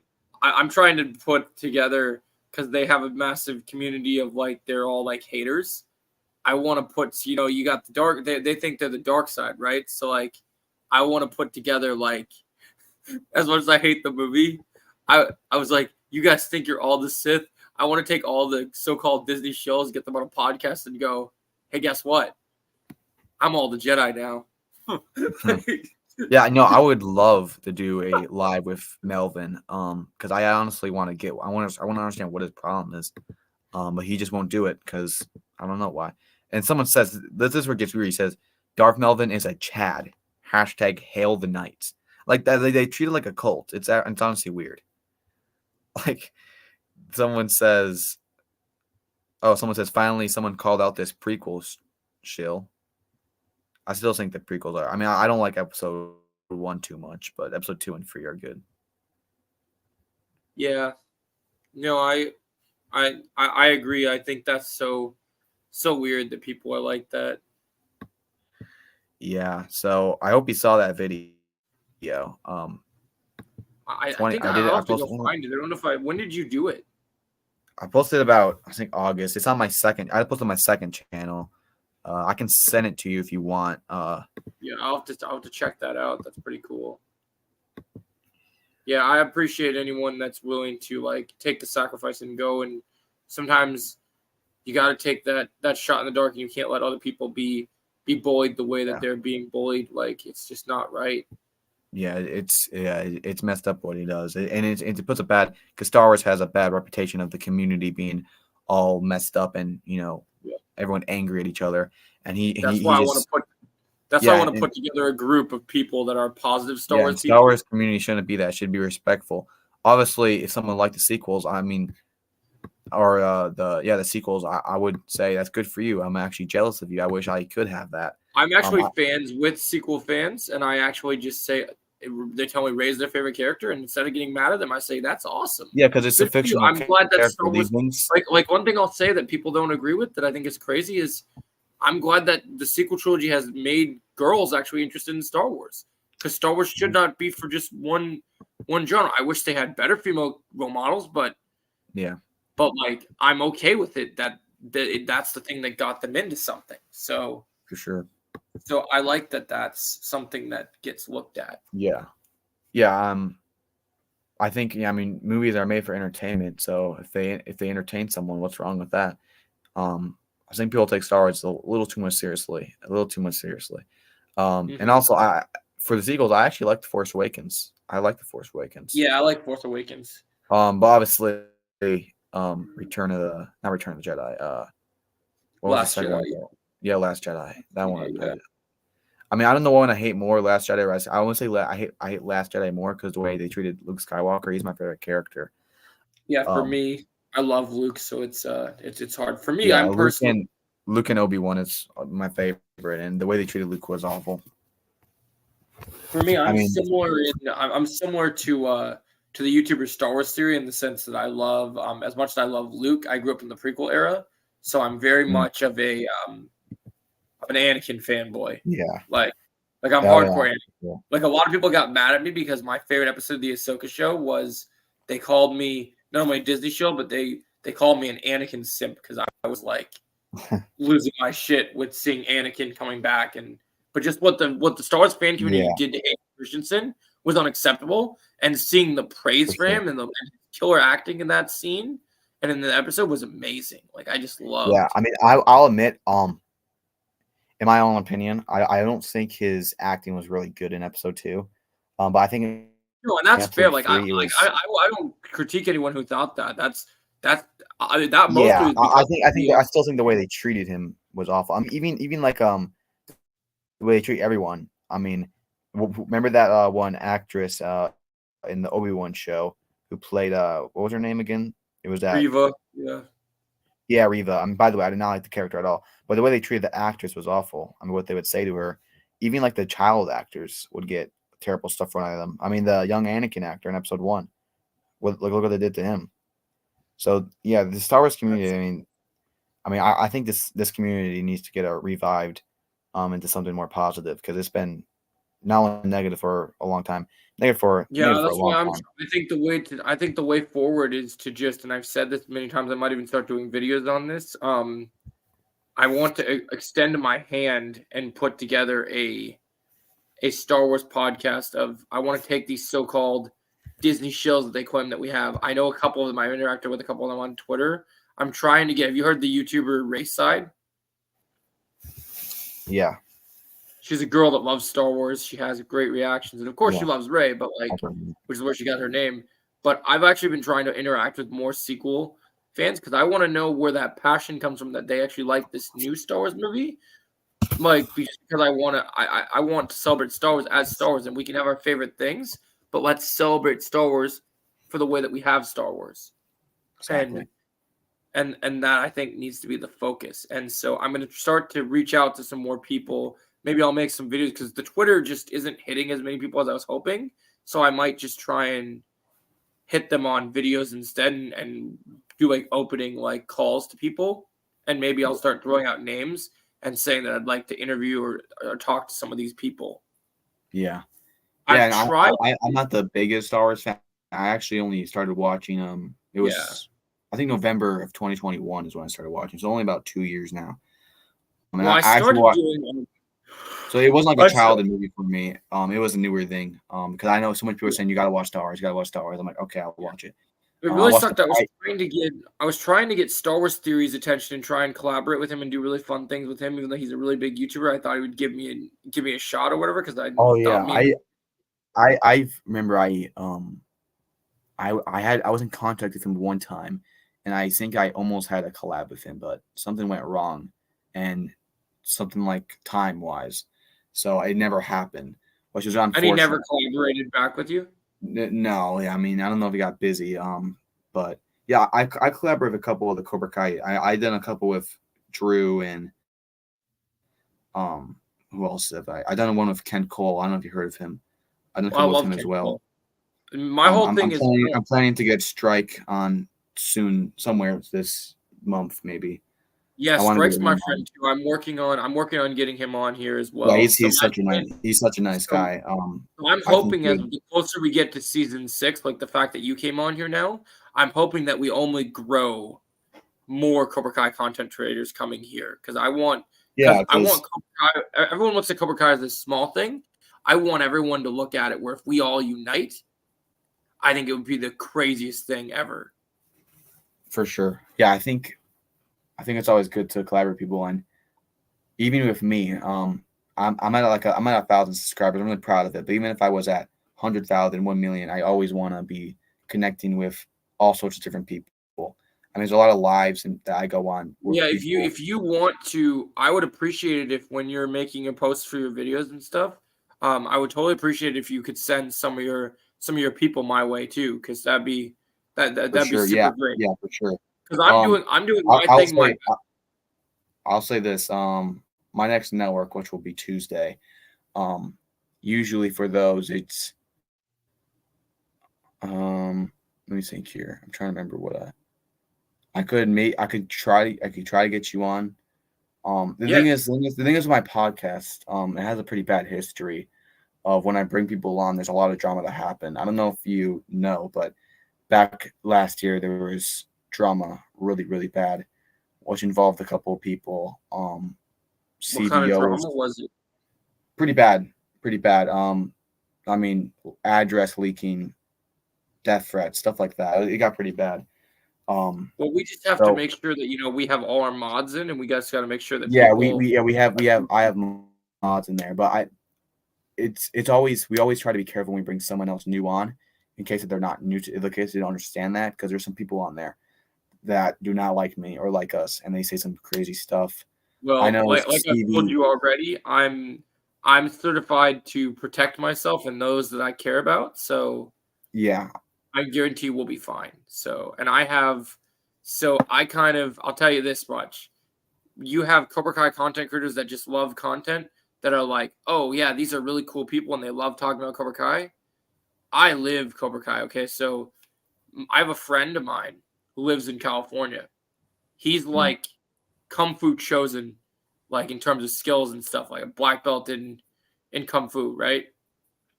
And then I have my friend that lives here that I'm doing my movie with. My second lead is an MMA fighter, and he actually did a special program, and he only made it to red belt, just like I'm at of karate. So I've actually eclipsed him, but our skills are all roughly, I would say. My one friend is like Daniel. He's probably like Chosen. I'm like Johnny in the sense that I'm multiple style was, and I like to joke around a lot, but I can also turn around and turning sidekick you in the face, and you'll never see it coming.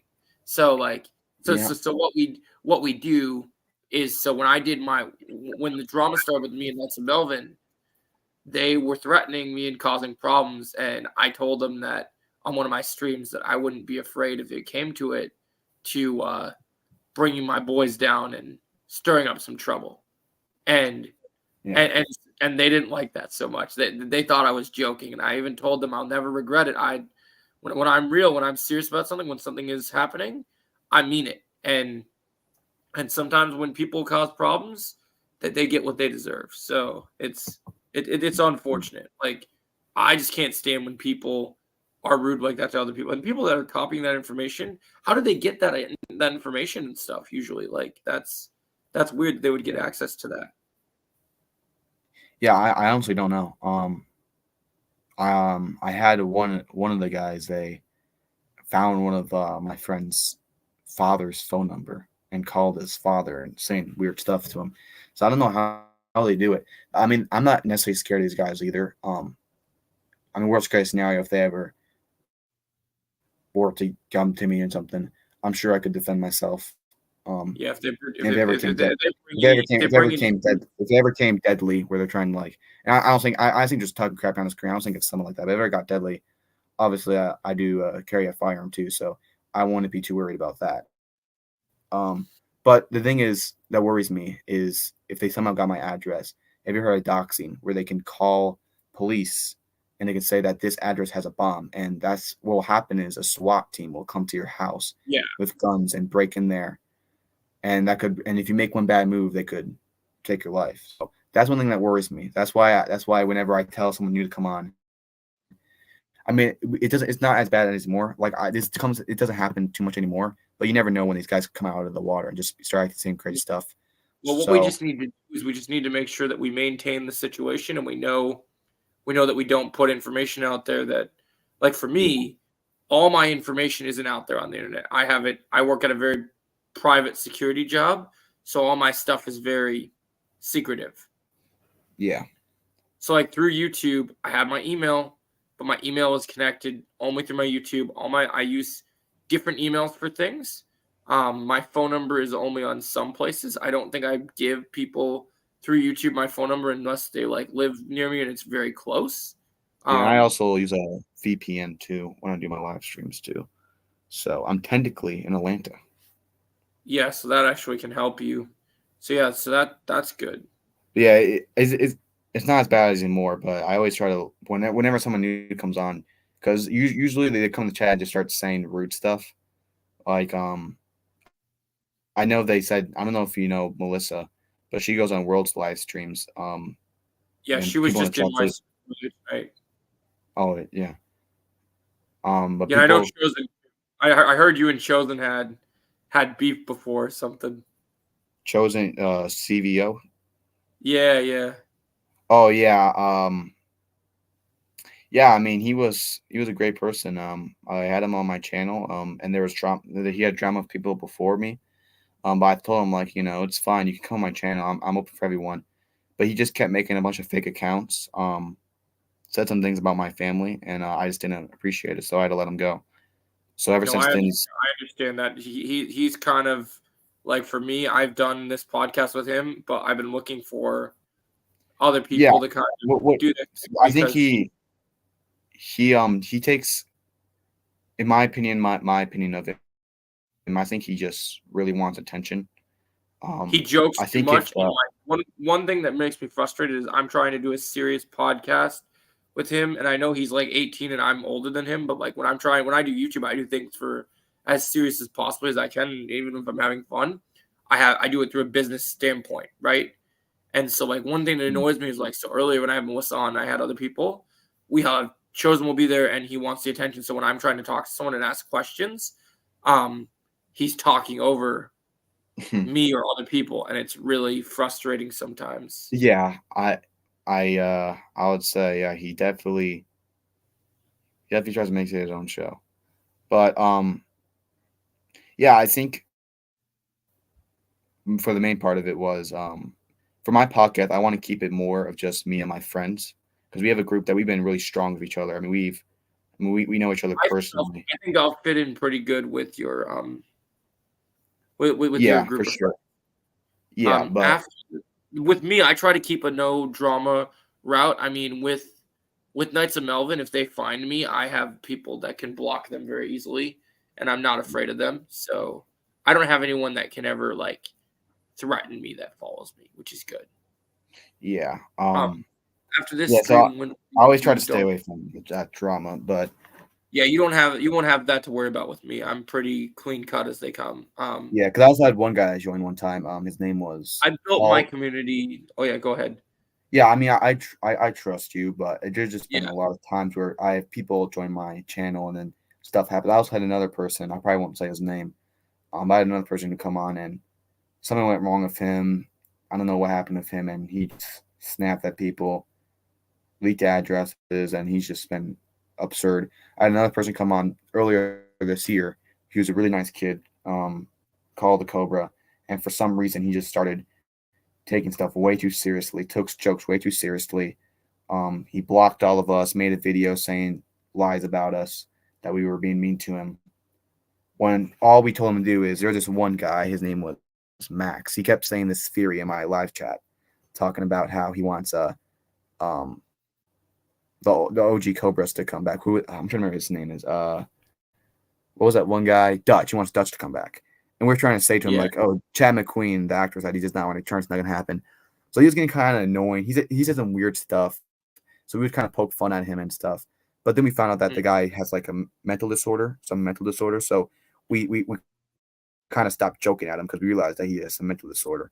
Yeah. But the Call the Cobra guy kept making jokes at him and like pretty brutally. Like he would make a lot of mean jokes at him. So we kind of told him to chill at it and calm down. And that just made him mad. And then he just snapped. People and ever need since to learn then, and keep their composure. They don't need to. yeah, for sure. Stuff. And ever since then, he just been lashing out. And he become, I don't know if it is him, but he has fake accounts that comes in my chat and says weird stuff.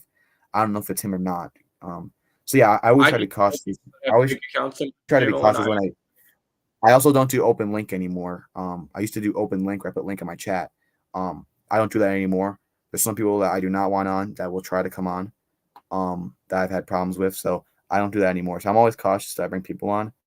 For you, I would definitely like to bring you on a couple times. Yeah, definitely. But I don't know if it would become such as a regular thing. Nothing against you. I think it's just because how podcast is structured of us being like, because we've been friends for like 2-3 years. Yeah, no, of course.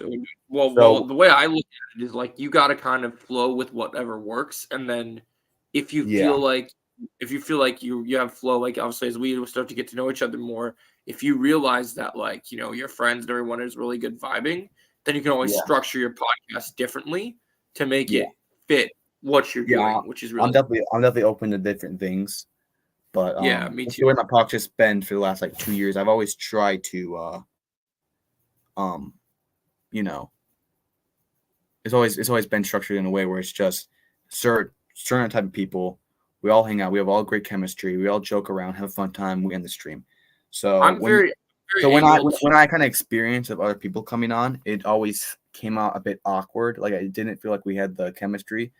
I'm usually I'm a very open person, and I'm very forthcoming with a lot of stuff. So it's very easy for me to go and like really know people and get to know people. And I'm very like nice, kind to people. I don't try to cause trouble. I will say this, like in terms of jokes, I joke around but like I do tasteful jokes where I'm very I'm serious to the most part, but I know when it's time to have a good time and just vibe with people.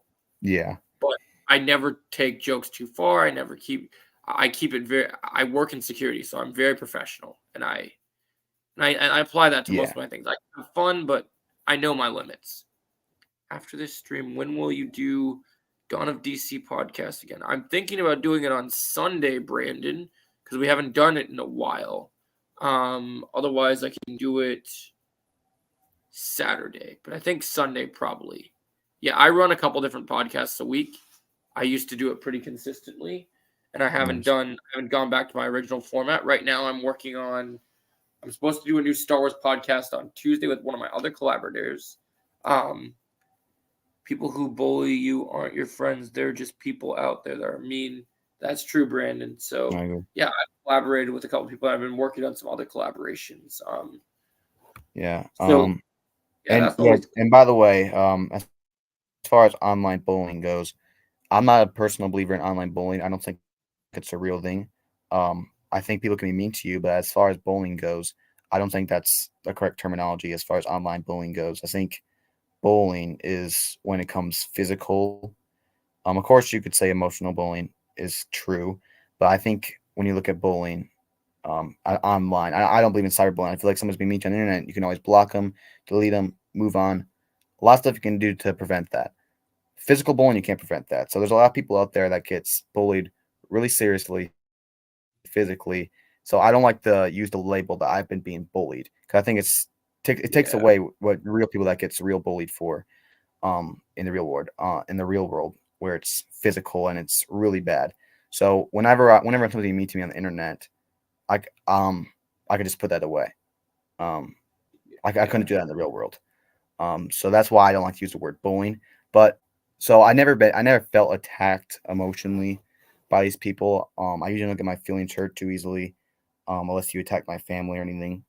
If people want to make fun of me, I'm fine with that. Like I think it's actually pretty funny.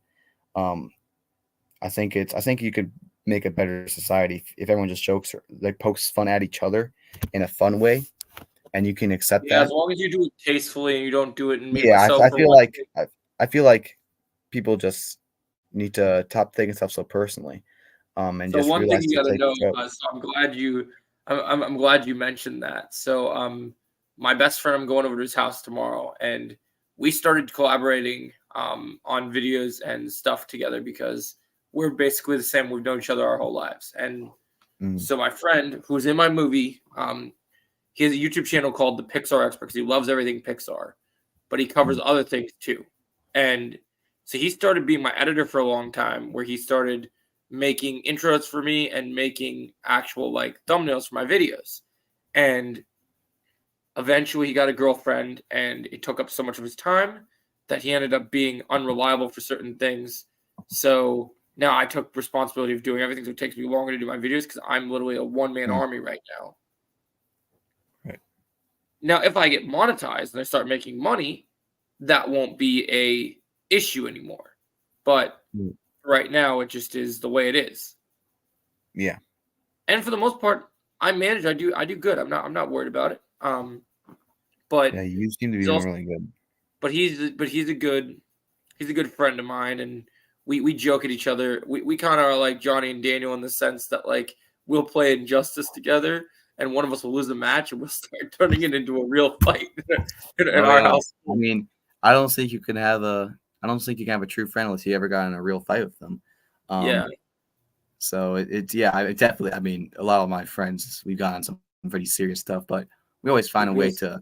Again, and we always poke fun at ourselves from how we get mad at each other. We make fun And of our. he'll harass me. He'll have a bad day at work, and he'll be like, "I need you to come on Injustice so we can fight." And I'm like, "Okay."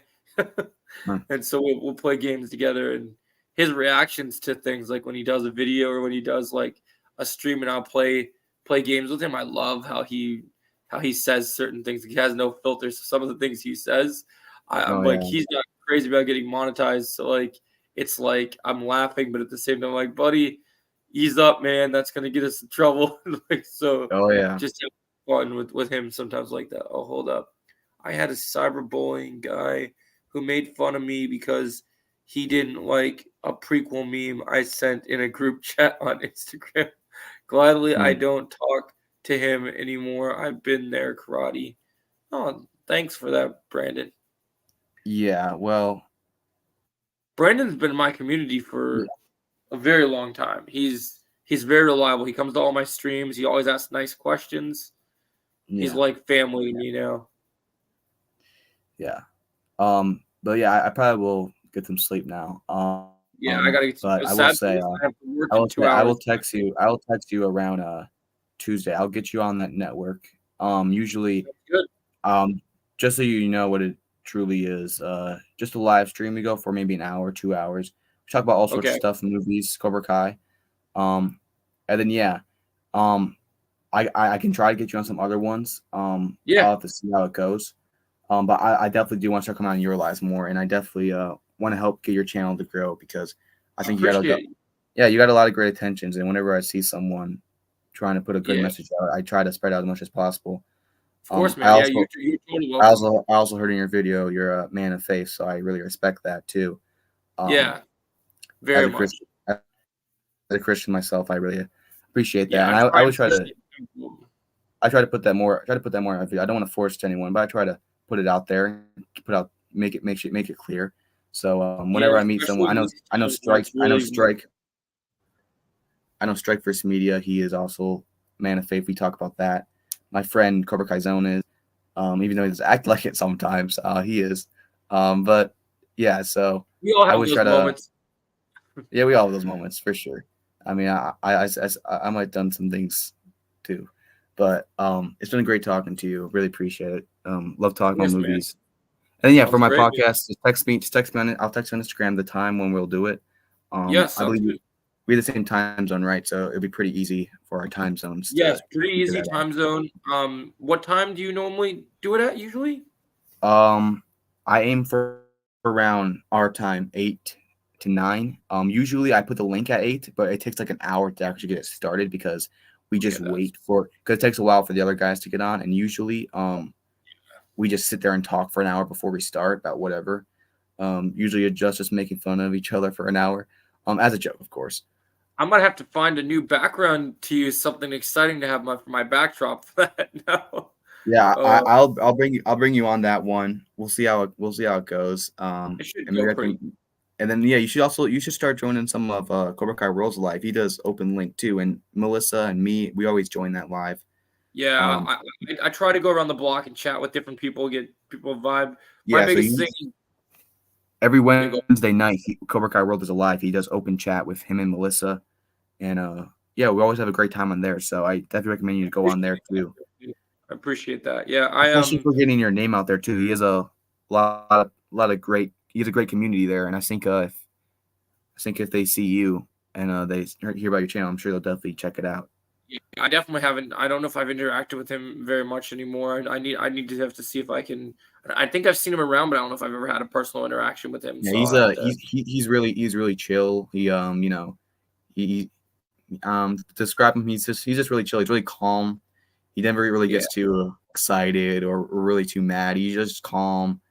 But if you get to know him and you tick him off, he can get pretty mad sometimes, especially when we talk about sports. He's a big Patriots fan. have people got him pretty mad before? Oh well, if you're talking about sports, he's a big Patriots fan. So I always tease That's fun at dangerous him. He gets territory being pretty. a sports fan. Yeah, I mean, I feel bad for him. I mean, I'm a Giants fan. I am in Minnesota, but I am a Giants fan. I'm a See, Giants and I stay out of the sports game. I watch the Super Bowl for the movie trailers, and that's it. yeah, it's a lot more peaceful. Honestly, I Don't my life talk would to be me a lot about better if sports unless we're talking hockey or UFC. Okay, That's I fine. do like the Minnesota Wild. I know they made Yeah, the playoffs last year. they're good. Yeah, I don't mind Then they lose baseball either. to. Yeah, Oh, I'm not in baseball. I'm in basketball, football, and a little bit of basketball's good. yeah. Yeah, I And know of then sports. I just don't go like one of my friends has an entire YouTuber channel where he started only doing sports content. And I was like, good for you, buddy. I'm glad you can talk about sports 24/7. I could never do that.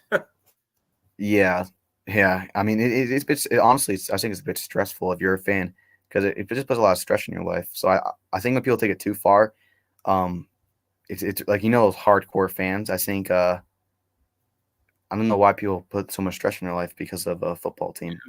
Viking fans are hard to deal with, unfortunately. Oh yeah, for sure. If you ever, especially my family are all huge hardcore Vikings fans. I remember every time they lose in the playoffs. I know the Giants beat them in the playoffs, so I was kind of a target.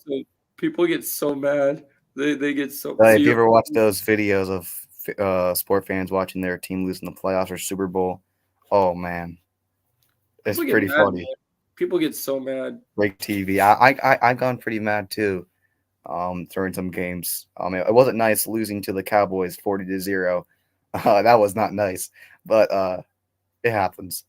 But yeah, I had a friend that was a Buffalo Bills fan that I loved tormenting because he. Oh yeah, Bills always joke. That's right. Yep. But yeah, I will. I will see you Tuesday. I might send the link. I might send the link to you after it started, like middle through, because usually I do my intro and I talk. So I might send it to you like halfway through it, just so I can, because I don't think I ever brought a new guest on for a long time, so I kind of want to explain to the viewers. So I'll send a link to you like maybe midway through this stream if that's fine with you. Yeah, because that's usually, fine. So I come home from karate sparring on Tuesday nights. So yeah, I'll come home and I'll get showered up and stuff, and then I'll jump in whenever I see yeah. the link. I will. So. I'll text you. I'll text you Tuesday, and we can talk about that. But it's been great talking to you. Hope you have a good night. Yeah, man. Or good You morning. too. Good morning, I guess. Oh yeah, I'm gonna go rest my eyes for a couple minutes, and then I gotta get right up for work again. Oh yeah, I'm gonna try and see my sleep schedule. I tried to wake up back up at 6 and 7. Oh man, I mean coffee's a drug. It can wake you up. Yeah, I'm gonna have to get slam some caffeine tonight and take a nap. Tomorrow for sure. Yeah, it's been good talking to you. Good night. All right, man. Awesome talking to you. See you Tuesday. And yeah, Brandon, good night. Appreciate the compliment, and I'll see you in the next stream. Yeah. See you guys. Peace. That's cool. Peace.